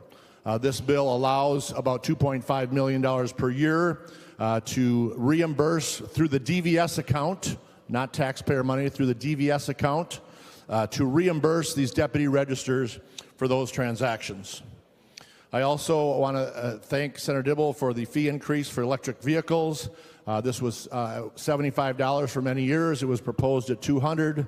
There was some language that we got done, or that they got done in the conference committees. Again, this was no bill. Again, frustrating. There was no bill, no input put in towards this. We were not allowed to discuss this, but it changed to a value-based way instead of just a flat fee. Some of the bad things, and again, $97 million is being stolen from our highway fund for roads and bridges. The State Patrol headquarters is getting funding out of this fund that should be used for roads and bridges. Now, I want to make it clear, I am fully supportive of the State Patrol headquarters and that facility, but that should come from bonding. It should not be coming from our highway funds. There was an agreement a few years back. We gave them money for the acquisition and design for new headquarters with the understanding that the money to build that facility was going to come out of bonding money, not out of trunk highway funds. That is a theft from our highway user tax distribution fund that is being used for a building that should have been done for bonding. Auto parts sales tax being paused, I think, sets a bad precedent. We worked hard to get that initiated over the years. There was a way that we would extend that out to 100% over time, and that has been extended. So I think it sets a bad precedent. I know I've talked to Senator Dibble. I know the governor had proposed actually freezing that, so I want to thank Senator Dibble for just extending it versus stopping it. But again, that is a bad precedent. We are taking money away from our roads and bridges. Some of the greenhouse gas language has been improved, but the greenhouse gas language that was put in 2023 is going to cost our cities, our counties, our taxpayers more money to build roads. It's going to take longer to get them approved, and it's frustrating to see that happen. Also, the NLX money, that was $108 million for a train to Duluth. That money did not get spent. That is sitting there for a possible train to Duluth. That money could have been used to solve our budget deficit. I don't think that project will ever come to fruition. We could have used that money. Approximately $77 million was taken for the UI insurance with our K through 12 schools, so it was used for that. But that $108 million could have balanced our transportation budget without stealing from that trunk highway funds and without delaying auto parts sales tax. Also, the provision that we had in the Senate was to use the 15% efficiencies, put that towards corridors of commerce to have some great projects that could have helped all of Minnesota with some road projects. So that's the majority of what I want to go through. It's going to be a long night here. So again, Senator Dibble did a great job going through the bill, but those are my concerns. I cannot vote in favor of this because of all the money that's coming out of our highway tax distribution fund that should be being used for roads and bridges and not leakages. Thank you, Mr. President. Senator Carlson. Senator Carlson, you're on the list, so no problem if you have to think about it. No problem. Senator Clark. All right, Senator Ann Johnson Stewart. Senator Clark is off my list also. Thank you, Mr. President. I just want to stand up and acknowledge all the hard work that went into this bill and to say that even though there are some things in it that I don't like either, I'll be voting yes. It's been a real joy to be back on the Transportation Committee with Senator Dibble and even, yes, Senator Jasinski. I think we all bring different gifts as well as different ideas, but mostly different expertise. And we work together. It has been really a very good working group, and also with Senator Howe. I don't want to leave him out. There's a few things that I've really enjoyed this time around. I'm looking forward to continuing work on work zone safety. We have a small movement in that area now requiring students that are studying for their driver's exam to learn about work zones, and that's really, really important. So I'm grateful that that's in the bill. Also, I've known Commissioner Daubenberger for decades. Well, actually, I'm older than her, but we've almost went to school together. Anyway, she and I are working together to continue moving forward on the resilient pavement and long-term pavement performance projects, and also on state aid standards. So I will be voting yes. I'm grateful for the collaboration and for the latitude that Senator Dibble has given me, and please vote yes on this bill. Senator Gustafson. Thank you, Mr. President, and a big, big thank you to Senator Dibble. One of my favorite things about working with Senator Dibble is that he always takes the time to learn the nuances of our district, and I have a district that has kind of a transportation puzzle to solve that we don't have to go into now, but he's always taken the time to go through it. In the past, we've got White Bear Township funding that was desperately needed, and this budget session, he also found a way to make our License Center in Circle Pines a full-service provider. That's a big deal, and both of those examples that I cited are real things that people feel in my community and makes a difference and solves a problem. So thank you so much to Senator Dibble, and I cannot go without thanking him for being flexible and a problem solver over the weekend. There were several of us who, as Senator Jasinski pointed out, live in Anoka County or represent Anoka County and Ramsey County, and we were about to lose a lot of funding. He was able to sort of help us solve that problem. He was flexible with it, and I really appreciate that because our counties just cannot afford to have money taken from them right now. So thank you so much. I'll be voting yes and encourage others to do the same. Senator Krohn. Thank you, Mr. President. I also want to be thankful that the cost shift to the Met Council from our counties, particularly our caller counties here in the metro, was removed from this bill. But I do need to emphasize that I watched the working group meeting from last Friday, and was pretty alarmed at what I was watching and kind of how the process of this played out, and was more convinced than ever that this institution needs to move away from these backdoor deals in conference committees, or in this case, working groups, with no transparency to the public, no opportunity for public input, and the provision that shifted the money from the counties to the Met Council was done without any of the counties even knowing about it, and without their input. And then you find out that the provision, not only did it not get a hearing at any point during the regular session, there was never even a bill introduced on the topic. And apparently we're just introducing new bills after session is over, behind closed doors, and we're just going to make that the law. That was the process. Thankfully, our counties spoke up, and I want to give a special thanks to Anoka County and all 7 Anoka County commissioners who spoke with one voice in opposition to that unconscionable provision. We need to do a better job in how we do government in this state. Everybody's got their own pet projects. Everybody wants to do certain things, but there's a right way and a wrong way to do them. And introducing a brand new provision when you didn't even introduce a bill or have a hearing without giving the public or the stakeholders any opportunity to comment is the wrong way to go about making law in this state. We need to get away from backroom deals. And to compound this further, is Senate Republicans didn't even have a seat at the table. We had one representative at the first meeting and at the last meeting, but when all the decisions were being made behind closed doors, Senate Republicans were not even allowed to be in the room. So much for bipartisanship that started this session out.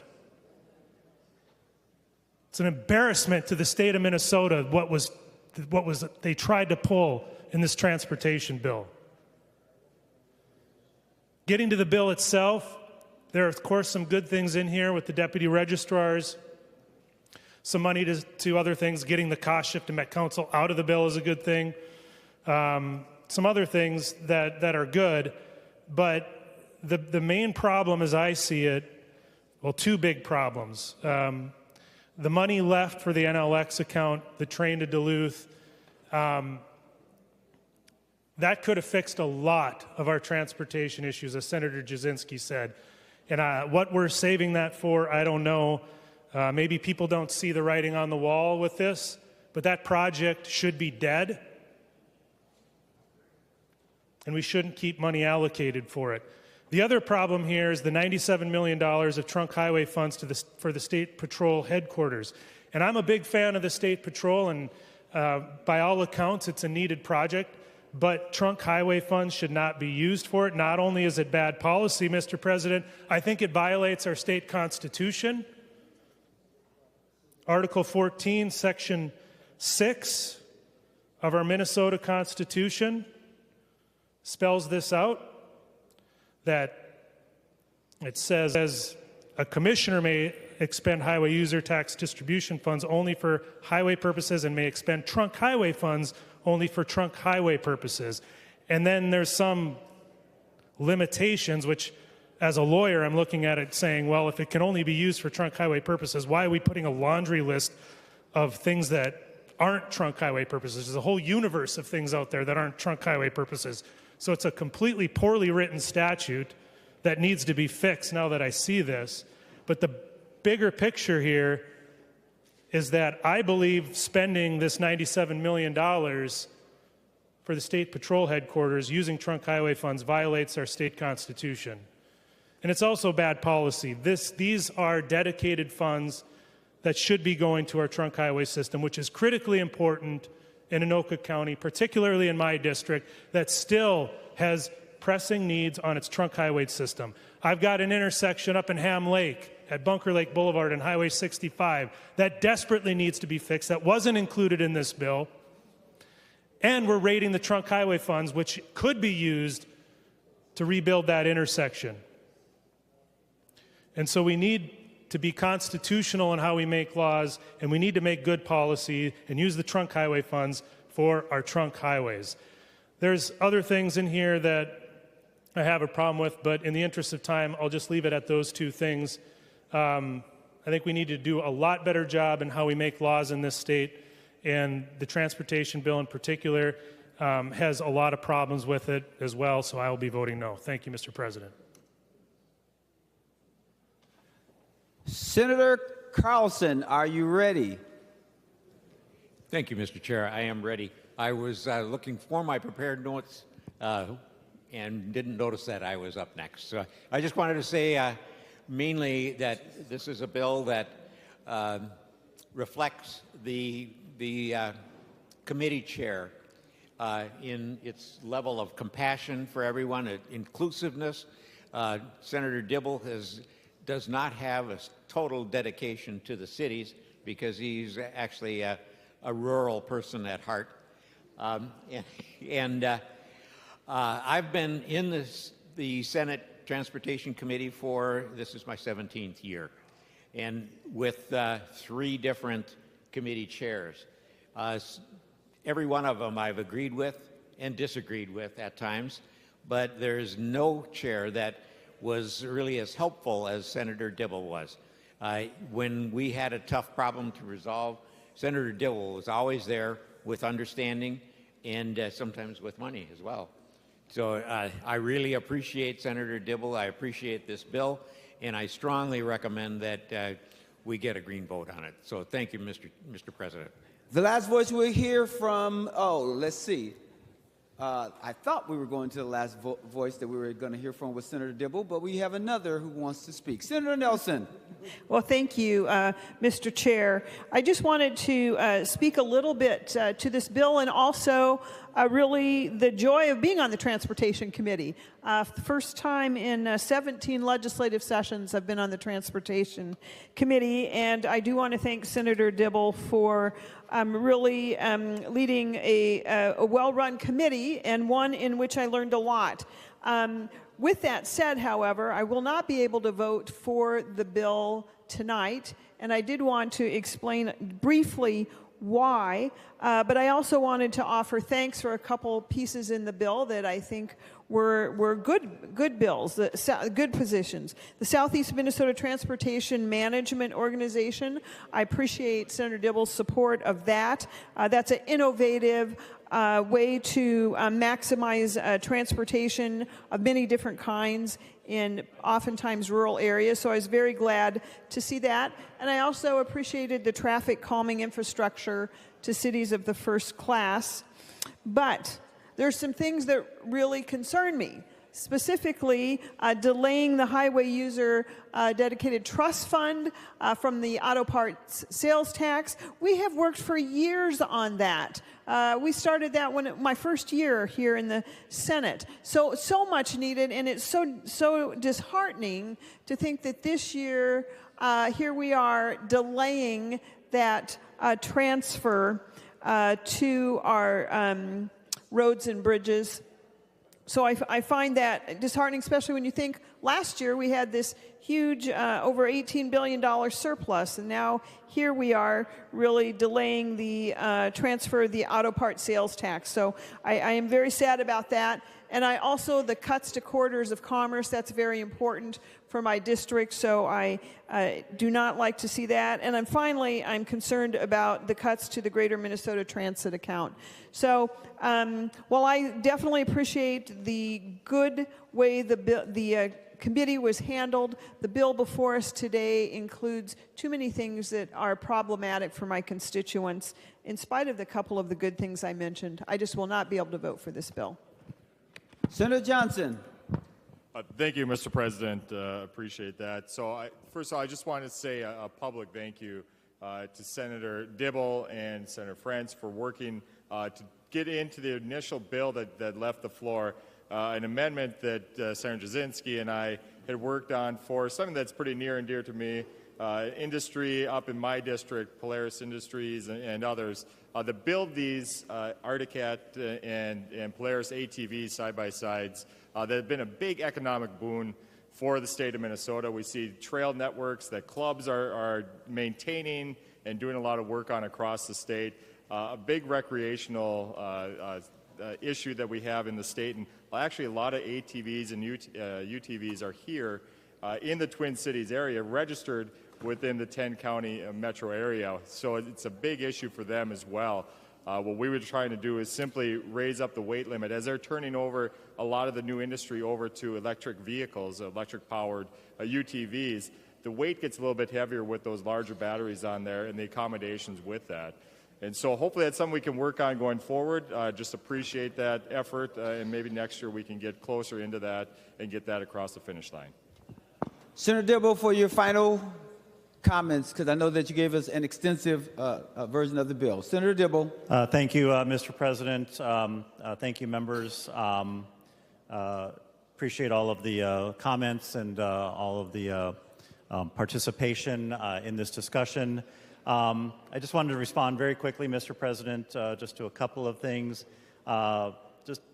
It's important to note that while the auto parts sales tax is used to help balance both in the next biennium and the tails, something that I don't think perhaps people paid as close attention to is the fact that even with just that temporary pause of money flowing to the highway user tax, we created a whole new tax to backfill that. Meanwhile, transit is experiencing a permanent cut to the base. I didn't hear any concern about that expressed by my colleagues, and I wish I would have, because of course we strive in Transportation Committee and in this bill to serve all Minnesotans who need mobility, who need access, who need opportunity, and members, roads over time are being treated in a very, very robust way. We have the revenues that flow from the 2023 bill of the gas tax, license tab fees, and motor vehicle sales tax increases, as well as the new sources that we created, as well as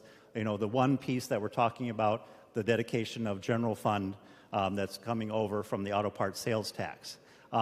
With respect to the county's piece, completely understand that this came in the result of negotiation and not in the process of committee deliberation. I am wide open to that criticism, that critique, and appreciate that as well. But let's understand the proportionality of what we're actually talking about. In 2023, again, in that historic bill, that historic year, the metropolitan area counties realized a windfall to the tune of hundreds of millions of new dollars. And over time, if you look out over the next 10 or so years, billions of dollars that are coming to the counties. This is a small piece. I hope we can continue to have that conversation because, of course, that's about making sure that we can build out the bus rapid transit system in our regular route system, our disability transportation, as well as microtransit throughout the entire metropolitan area. Counties had an opportunity to do that, coordinate that regional investment in the form of the county's Transit Improvement Board that was established in 2008 with a quarter-cent sales tax that they were asked to levy. And they did that for a few years, and then they completely disbanded that effort and kept those dollars for themselves and indicated that they weren't interested in all in coordinating together and building out and cooperating with Metro Transit on that piece. And so much so that Ramsey County which was saving money to build Transitway down the Riverview corridor, accumulated $730 million from their sales tax source. The decision has been made to shift that mode, and rather than save that money to build what is likely going to be bus rapid transit down West 7th and Riverview corridor, they're going to take that money back and spend it on county road projects throughout all of Ramsey County. So it's a little bit hard to believe that suddenly Ramsey County is going to be poor when they have $730 million that they can just take back and spend as they see fit. Likewise, members, it's important to know that Anoka County, Dakota County, some other counties have the opportunity to raise a full half-cent sales tax, and they decline to do so. They only raise a quarter-cent sales tax. They have the ability to raise the wheelage tax from $10 to $20. Dakota County still raises only $10. Anoka County has completely turned its back on those revenue sources that they can generate on their own behalf. So they're not fully partnering with us on those kinds of investments in transportation and transit. So that was the genesis of the idea. And if you look at the charts, the amount of revenue that's coming to counties, both presently, here's the chart, you probably can't see it, as well as what would have happened after the proposal. All the lines still go right on up, and a fairly healthy slope. So again, it wasn't ready for the prime time. Process was flawed. We didn't lay the groundwork or build the conversation. Totally legitimate criticism and critique. But the claims on the counties that somehow they're going to have to raise property taxes or they're going to become impoverished as a result of this proposal, that's just not the case. So I just needed to settle that discussion, Mr. President. I do want to say thank you very much to my friend and partner, Senator Jasinski. We have a very positive relationship. The bill is very bipartisan. I think fully half of those policy proposals that I ran through, half the proposals in the bill do come from the Republican caucus, and appreciate the great conversation we have. Thank you to all of our committee members, Senator Carlson, Senator Hurst, Senator McEwen, Senator Paugh, and then our conference committee members, Senator Clark, as well as Senator Lang, Senator Nelson, Senator Farnsworth, Senator Howe. A huge thank you to our staff. We are nothing and are nowhere without our staff, Beth Ethier and Alex Will, who work in my office, do a tremendous job. Danny Gillis, who's my partisan researcher, phenomenal work, and I am so deeply appreciative to all of his work. Tom Sheeta, who works with Senator Jasinski, Dave Reisanen, and of course, the amazing Krista Boyd, and we have to, of course, salute Tim Greenfield. This is his final hurrah. He is moving on to the city of St. Paul, but he has been a phenomenal Senate counsel, and I couldn't thank him enough for all of his fine work. As a matter of fact, this is his last day. Right here, this is it, final hurrah. So, but Mr. President, if I could just take one moment, a point of personal privilege. Everyone knows that I had experienced a pretty profound and unexpected loss in my family, the loss of my beloved sister, Deanna Lynn Dibble West, and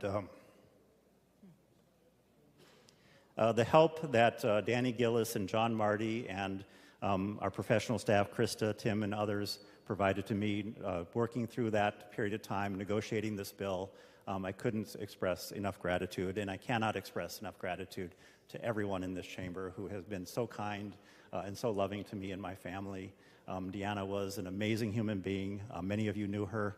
She showed up at a lot of events, and she was a really, really wonderful, happy, dear, sweet soul.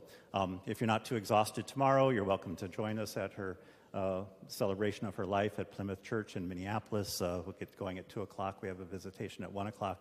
But if you're exhausted, I totally understand. I feel your love. You've been fantastic. With that, Mr. President, I would encourage a green vote on this great bill. Thank you very much. Our condolences to your family. Needless to say, the Secretary will take the roll on final passage for House File 14.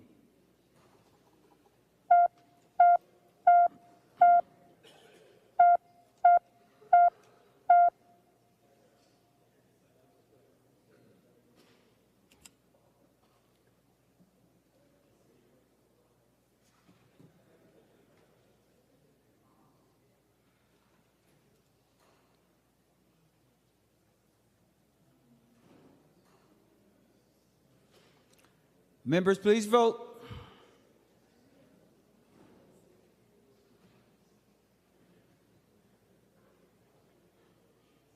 Senator Bowden, for those voting pursuant to Rule 40.7. Thank you, Mr. President. Senator Mohammed votes aye. Senator Mohammed votes aye. Senator McEwen votes aye. Senator McEwen votes aye.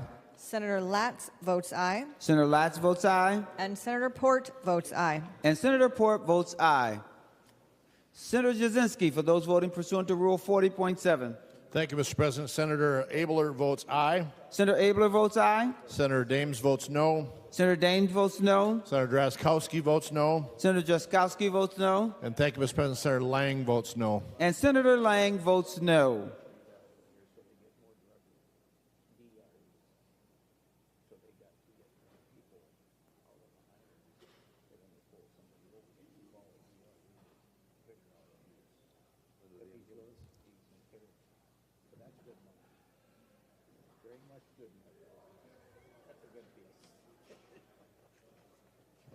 Let me help you out. That's a positive.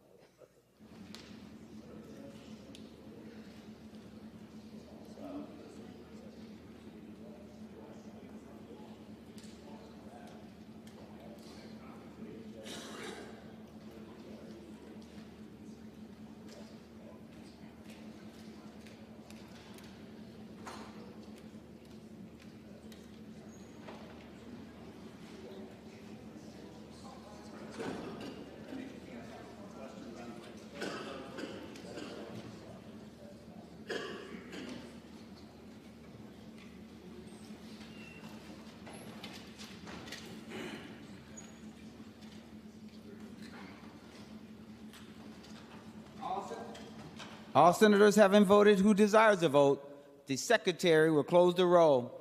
There being 35 ayes and 32 noes, the bill is passed and its title agreed to. Remaining on the motions and resolutions will revert to the third order of business. Messages from the House. The secretary will read the first message. Mr. President, I have the honor to announce the passage by the House of the following Senate file herewith returned. Senate File Number 17, a bill for an act relating to state government establishing a biennial budget for jobs, labor, and economic development. Signed, Patrick Duffy Murphy, Chief Clerk, House of Representatives. The secretary will read the next message. Mr. President, I have the honor to announce the passage by the House of the following Senate file herewith returned. Senate File Number 2, a bill for an act relating to energy, appropriating and transferring money for energy and renewable development account programs and activities. Signed, Patrick Duffy Murphy, Chief Clerk, House of Representatives. No action is required. Members, I believe there is one more message. The secretary will read the next message. Mr. President, I have the honor to announce the passage by the House of the following House file herewith transmitted. House File Number 3. Signed, Patrick Duffy Murphy, Chief Clerk, House of Representatives. Members, no action is required. The next order of business is the fourth order of business, first reading of House bills. The secretary will give the bill its first reading. House File Number 3, a bill for an act relating to human services, amending provision on aging and older adult services, disability services, health care, etc. The House bill has been given its first reading. Members remaining under motions and resolutions, I now call on Senator Murphy for a motion. Thank you, Mr. President. I move that an urgency be declared within the meaning of Article 4 and Section 19 of the Constitution of Minnesota with respect to House File 3, and that the rules of the Senate be so far suspended as to give House File Number 3 its second and third reading and place it on its final passage. I request a roll call. Roll call requested, roll call granted. The secretary would take the roll on the motion to suspend the rules.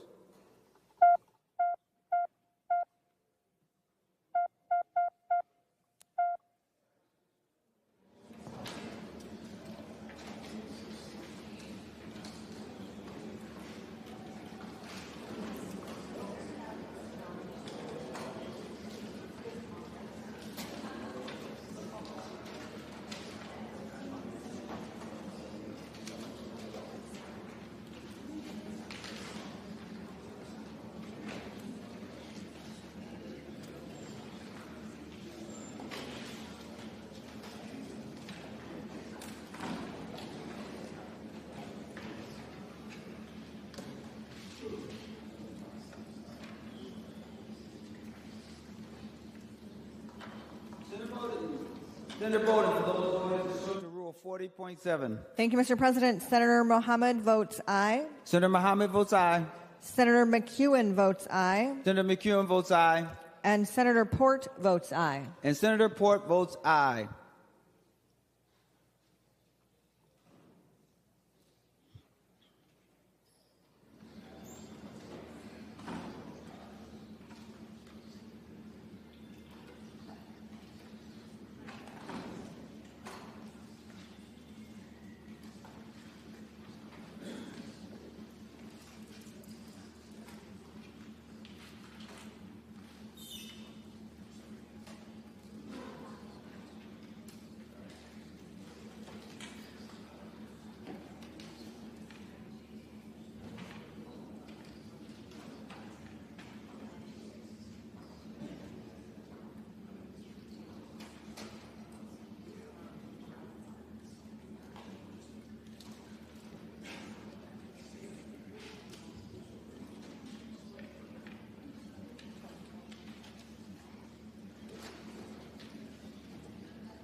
Senator Jasinski, for those voting pursuant to Rule 40.7. Thank you, Mr. President. Senator Drazkowski votes no. Senator Drazkowski votes no. Senator Lang votes no. Senator Lang votes no. I'm still waiting on two more.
Senator Jasinski. Thank you, Mr. President. Senator Abler votes aye. Senator Abler votes aye. Senator Dames votes aye. And Senator Dames votes aye.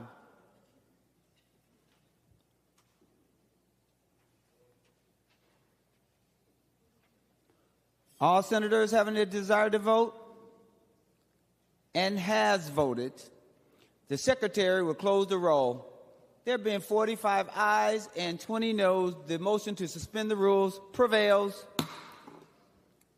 The Secretary will give the House file a second reading. House file number 3. The House file has been given a second reading. With no amendments, the Secretary will give the bill its third reading. House file number 3, a bill for an act relating to human services, amending provisions on aging and older adult services, disability services, health care, etc.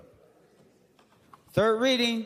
Senator Hoffman. Mr. President, thank you. This is a special session, Human Services. We had a real task, difficult charge, crafting a budget that reduces spending by $1.1 billion. There are a lot of things in here that are exactly how they left the Senate floor. And with that, Mr. President, I would want to forego my 25-minute speech regarding how today marks a day that a certain musician wrote a song for a certain band called Manic Monday. I don't know if you know who that musician is, Mr. President, but I do want to thank gratitude to our Senate staff, David Zack, Cassie Soar, researchers Emily Spatero and Bryce Hicks. A big thank you to our interns, Amanda Riviera Torres, Amber Dunham, and Cal Luttrell, and to our pages, Chloe Adele, Olivia Anderson, and Roan Chaffee. To the House staff, the other body, Nick Stuma-Langer, Megan Rosbach, Elijah Henderson, Joseph Frauhoff, and our researchers, Molly Peterson and Tom Brennan. Your professionalism and actually being able to leave your ego in the hallway made a lot of sense to us. I want to thank the House legislative analysts, Danielle Pinelli, Sarah Sunderman, fiscal analyst Doug Berg, and our Senate analyst, Leah Monahan, who's an amazing individual and a gift to the state of Minnesota, as well as our Senate fiscal staff, Kyle Raymond. So glad you moved from the great state of Washington to Minnesota. Your guidance and clarity have been critical every step of the way. A sincere thank you, Mr. President, to our partners at the Department of Human Services, Christy Grom, Elise Bailey, and Shireen Gandhi, the commissioner.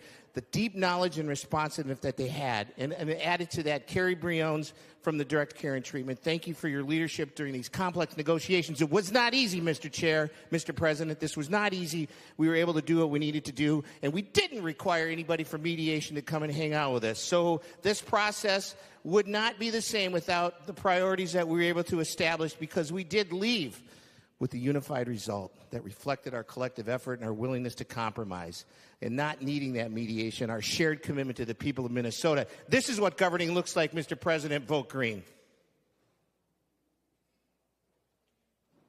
Senator Rasmussen. Thank you, Mr. President. First off, I just want to thank the engagement on the Human Services Committee, and every member of the committee on both sides of the aisle care a lot about the important work that we do on the Senate Human Services Committee. And the reason why it's so important to get this budget right and to get this policy right is because it directly impacts the lives of Minnesotans, Minnesotans with disabilities, Minnesotans in our nursing homes, Minnesotans who are the most vulnerable.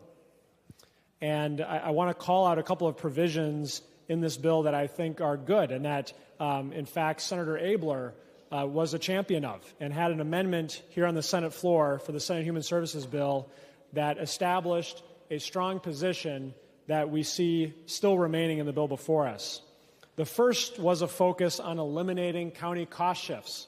We saw Governor Walz propose $460 million in cost shifts to our counties that would have increased property taxes, at least in the areas I represent, by anywhere of 5 to 9% on Minnesotans who are on a fixed income, who are struggling to afford to stay in their home. Senator Abler brought an amendment on the Senate floor that eliminated that. I'm glad that the county cost shift issue has largely been addressed in this bill.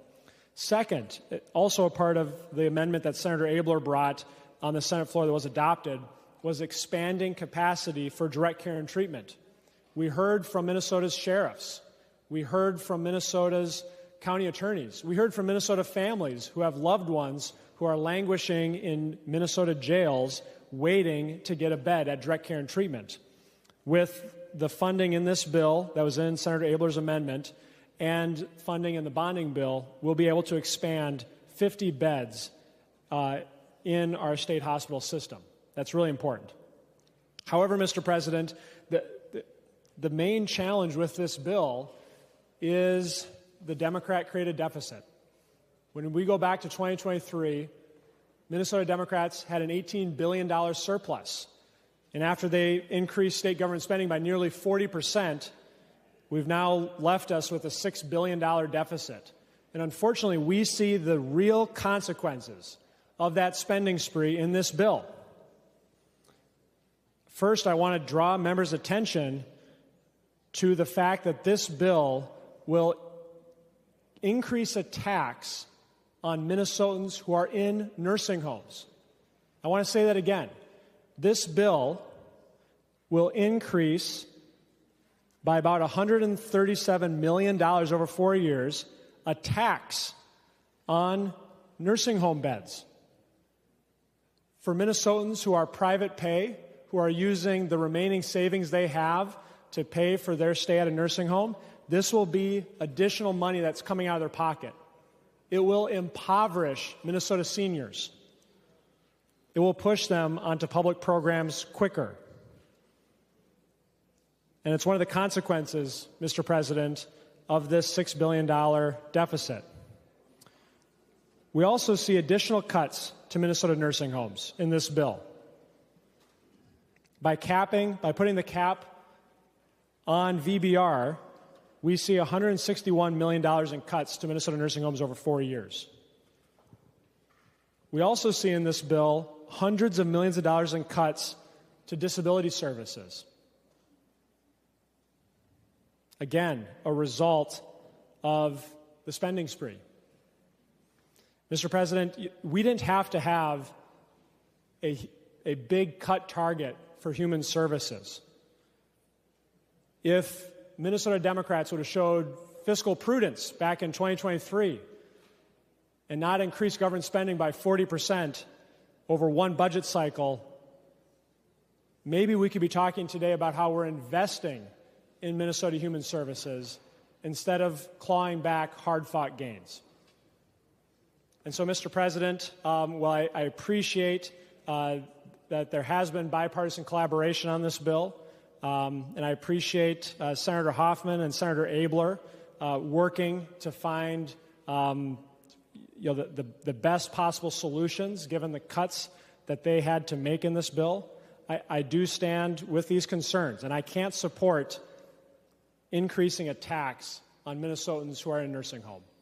And so, Mr. President, I'll be encouraging members to vote against this bill today because we need to make sure that we're prioritizing the most vulnerable in society, and those are our seniors in nursing homes. Those are families with loved ones who have a disability, and this bill, unfortunately, makes them worse off. Senator Hoffman, your last words before we vote. Thank you, Mr. President. All I wanted to say was we bring this to a close, the deep appreciation that's there. The co-chairs, Representative Mohamed Noor, Representative Joe Schumacher, it was a partnership, Mr. Chair. We were given a terrible, terrible target in that even though when we disagreed, we remained anchored in our shared purpose to deliver just a just and responsible budget for Minnesotans. To the Senate colleagues, Mr. President, Senator Jim Abler, Omar Fateh, Aaron May Quaid, Zaina Mohammed, thank you for bringing your perspective. And I just wanted to make sure with that, Mr. President, we did what you asked us to do. Thank you. The Secretary will take the roll for final passage on House File 3.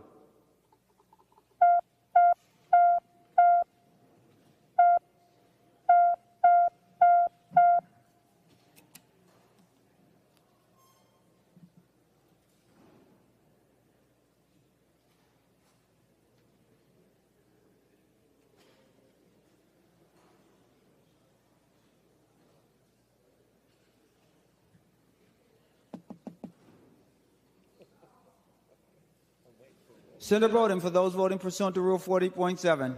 Thank you, Mr. President. Senator Mohammed votes aye. Senator Mohammed votes aye. Senator McEwen votes aye. Senator McEwen votes aye. Senator Port votes aye. Senator Port votes aye. Senator Klein votes aye. Senator Klein votes aye. And, Mr. President, Senator Dibble votes aye. And Senator Dibble votes aye.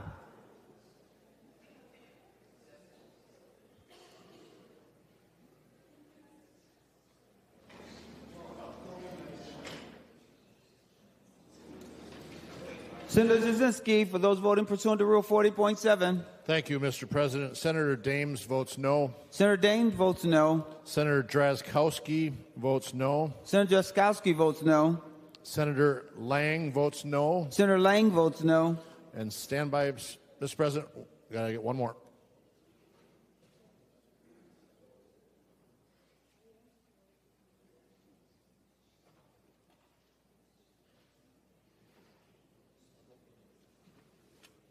Mr. President. Senator Jasinski. And thank you, Mr. President. Senator Abler votes aye. Senator Abler votes aye.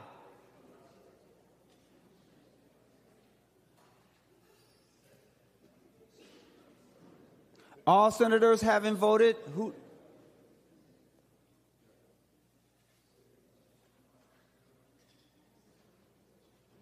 Everyone voted. All senators having voted who desires to vote, the Secretary will close the roll. There being 35 ayes and 32 noes, the bill is passed and its title agreed to.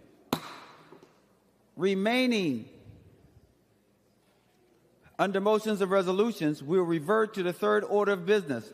Messages from the House, the Secretary will read the message. Mr. President, I have the honor to announce the passage by the House of the following House file herewith transmitted. House File Number 5, signed Patrick Duffy Murphy, Chief Clerk, House of Representatives.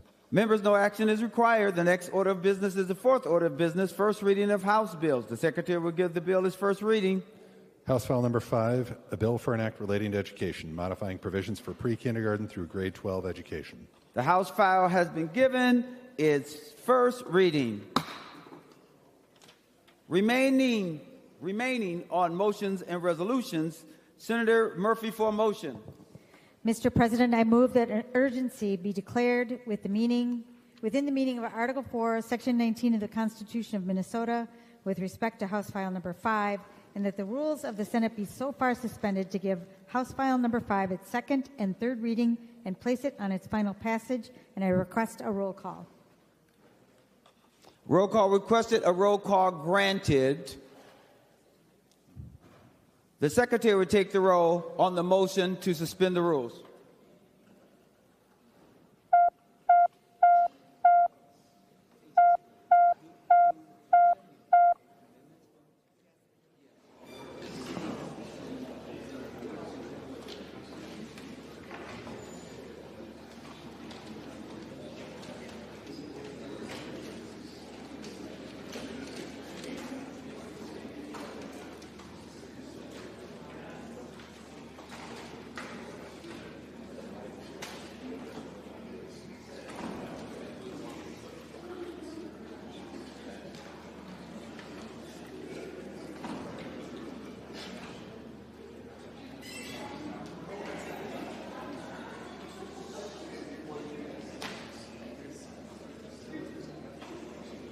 Senator voting, for those voting pursuant to Rule 40.7.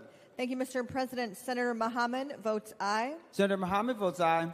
Senator McEwen votes aye. Senator McEwen votes aye. Senator Port votes aye. Senator Port votes aye. Senator Klein votes aye. Senator Klein votes aye. And Senator Dibble votes aye. And Senator Dibble votes aye. Senator Rest, are you voting?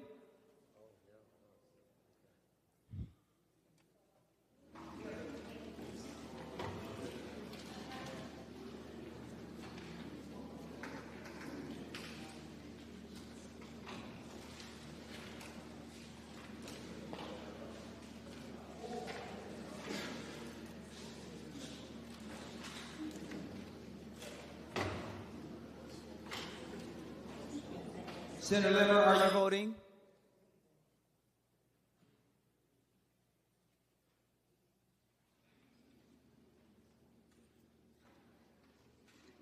Senator Jasinski, for those voting pursuant to Rule 40.7. Thank you, Mr. President. Senator Drazkowski votes no. Senator Jaskowski votes no. Senator Lang votes no. Senator Lang votes no. Still waiting on 2.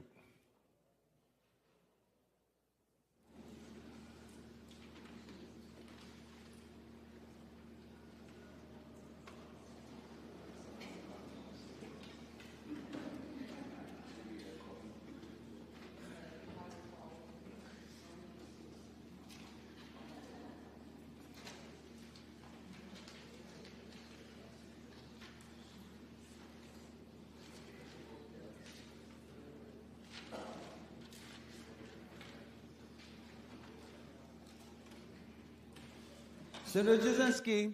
Thank you, Mr. President. Senator Abler votes aye. Senator Abler votes aye. Senator Dames votes aye. Senator Daines votes aye.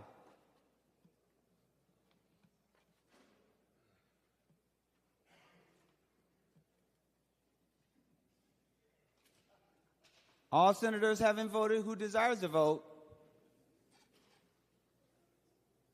The Secretary will close the roll. There have been 45 ayes and 20 noes. The motion to suspend the rules prevails.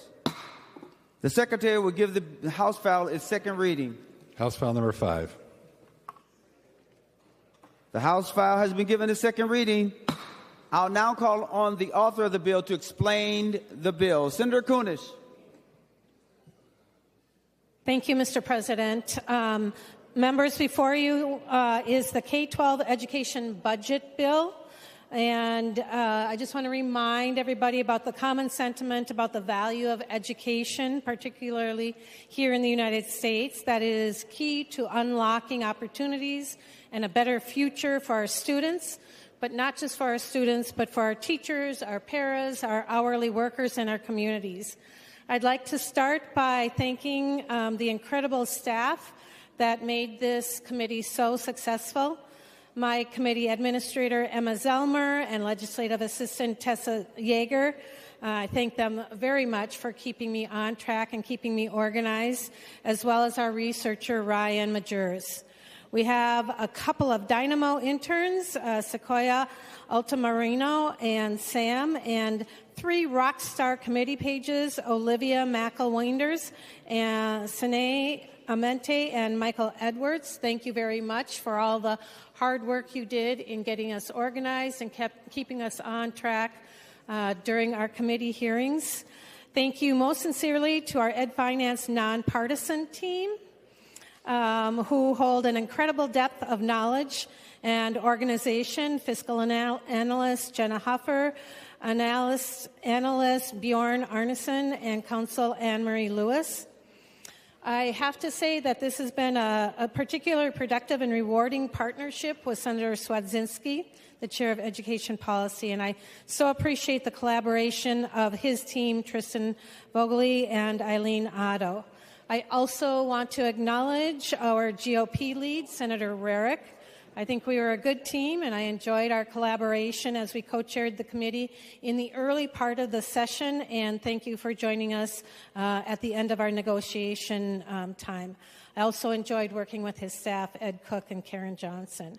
And then a final shout out to Commissioner Jett and his well-organized team, who worked so very hard to ensure that our students and staff have the resources and the opportunities to thrive. Members, this bill, this budget reflects agreements from Republicans and Democrats through intense, productive, and bipartisan discussion with the House chairs Krisha and Joachim, and I hope that we have earned your support with a green vote. The Minnesota Department of Education reports that the total enrollment for the school year 23-24 had reached 943,220 students. Of this number, 870,693 students are enrolled in public schools, while 72,529 learners are registered in private institutions, approximately 8.3%. This Minnesota State Legislature holds a significant legislative responsibility for the public schools in our state through our constitutional mandate, Article 13, Section 1 of the Minnesota Constitution, that states directs our duty of the legislature to establish a general and uniform system of public schools and makes provisions through taxation or otherwise to ensure a thorough and efficient system of the public schools through the state. This demonstrates that this legislature has a fundamental role in shaping and supporting public education. And so I am confident that these bills meet those expectations quite successfully. I want to talk now about the finance part of this bill because we merged the policy. We didn't get to hear the finance section on the floor before our session ended, and so I'd like to just go through that a little bit. This session, the state DFL has been focused on preserving the E-12 investments from the 23 DFL-led education budget, which included the largest funding increase in state history, and we are committed to continuing to prioritize our students, our teachers, and our classrooms. We had a difficult budget cut target of $420 million in the future budget cycle of fiscal years 28-29 and had to make tough reductions that will hopefully never come to fruition if we experience a budget surplus in the next 2 years. We preserve funding for the upcoming budget cycle while acknowledging the need to curb spending growth in future budget years, and we are remaining committed to keeping cuts out of the classroom and focused on education reform. Keep in mind that our school districts will see a 2.7 basic education formula increase in 2026 and another inflationary increase of 3% in 2027, and that formula will continue to be tied to inflation into the future. The Senate DFL priority is to preserve funding for critical investments in English language learner aid, universal meals, student support personnel aid, library aid, the READ Act, teacher preparation and recruitment programming, and school infrastructure. And we did just this. Maybe not at the levels that we wanted, but we did the best that we could. I am very pleased to share that there is language to ensure continuation of funding for compensatory revenue, which is provided to schools with a greater level of students in poverty. With no change in this law, schools could have seen a $50 million reduction. This agreement will hold harmless funding levels for 1 year and then create a working group to determine the most appropriate formula for distributing compensatory aid in future budget. Senator Clark's proposal to create a working group to study compensatory aid also was included, and we're excited to hear their recommendations.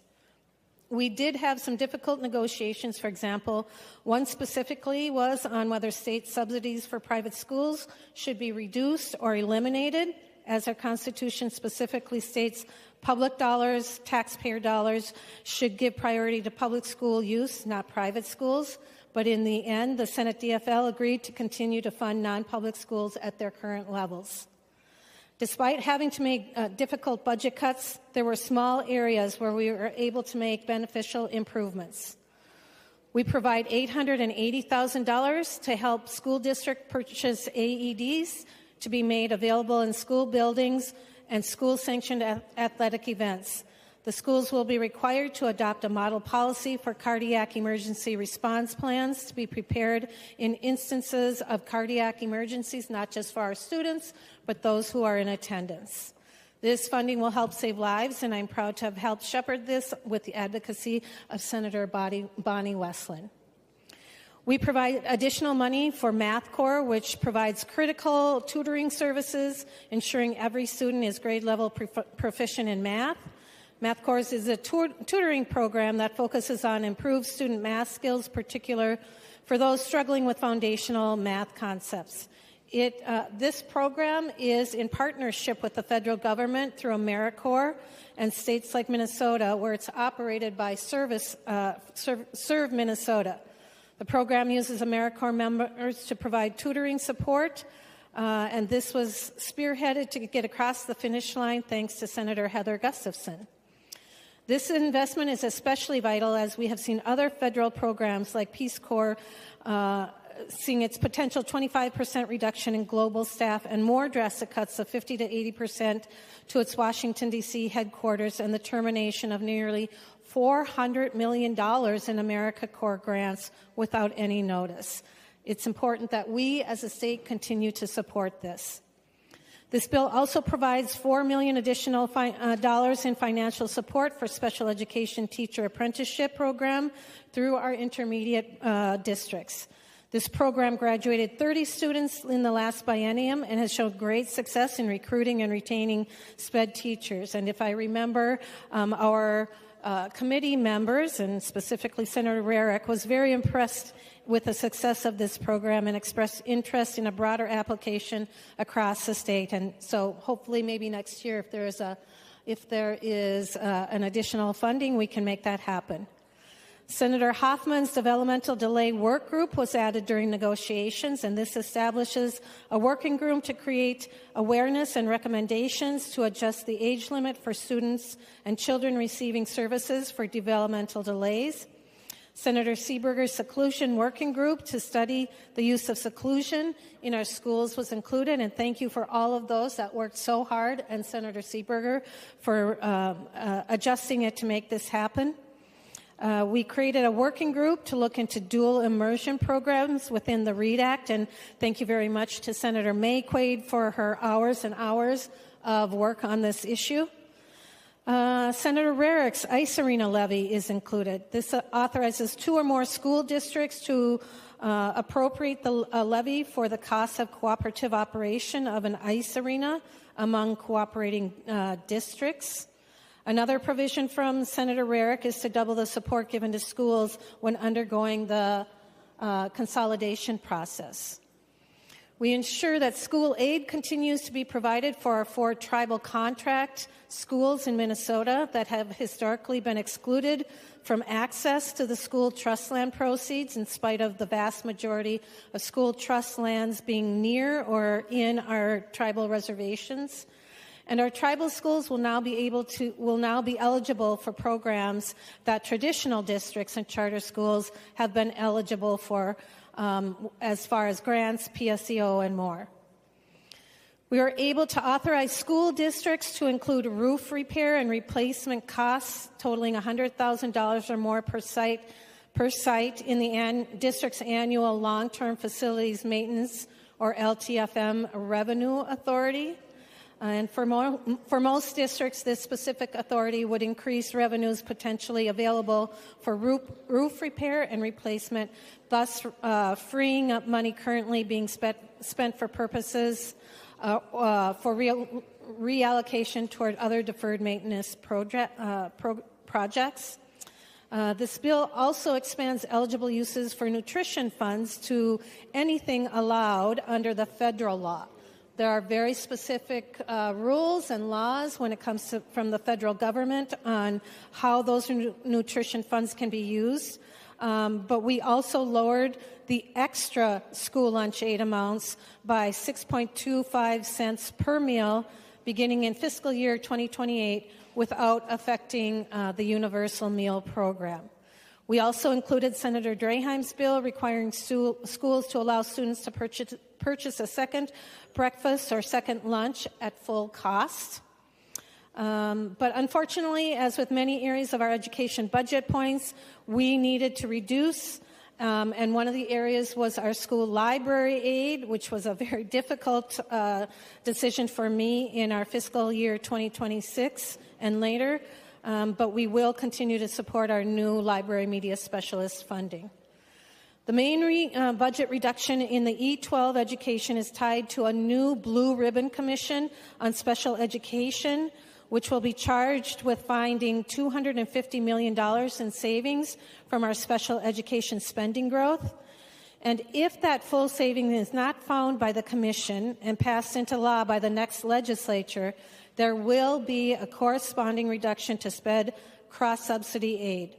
The Commission will be required to take public testimony and receive input from the SPED stakeholders from across the state, and the membership will include legislators, representatives from the governor's office, since this was his proposal, and the school special education administrators and experts. There is a reduction from 10% to 6% in charter school special education charter school reimbursement in the tails, and this additional money is on top of what the districts already reimburse those charter schools. Student support personnel aid growth is seeing reduction. $17 this year will be. It'll be $17 this year, and then $30 up to $30 in fiscal years 26-27, and then $34 student per student in the tails. Although this is an increase to current law, it is a decrease from the projected amount. We also increased the allowable uses of these funds, including a house child provision that allows the funds to be used to maintain current staff at schools with declining enrollment. As far as the special education transportation reimbursement, that is reduced from 100% to 95% in fiscal year 26, and then 90% after that. The increase in the SPED cross-subsidy will probably offset this cut. Equity in telecommunication aid helps public schools and non-public schools in Minnesota pay for internet access and related connectivity needed to deliver instruction, but this receives a cut in the tails. This is a partial reimbursement to the districts for eligible costs and currently is a 50% reimbursement. We did sunset a majority of nonprofit grants in the tail. We increased accountability for nonprofits that receive grants from the Department of Education and ensure that the commissioner can cancel those contracts to bad actors. This was included with additional legal funding to hire more investigators and general counsel. We included some one-time funding for grants in our budget to the Minnesota Youth Council, MAP STARS for our intermediate districts, and funding for the Electronic Library of Minnesota. We were creative in order to avoid major cuts to Grow Your Own program by placing additional dollars in the special revenue account in 2027 to offset those the cuts in the tail. We made strides toward Senator Mann's bill to increase students' access to AP courses by allowing the commissioner to prioritize AP grants to schools who start implementing direct enrollment in AP courses, and expanded eligibility for full-service community school grants. That was an Uma Rabaden bill. We also ensured that with the attack on education departments from the federal government, that MDE, the state academies, and PELSB could maintain the level of support that they provide our schools through an operating adjustment. Members, that is a brief overview of our finance bill, and with that overview, I would like to ask Mr. President if Senator Swazinski would yield to update you on the policy items that are attached to this finance bill.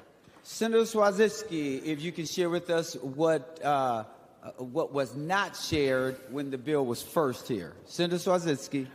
Thank you, Mr. President, and thank you, Chair Kunish. It's been a pleasure and an honor to work with you. It's my firm belief that the purpose of our role as chairs of policy and finance is to secure life, liberty, and the pursuit of happiness for our educators and our students. These are the values guiding the education working group, that a strong education system empowers Minnesota's youth to participate fully in democracy, advocating for their rights and access opportunities that lead to economic stability and personal fulfillment. In our negotiations as the working group, the changes, as all of you may remember, we heard the policy bill a few weeks ago, and it passed off the floor with bipartisan support. I thoroughly enjoyed the working group that we had. It was bipartisan, bicameral, collaborative. It's not easy, as all of you know. We're having 101 legislators to 100. At times I felt like I was at an amusement park, where at times my head felt like a pinball machine, or I was on a roller coaster or in a bumper car. And just like at an amusement park, I loved every single minute of this process. The bipartisan bill that passed off the floor is even more bipartisan now. The changes we made in the working group dealt with empowering more parents and students and helping us track chronic absenteeism. We streamlined the public data process. We've promoted health and mental, physical, and emotional well-being for our students. We've done some major charter school improvements. We took out some musts and replaced them with mays. We took out some cell phone policy. We made some compromises on the READ Act. The working group, and Senator Kunish already alluded to this, but we've set up a seclusion room working group for next year, and we did some language we had to take out on catastrophic insurance injuries for our athletes. The bill is improved since we've last seen it on the floor, and at least with respect to the policy bill and the finance bill, we're urging members for a green vote.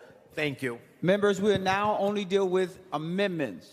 After amendments, we'll go to third reading, and if you want to be on the list, then you can do so. Senator Lucero. Thank you, Mr. President. I'd like to offer the A1. Senator Lucero offers the A1 amendment. The Secretary will read and report the A1 amendment. Senator Lucero moves to amend House File Number 5 as follows. Page 17, after line 15, insert. This is the A1 amendment. Senator Lucero to your A1 amendment. Thank you, Mr. President. Thank you, members. This is an amendment that you've seen before. The topic is general education disparity aid, targeting money at the bottom 20% of school districts across the state. This is a bill that I've turned into an amendment multiple times, and we have voted on. It has passed omnibus bills only to be stripped in conference committee. We've had conversations about this in committee. This is a bipartisan issue where the same school districts are consistently at the bottom, which robs students of academic opportunities. And this is a bipartisan solution. The underlying bill for this amendment has bipartisan authors. So, members, I'm offering this because, unfortunately, here we go once again in another funding year where we are ignoring this very real problem. This is a common sense solution, bipartisan. I'm hoping to gain your support. I'm asking for a green vote and a roll call. Roll call requested, roll call granted. Senator Kunesh, or is it Senator Swazinski to the A1 amendment? Thank you, Mr. President. And we, of course, have spoken about this very often and recognize the responsibility of the community to help support those schools and those students. But the budget that we have put together is a budget that reflects agreements from both Republicans and Democrats through tough negotiation and bipartisan work. And so I'm going to ask members to vote no on this amendment to prevent a government shutdown. Any other discussion before I go back to the author of the A1? Seeing none, the Secretary will give the A1, will take the roll on the A1 amendment.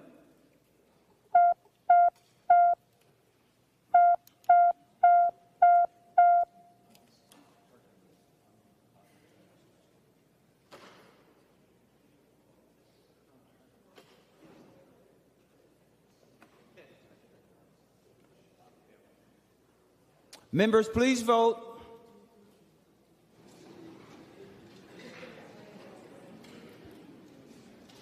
Senator Bowden, for those voting pursuant to Rule 40.7. Thank you, Mr. President. Senator Mohammed votes no. Senator Mohammed votes no. Senator McEwen votes no. Senator McEwen votes no. Senator Port votes no. Senator Port votes no. Senator Klein votes no. Senator Klein votes no. And Senator Dibble votes no. And Senator Dibble votes no.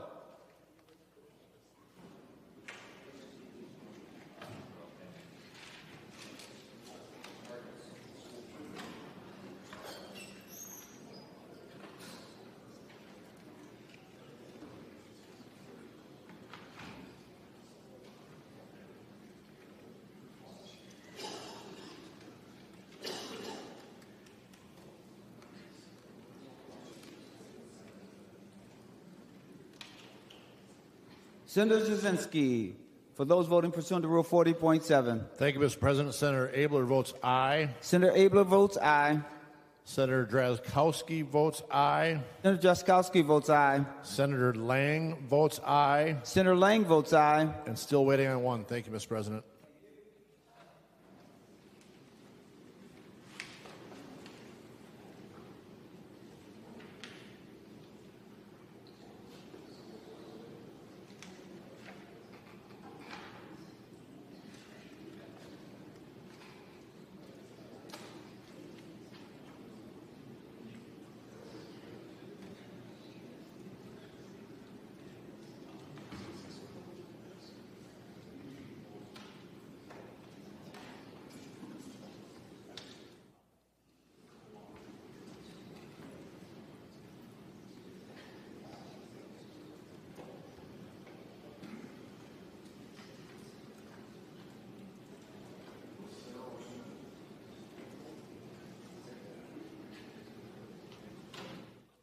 Senator Jasinski.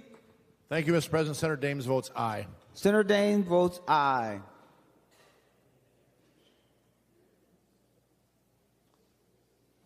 All senators having voted who desires to vote, the Secretary will close the roll.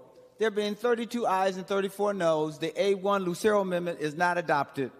Senator Nelson. Thank you, Mr. President. I have the A2 amendment. Senator Nelson offers the A2 amendment. The Secretary will report the A2 amendment. Senator Nelson moves to amend House File Number 5 as follows. Page 38 after line 5, insert. This is the A2 amendment. Senator Nelson to your A2 amendment. Thank you, Mr. President.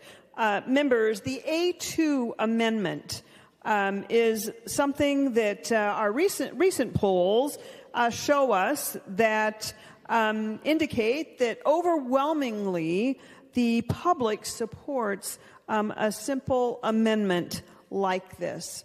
The A2 amendment would do two things. One, it would require that school-sponsored interscholastic, intramural, or club athletic teams be expressly designated as one of the following categories. Very simple: male, female, or co-ed. And then, of course, the second piece of the bill requires that obviously the Minnesota High School Athletic League would adopt language rules and policy consistent with this subdivision. It is very straightforward and certainly well supported by our constituents. It is important for girls to have sports that are designated for girl sports. I would ask for a roll call and look forward to strong support. Thank roll you, call Mr. Chair. requested and the roll call granted. Senator Kunesh or Senator Swazinski? Senator Swazinski to the A2. Thank you, Mr. President. And as Senator Kunesh already said, this budget, and both policy and finance, reflects agreements from Republicans and Democrats through the tough working group negotiations and bipartisan, bicameral work. I'm going to ask members to vote no on the amendment. Senator Farnsworth. Thank you, Mr. President. Mr. President, I've risen in this body before to speak about this topic. It's personal to me. I have two daughters, Mr. President, and both of them participate in track. Actually, they used to participate in softball. I'm kind of glad they don't anymore, but they both participate in track, and this is a timely amendment because I don't know if you know this, Mr. President, but the track state meet is happening this week, and so my oldest daughter will be traveling to I think Senator Lucero's district to participate in the state track meet, and we're excited about that. But if she was competing against boys, she wouldn't be going. So I looked about 2 weeks ago. I had the opportunity to go to North Branch to the sectional meet, and it was noticeable how much faster the boys were than the girls. And so I just took some information down, Mr. President. In the 4x800 meter race, the boys won with the winning relay won at 8 minutes and 14 seconds. The winning girls relay won with 9 minutes and 48 seconds, a minute and a half slower than the boys, Mr. President. The 4x200, the boys won with a minute and 28. The girls won with a minute 43. 15 seconds slower. And I'm going to keep going. I have a number of these.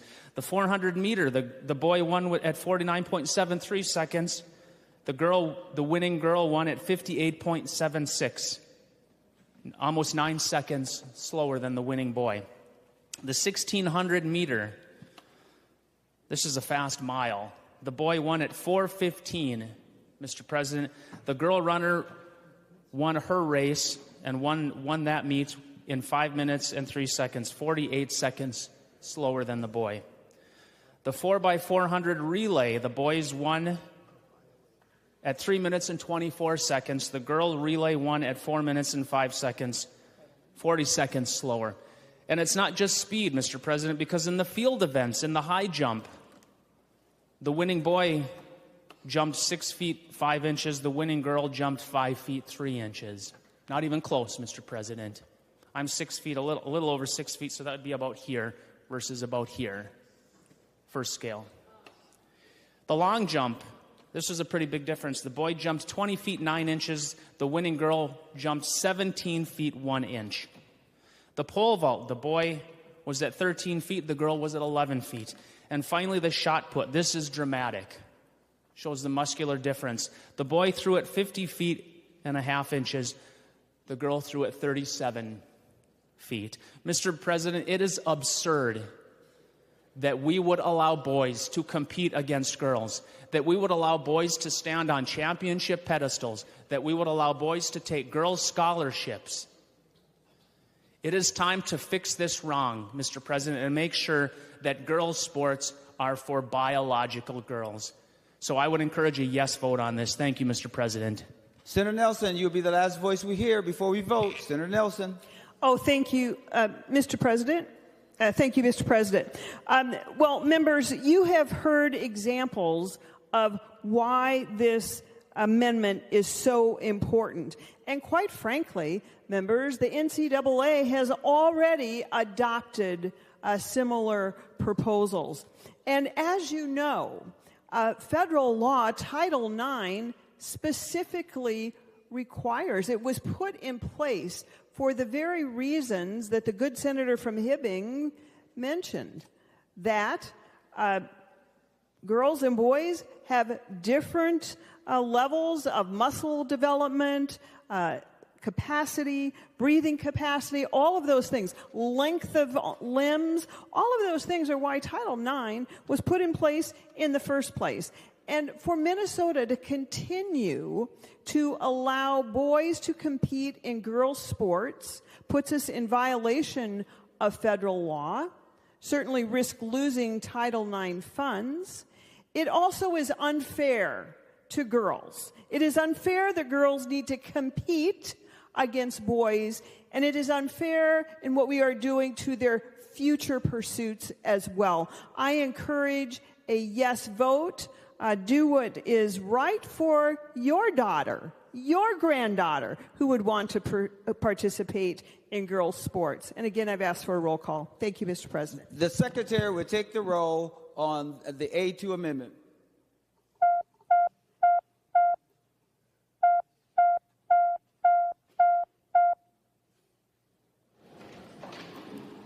Members, please vote.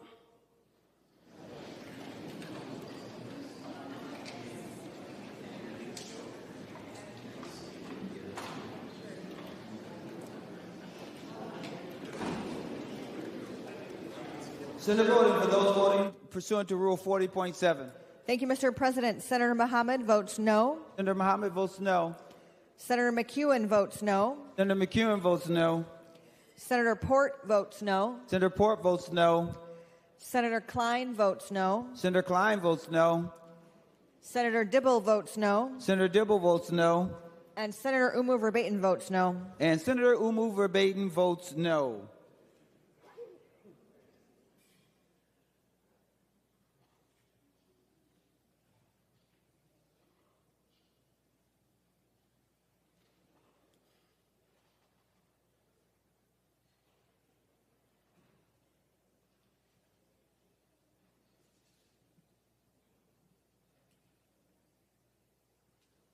Senator Jasinski, for those voting pursuant to Rule 40.7. Thank you, Mr. President. Senator Abler votes aye. Senator Abler votes aye. I'm standing by for two more.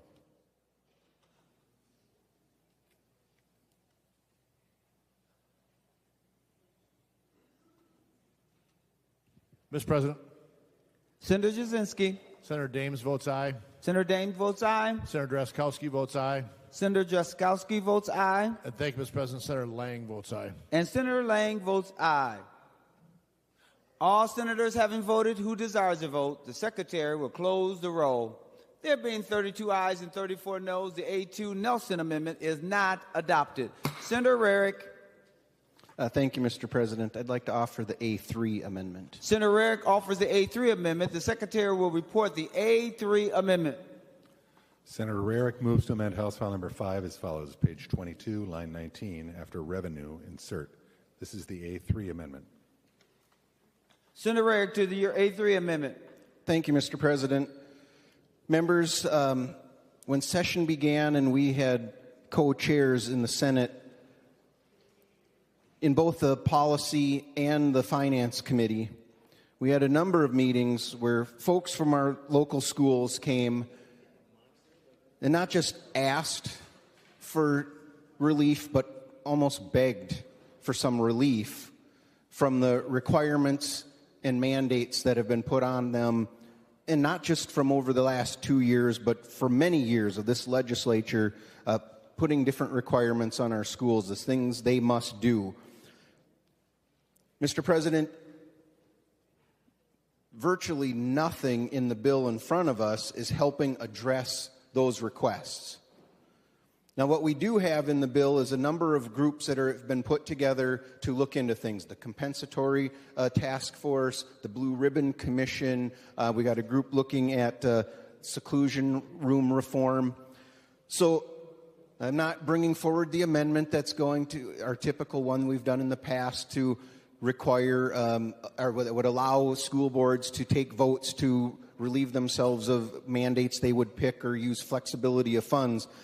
But what this amendment does is it asks the task force that's been put together to look at the compensatory issue to look at these mandate issues as well, so that they can come forward with a recommendation to the legislature to offer some changes for these mandates that affect curriculum, personnel policies, classroom safety, budgets, and fund transfers. That's what the amendment would do, and I would ask for a roll call and members' support. Roll call requested. Roll call granted. Senator Kunis to the A3 Rarick Amendment. Thank you, Mr. President. And I just want to remind folks that this budget reflects agreements from both the Republicans and the Democrats through really tough negotiation and bipartisan support. I'm going to ask members to vote no on this amendment and prevent a government shutdown. Any other discussion before we go back to the author? Senator Farnsworth. Thank you, Mr. President, and I will try to keep my comments just to the amendment, but I think I'll just make these my final comments on the bill. I do want to say, I've heard the chief author of the bill say a couple of times we have to pass the bill to prevent a government shutdown, and I think we all want to prevent a government shutdown, but that might be a small price to pay to save our schools from the disaster of the last 2 years. But, Mr. President, early in session, when we still had the power sharing agreement, we had a lot of principals and administrators that came and testified in our committees, and they all begged us, pleaded with us for mandate relief. They knew the money was gone. They knew the $19 billion had been blown. Even though taxes were raised $10 billion, we're out of money, so they knew there wasn't a lot of new money for schools. So they said, what can we ask for that won't cost money that will help us? And so they asked for mandate relief. And, Mr. President, they got none. They got zero mandate relief. In fact, they got more mandates. And I'm just going to use the Hibbing schools as an example. Mr. President, they're cutting 19 teachers. And Hibbing is not a huge school. They're cutting 19 teachers. They're cutting an administrator. They're cutting office staff. Mr. President, they're cutting, I think, 20 PSAs. And maybe if they didn't have to follow all of these mandates, they wouldn't have to make such deep cuts. But that's what they have to do. And they ask for mandate relief. Mr. President, I'm pretty certain that the other body is still in session. So if we accept this amendment, if we pass this bill, we can send it back over. They can concur. It will not cause a government shutdown. That is ridiculous. We are our own body. We can amend this bill, make it better. We can send it to the other body. They can concur. And we can help the schools with what they asked for. Thank you, Mr. President. Senator Duckworth. Thank you, Mr. President. I appreciate it. I would ask if Senator Rarick would yield for a question. Senator Rarick, will you yield? He will yield, Senator Duckworth. Senator Duckworth. Thank you, Mr. President, and thank you, Senator Rarick.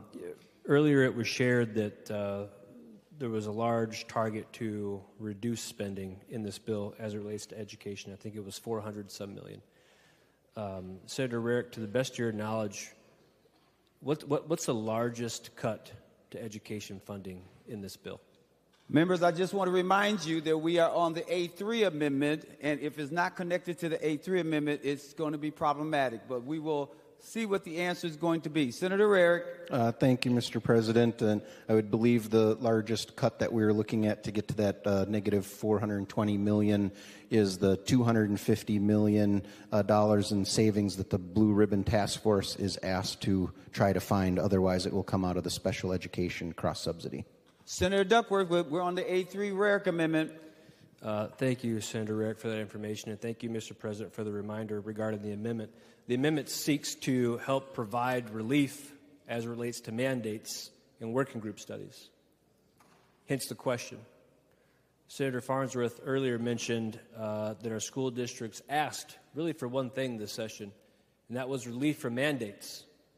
Not only did they not get relief from mandates that have put them into deficit, they actually are staring down the barrel of a massive cut as it relates to special education to the tune of $250 million, Mr. President. That's why this amendment is important. That's why making these folks also study the different ways in which we can provide mandate relief is extremely important. Mr. President, they asked for one thing. We didn't deliver it. The only other thing I would add to the discussion is this. I feel that we have not done justice to, this was one of the main conversations we were supposed to have this session, funding and education. We never got the chance to do it in this body because the majority never brought the K-12 funding bill to the floor for a vote. And that's why you hear us talking about it, Mr. President. This amendment would try to help our districts in a pretty profound way. I hope members can be supportive of it. Our schools have asked for one thing. It's about time we deliver on it. Thank you. Senator Nelson, we're on the A3 Rarick Amendment. None, thank you. Senator Rarick, you're the last voice we'll hear before we vote. Thank you, Mr. President. You know, I do agree with Senator Farnsworth's comment about the other body is still working. Accepting this amendment does not take us to shutdown. I believe this is an amendment that if this body sees worthy of taking, the other body would concur, because it's a message that has been sent loud and clear from virtually every school district around the state. This is just simply asking, let's look at this same issue like we're looking at the compensatory, we're looking at special education, and we're looking at the seclusion room issue. This is common sense. And again, you know, we probably could have come forward with so many different amendments trying to get at the things that schools have asked for, but as Senator Duckworth said, we never got that opportunity in the Senate. We're presented with this idea that here's a bill that was worked on by a working group that had, you know, only a few members. It really didn't have opportunities for the public to weigh in along the way.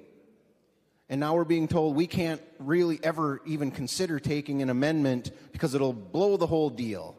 Well, Mr. President, that's what we're here for. That's why we have election certificates. This isn't changing the budget that's in front of us. This isn't offering some new radical piece of policy. This is providing an opportunity to look into issues that our school districts have literally been begging for, because we've heard from all of our school districts they are facing deficits because of so many of the requirements that have been put on them from the state level. This is simply asking, let's look at it, see what we can do to bring forward the idea of here are areas we can provide relief to give them this flexibility in their curriculum, in their policies, or in their funding. Please vote yes. The Secretary will take the roll on the A3 Rarick Amendment.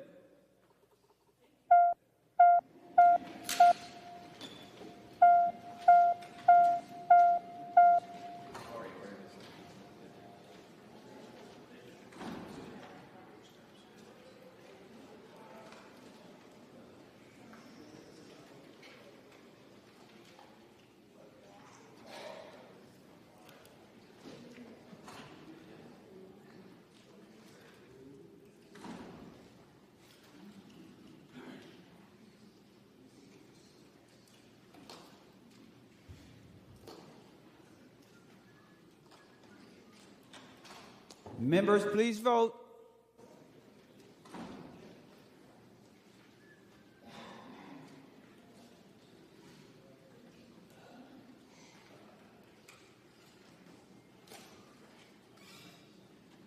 Senator voting. For those voting pursuant to Rule 40.7. Thank you, Mr. President. Senator Mohammed votes no. Senator Mohammed votes no. Senator McEwen votes no. Senator McEwen votes no. Senator Port votes no. Senator Port votes no. Senator Klein votes no. Senator Klein votes no. Senator Dibble votes no. Senator Dibble votes no. Senator Umu Verbatim votes no. Senator Umu Verbatim votes no. And Senator Fateh votes no. And Senator Fateh votes no. Senator Jasinski, for those voting pursuant to Rule 40.7. Well, thank you, Mr. President. Senator Abler votes aye. Senator Abler votes aye. Senator Dames votes aye. Senator Dames votes aye. Senator Drazkowski votes aye. Senator Drazkowski votes aye. And thank you, Mr. President. Senator Lang votes aye. And Senator Lang votes aye.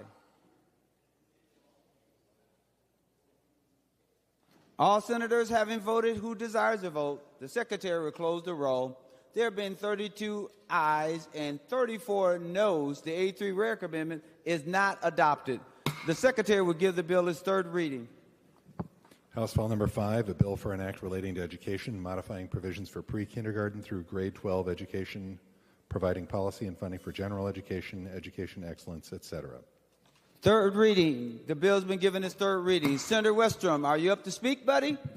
I am. Senator Westrom. Mr. President.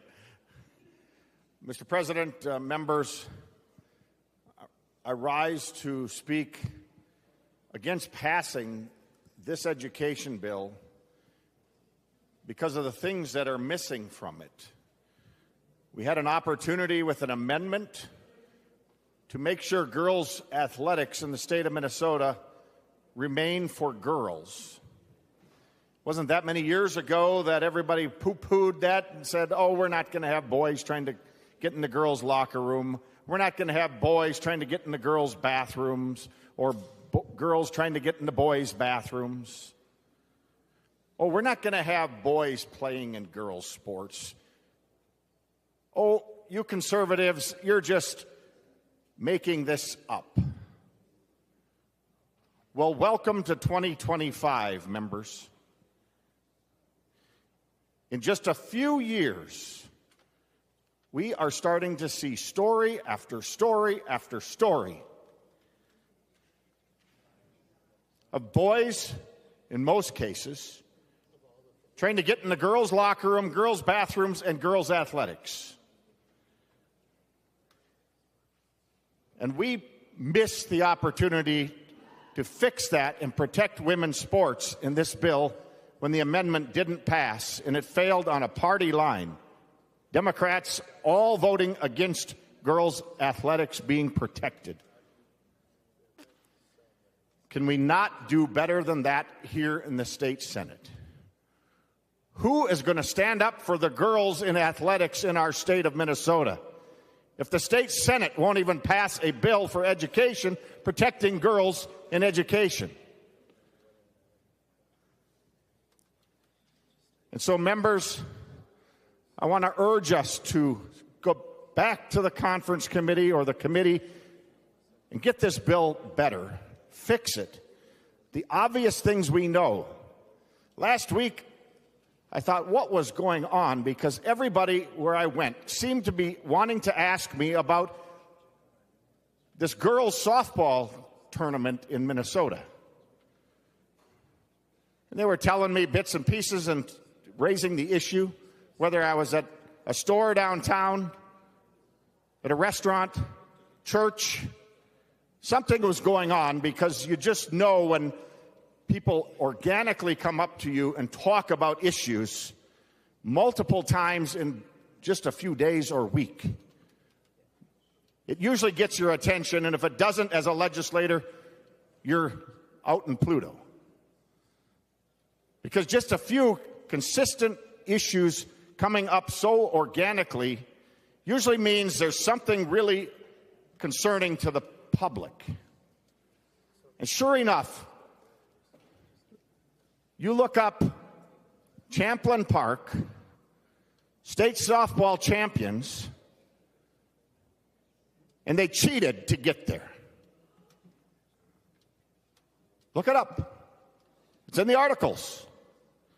There's a lawsuit now filed, according to one of the articles I read, by some courageous girls that are trying to protect women's sports in Minnesota. And we don't have the courage here in the Senate to protect women and girls' sports? Shame on us. Shame on you Democrats. This is serious. I'm a dad with 2 daughters that just graduated high school, love their athletic career, twins nonetheless. I don't want them getting hurt in softball, volleyball, or girls' athletics because some guy is trying to cheat and playing in girls' sports. It's that simple. So if you read some of the other articles that are out online, which I had staff help get me here, don't just believe me. But there's this little organization called NIH. Does anybody know what that stands for? I think Senator Hoffman does. National Institute of Health, Mr. President. Senator Hoffman knew. Little organization. Group I'm sometimes quite skeptical of. But let's give them the benefit of the doubt. The NIH describes the difference between a male and a female. It comes down to chromosomes. And their estimate is that, generally speaking, adult men are 10 to 30% stronger and bigger than females. This is the NIH. Just giving them the benefit of the doubt that this is real science. That is the difference between men and women. Nothing anybody's done, good or bad. It's just the natural reality from our Creator. You have male, you have female. It's right in the first book of the Bible. It's very simple, members. And yet we couldn't protect women and the difference between men and women in sports in Minnesota. As if it's not a big deal. And so, members, there's other things that need to be fixed in this bill, but protecting our girls and ladies in women athletics should be as simple as it gets. And so we can do better. And so, members, I urge us to go back to the drawing board. We've got several hours. The House is in session yet. We can get this fixed. But let's protect women's sports in Minnesota. Let's not put it off to another year till somebody gets hurt.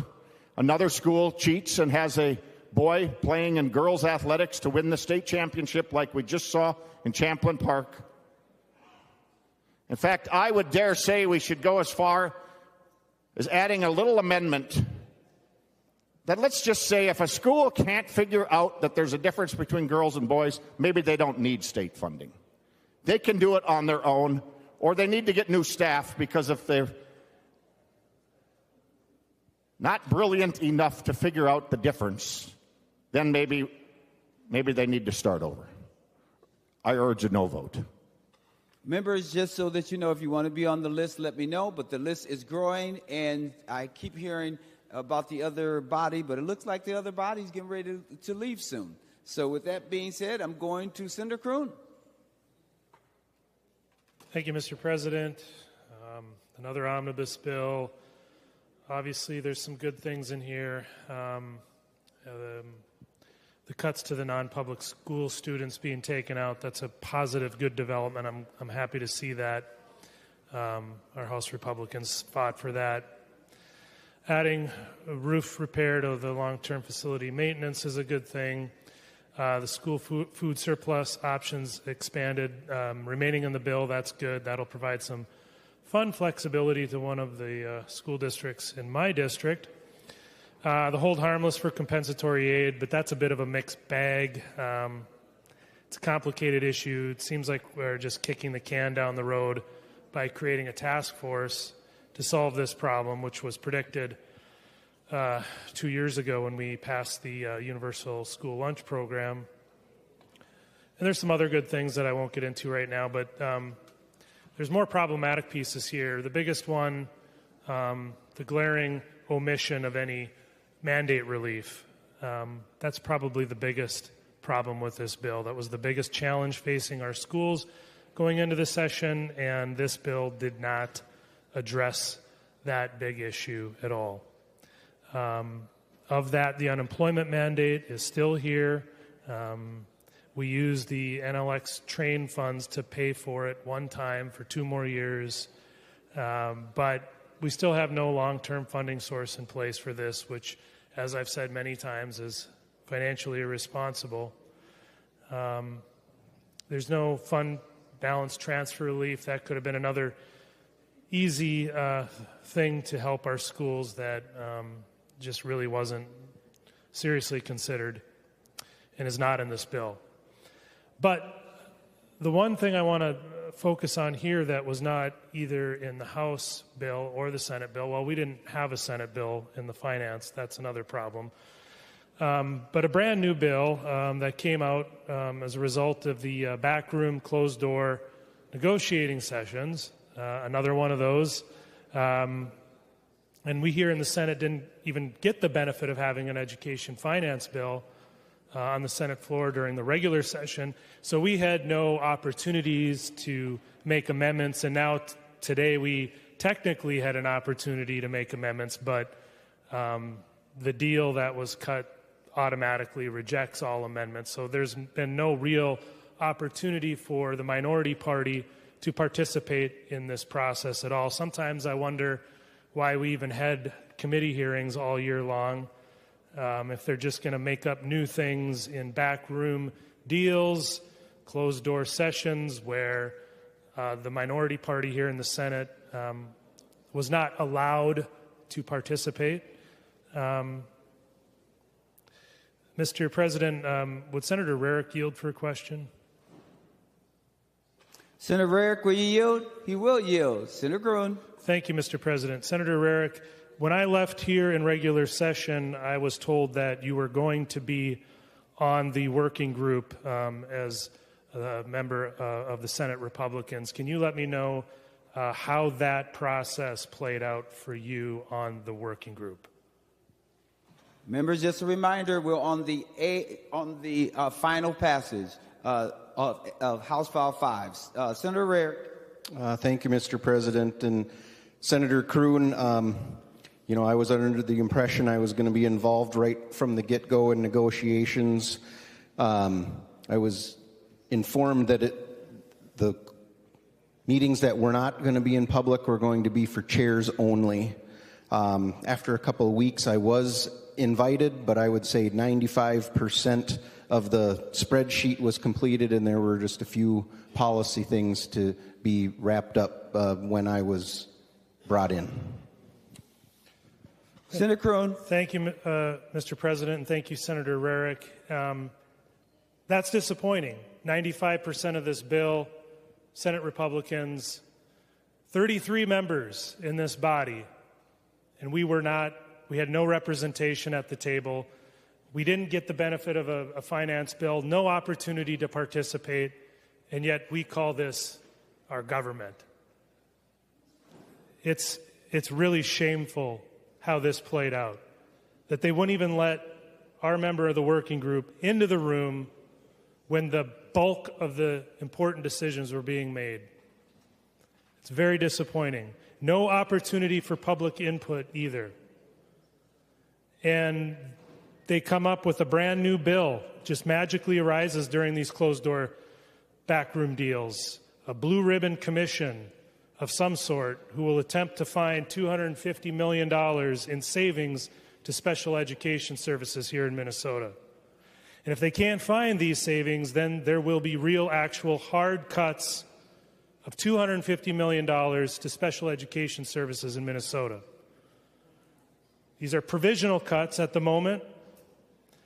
It appears, as far as I can tell, they're trying to appear to make cuts through some sort of aspiration of efficiency, when I fear that in reality they're likely just kicking the can down the road. They're called provisional cuts, but the most likely end conclusion here is that if this bill passes, we'd be cutting $250 million of special education services in Minnesota. And I would think that with a monumental decision like that, we should have been involved, the public should have been involved, and it's very disappointing that we weren't.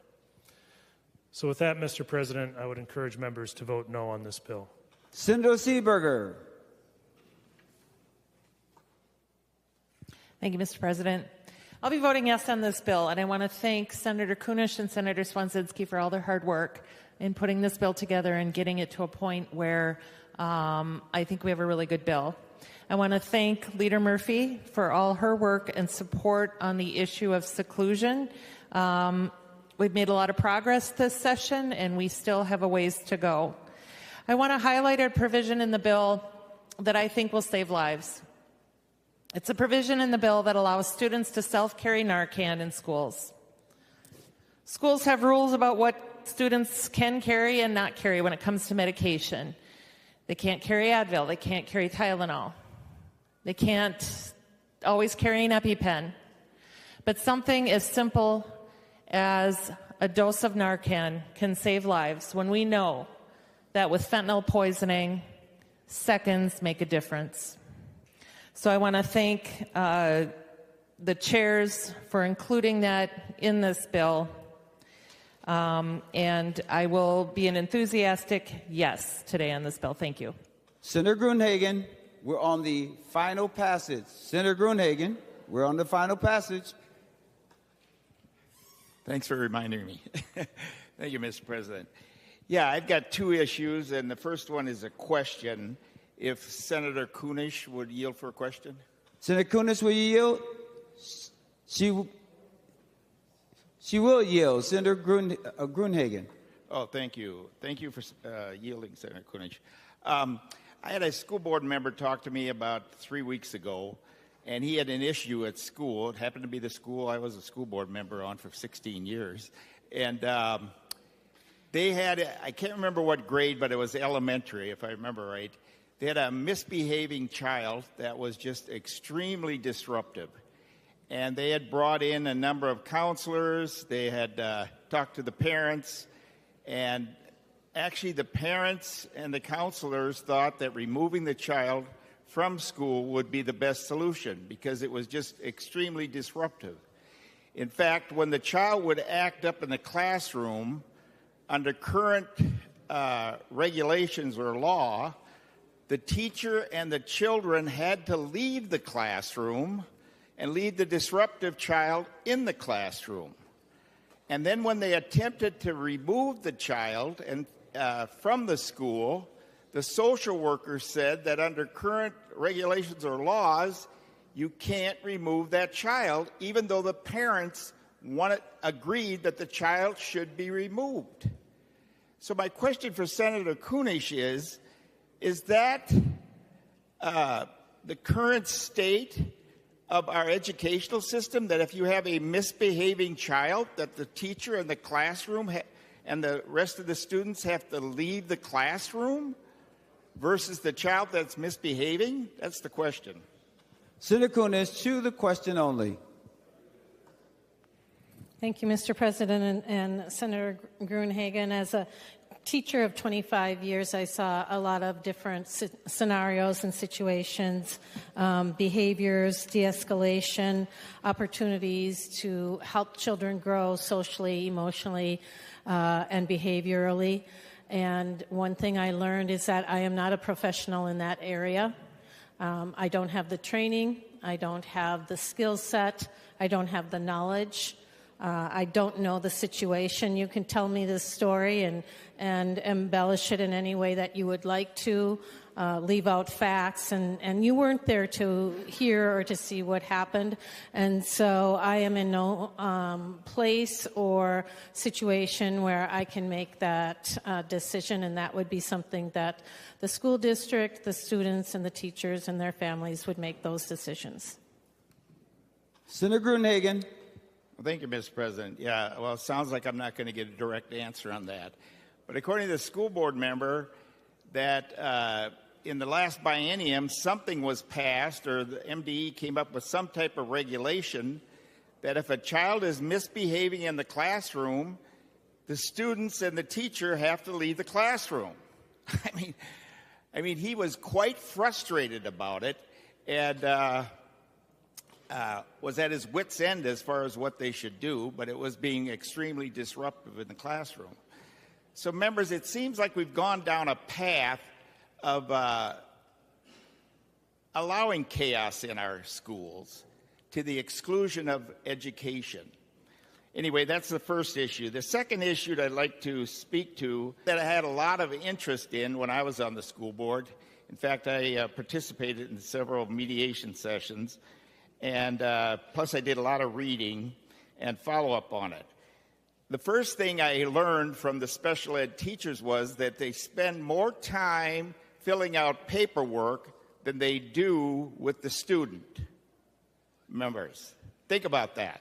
We're having special ed teachers spending more time filling out the paperwork and doing documentation and reporting to somebody who probably puts it in file 13 eventually than they do with the student. That's an inequity, and I hope it's addressed with this commission. The second thing, there was an OLA report, Office of Legislative Auditor report, in 2013 that I got involved with when I was in the other body. In that body, according to that report, Minnesota has numerous, I'd say 10, 20, or 30 or more additional requirements on special ed than what the feds require, the federal requirement means. And guess what? According to the OLA report, they've never been evaluated for cost or effectiveness. So I actually drafted a bill, was the author, to have them evaluated for cost and effectiveness. It made it through the House on a bipartisan basis, but it got bottled up in the Senate that time. So members, one of the things government is good at is piling on requirements, well-intentioned, but they never evaluate them for cost or effectiveness. And the result is you just drive up the cost. So I hope this commission will address that. And during that period of time, I was approached by the Minnesota Physician, which is an article, a paper that goes to all the medical personnel in the state of Minnesota, to write an article about medicating and labeling students. I was co-authoring that with a Dr. Chris Foley, God rest his soul. It was in October of 2019. You can look it up on the internet. I encourage you to read it.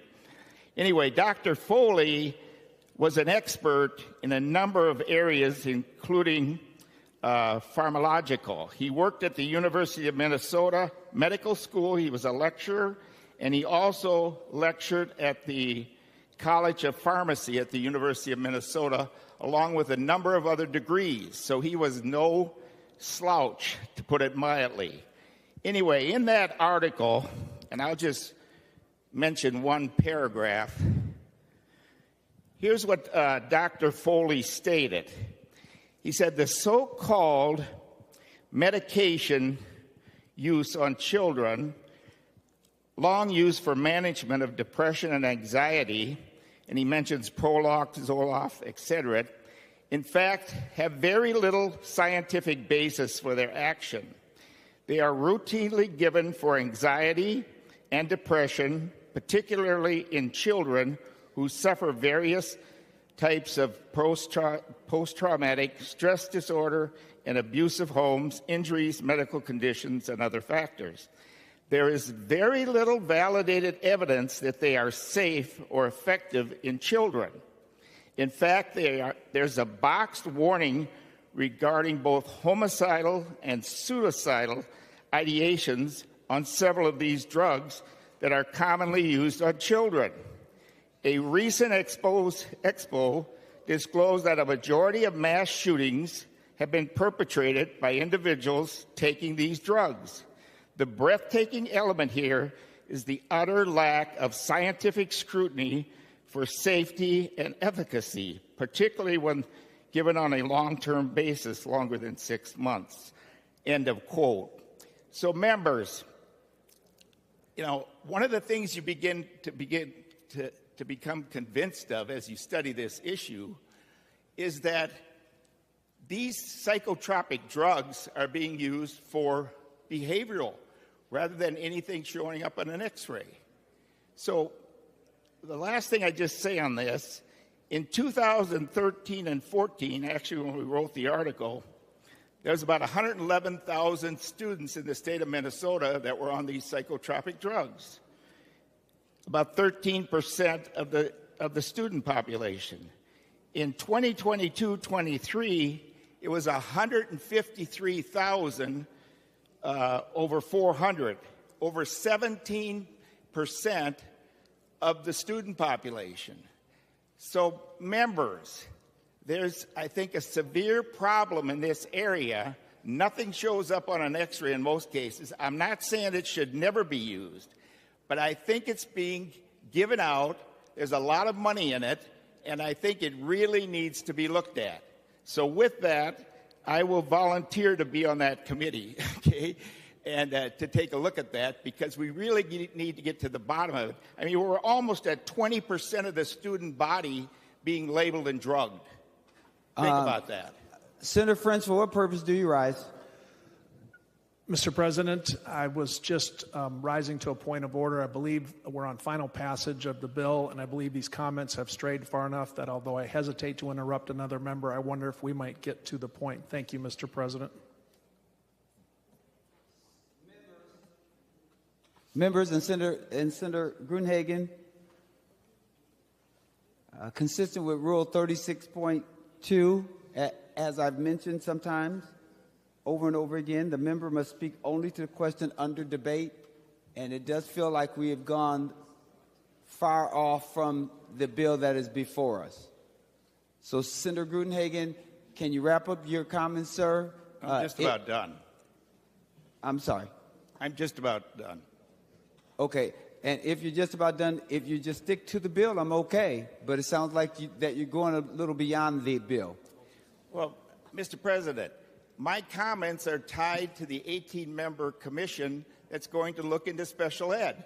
I spent a lot of time in my life, both at the legislature and when I was on the school board, looking into this issue.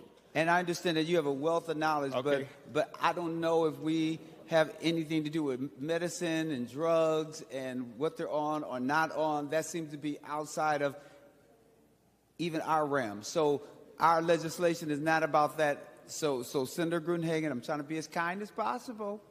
So if you'll be so kind as to just wrap it up, that'd be great. It does seem to be a habit, but anyway, we'll pass that. Anyway, the point is, what I'm trying to make members aware of is that we really need to look into this labeling and drugging. I think it's being done excessively. I have a medical expert here who says there's severe consequences to long-term labeling and drugging of children. And members, I hope that we can address an area of critical importance for our public schools and our children. Thank you, Mr. President. Senator Clark. Thank you, Mr. President. This bill helps students all across Minnesota and prioritizes those with the greatest needs.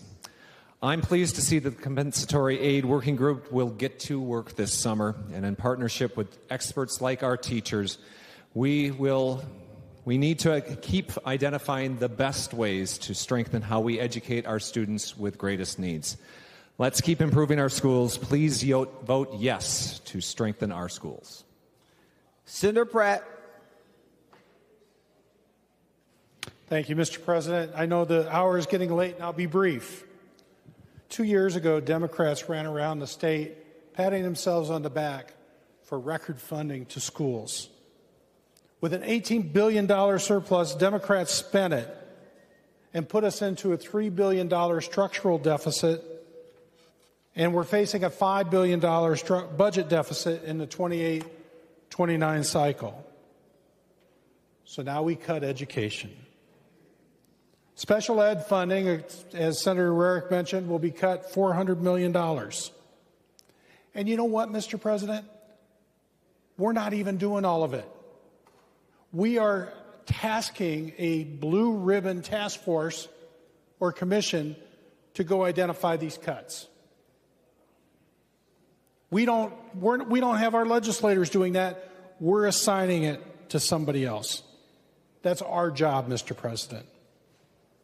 And Mr. President, I expect that these cuts will fall back on our local school districts in increased cross subsidies. Because we're not eliminating any of the requirements, we're just eliminating the funding. Mr. President, Shakopee Schools just recently announced that they're going to be cutting $7 to $9 million in the 26-27 school year. Prior Lake has made public, even before this bill came out, that they're going to be cutting about $4 million every year. We have cuts in special ed transportation. We have school districts across the state that have announced layoffs and cuts to the classroom. And yet, Mr. President, the Department of Education will see their funding increase by almost $9 million. We are asking schools to bite the bullet and cut, affecting our kids in the classroom, affecting our future generations. And our state agency isn't taking any of that pain. They're not sharing with what our school districts are having to deal with. Mr. President, that's just wrong. That's just outright wrong. The irresponsible spending of 2023 is now affecting our kids and challenging our ability to meet our constitutional obligation to provide an adequate education, Mr. President. I encourage members to vote no. Senator Aaron May Quaid. Thank you, Mr. President. I just want to speak briefly. It is always a pleasure to work on the READ Act, work with the READ Act Coalition. I was talking to a friend earlier this week or over the weekend, and I asked him how his daughter's reading was this year, and he said it's been such an explosion, and he knows that her first grade teacher has taken the training, and they've incorporated a lot of the elements of the READ Act. And we were just talking about how wonderful it is to watch kids learn how to read. It is such a joy, and that's happening across the state. And she's going to learn everything from her phonics and C-Spot run to maybe one day run for Congress and pass a bill as good as Obamacare. And bingo, we've done it, Mr. President. We have done it in the state of Minnesota. So I'm so grateful to work on this bill. I'm so grateful to our authors. And vote green. Senator Nelson. Thank you, Mr. President. Well, I rise to speak about this bill as a daughter of a special education teacher, as a special education teacher myself. And I have to say that the cuts that I see to special education are just not acceptable. This will be the very first education finance bill that I have not supported in this legislature. I am aggrieved to see what we are doing to our special education students, to think that we are taking the cuts out of the kids who need the education with the special educators the most. I cannot believe it. We can commiserate about the fact that we are not dealing with the mandates that were slapped on our schools. And yes, we should have had some mandate relief. And yes, I'm incredibly sad, incredibly disappointed for my granddaughters who are growing up in a state that cannot protect girls' sports.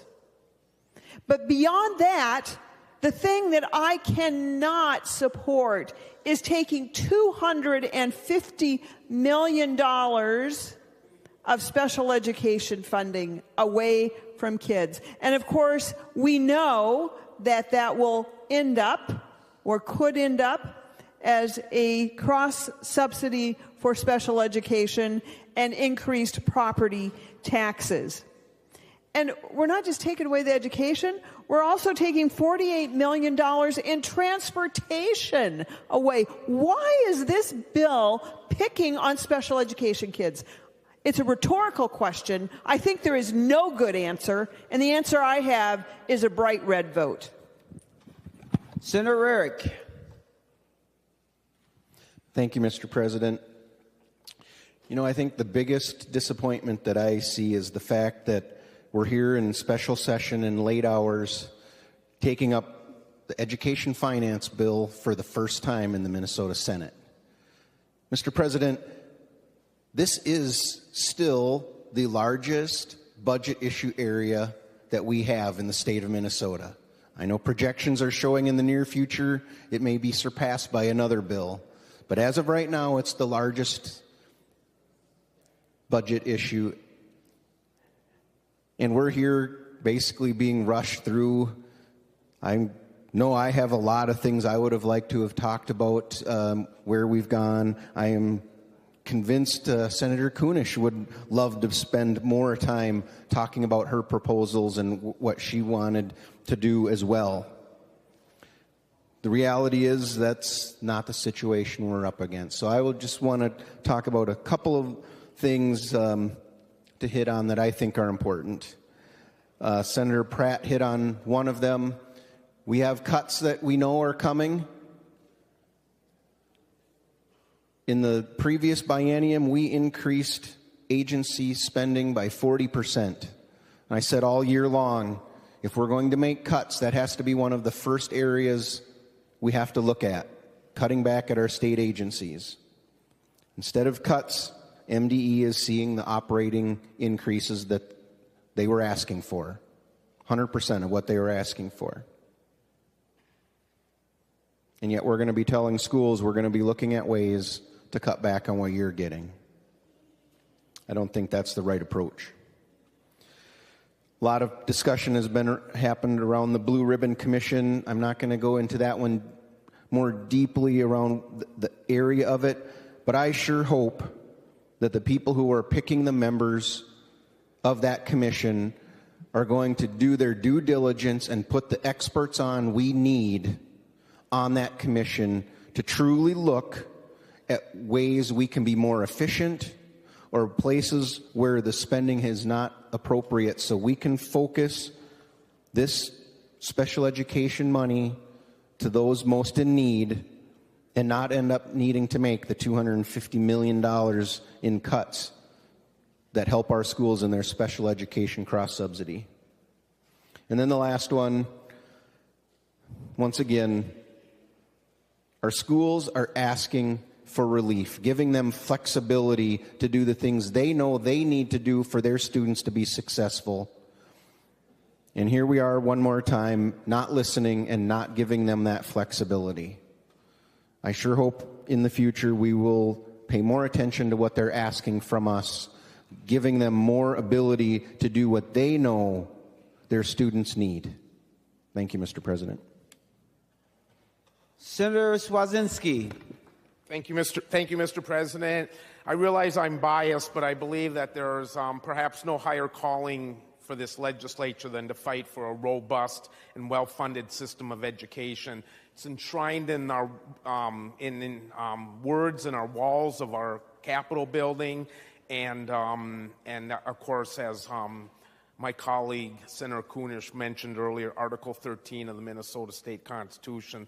I'd be amiss if I didn't once again thank the Vice Chair, our Senator May Quaid, my minority lead, Senator Coleman, Senators Abler, Bolden, Duckworth, Hochschild, Kunish, Mann, Miller, Wiesenberg, the fellow members of the Policy Committee. I would encourage all members this fall, when you have some free time in September, October, November, December, that you take some time to visit the local schools in your district, see what the kids are thinking as they go through their K-12 education. And lastly, members, second to last, if you still have concerns about the policy components of this bill. I hope that next session and in the coming months you reach out to Senator Coleman or I with your ideas, your suggestions, and your improvements to education. And lastly, members, vote green. Senator Kunesh, you're the last person so that we can vote. Thank you, Mr. President. While this bill has required many cuts in a wide swath of needs, I am really confident that the areas that we were able to protect and to shore up will do the least amount of harm to the educational system. As enrollment drops, as less and less dollars are coming from the federal government, it has created a very unstable and kind of at times very scary scenario for the future. But I know that we are all concerned about our students, want to do the best by our schools, and that is the work that we did together. One piece of good news is that the investments that we've made over the last couple of years are working. In 2024, Minnesota's high school graduation rate reached a record rate of 84.2%, a significant increase from 83.1 in 23. This marks a notable improvement after a slight dip during the pandemic. Increases are observed across various student groups, including our English learners, our low-income students, and students receiving special ed services. Due to unemployment for hourly workers, the retention of our bus drivers, our paras, our educational assistants, our cafeteria workers, and others have created consistent, stable, and positive learning environments. The shortage of special education teachers is decreasing due to our investments in training opportunities as our more teachers are enrolling in licensure for library media specialists. But personally, I'd like to recognize and encourage our students, encourage them to persevere, be resilient, embrace challenges, and embrace the power of learning. I continue to draw inspiration from our students and will always work for investments in their potential to pursue their passions and overcome obstacles. And lastly, I want to express my deep thanks and appreciation for the teachers, the hourly workers, the administrators, the volunteers, the community supporters who are preparing our students for the tumultuous world out there. At a time when there is more uncertainty due to unstable, destructive federal actions, not just the intentional dismantling of the Department of Education, but the work that is done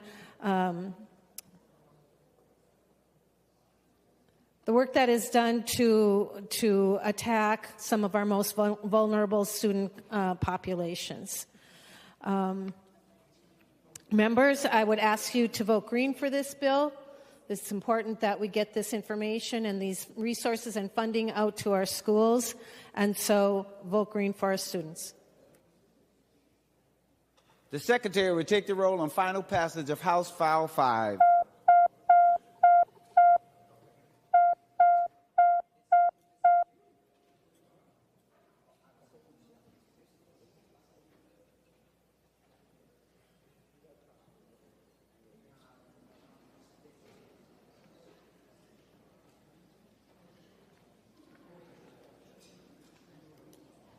Members, please vote.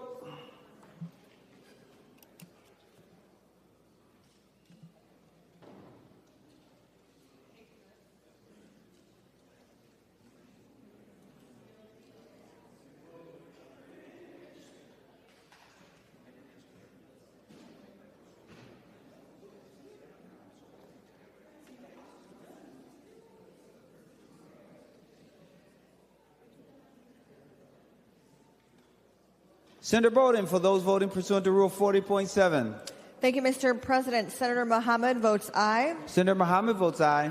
Senator McEwen votes aye. Senator McEwen votes aye. Senator Port votes aye. Senator Port votes aye.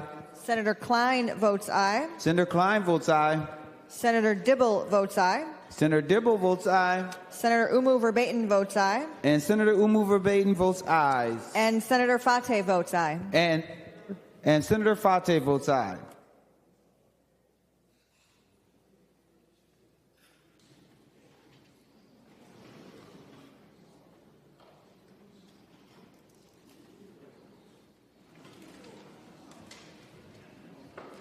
Senator Jasinski, for those voting pursuant to Rule 40.7. Thank you, Mr. President. Senator Dames votes no. Senator Dames votes no. Senator Drazkowski votes no. Senator Drazkowski votes no. Senator Lang votes no. Senator Lang votes no. Senator Abler votes aye. And Senator Abler votes aye. All senators having voted who desires to vote, the Secretary will close the roll. There being 35 ayes and 32 noes, the bill is passed and its title agreed to. Senator Murphy for a motion.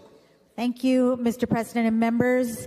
We are going to take a brief recess till the call of the President. Members, we will caucus upstairs. On that motion, all in favor say aye. All those opposed say no. The motion prevails. The Senate is now in recess until the call of the President.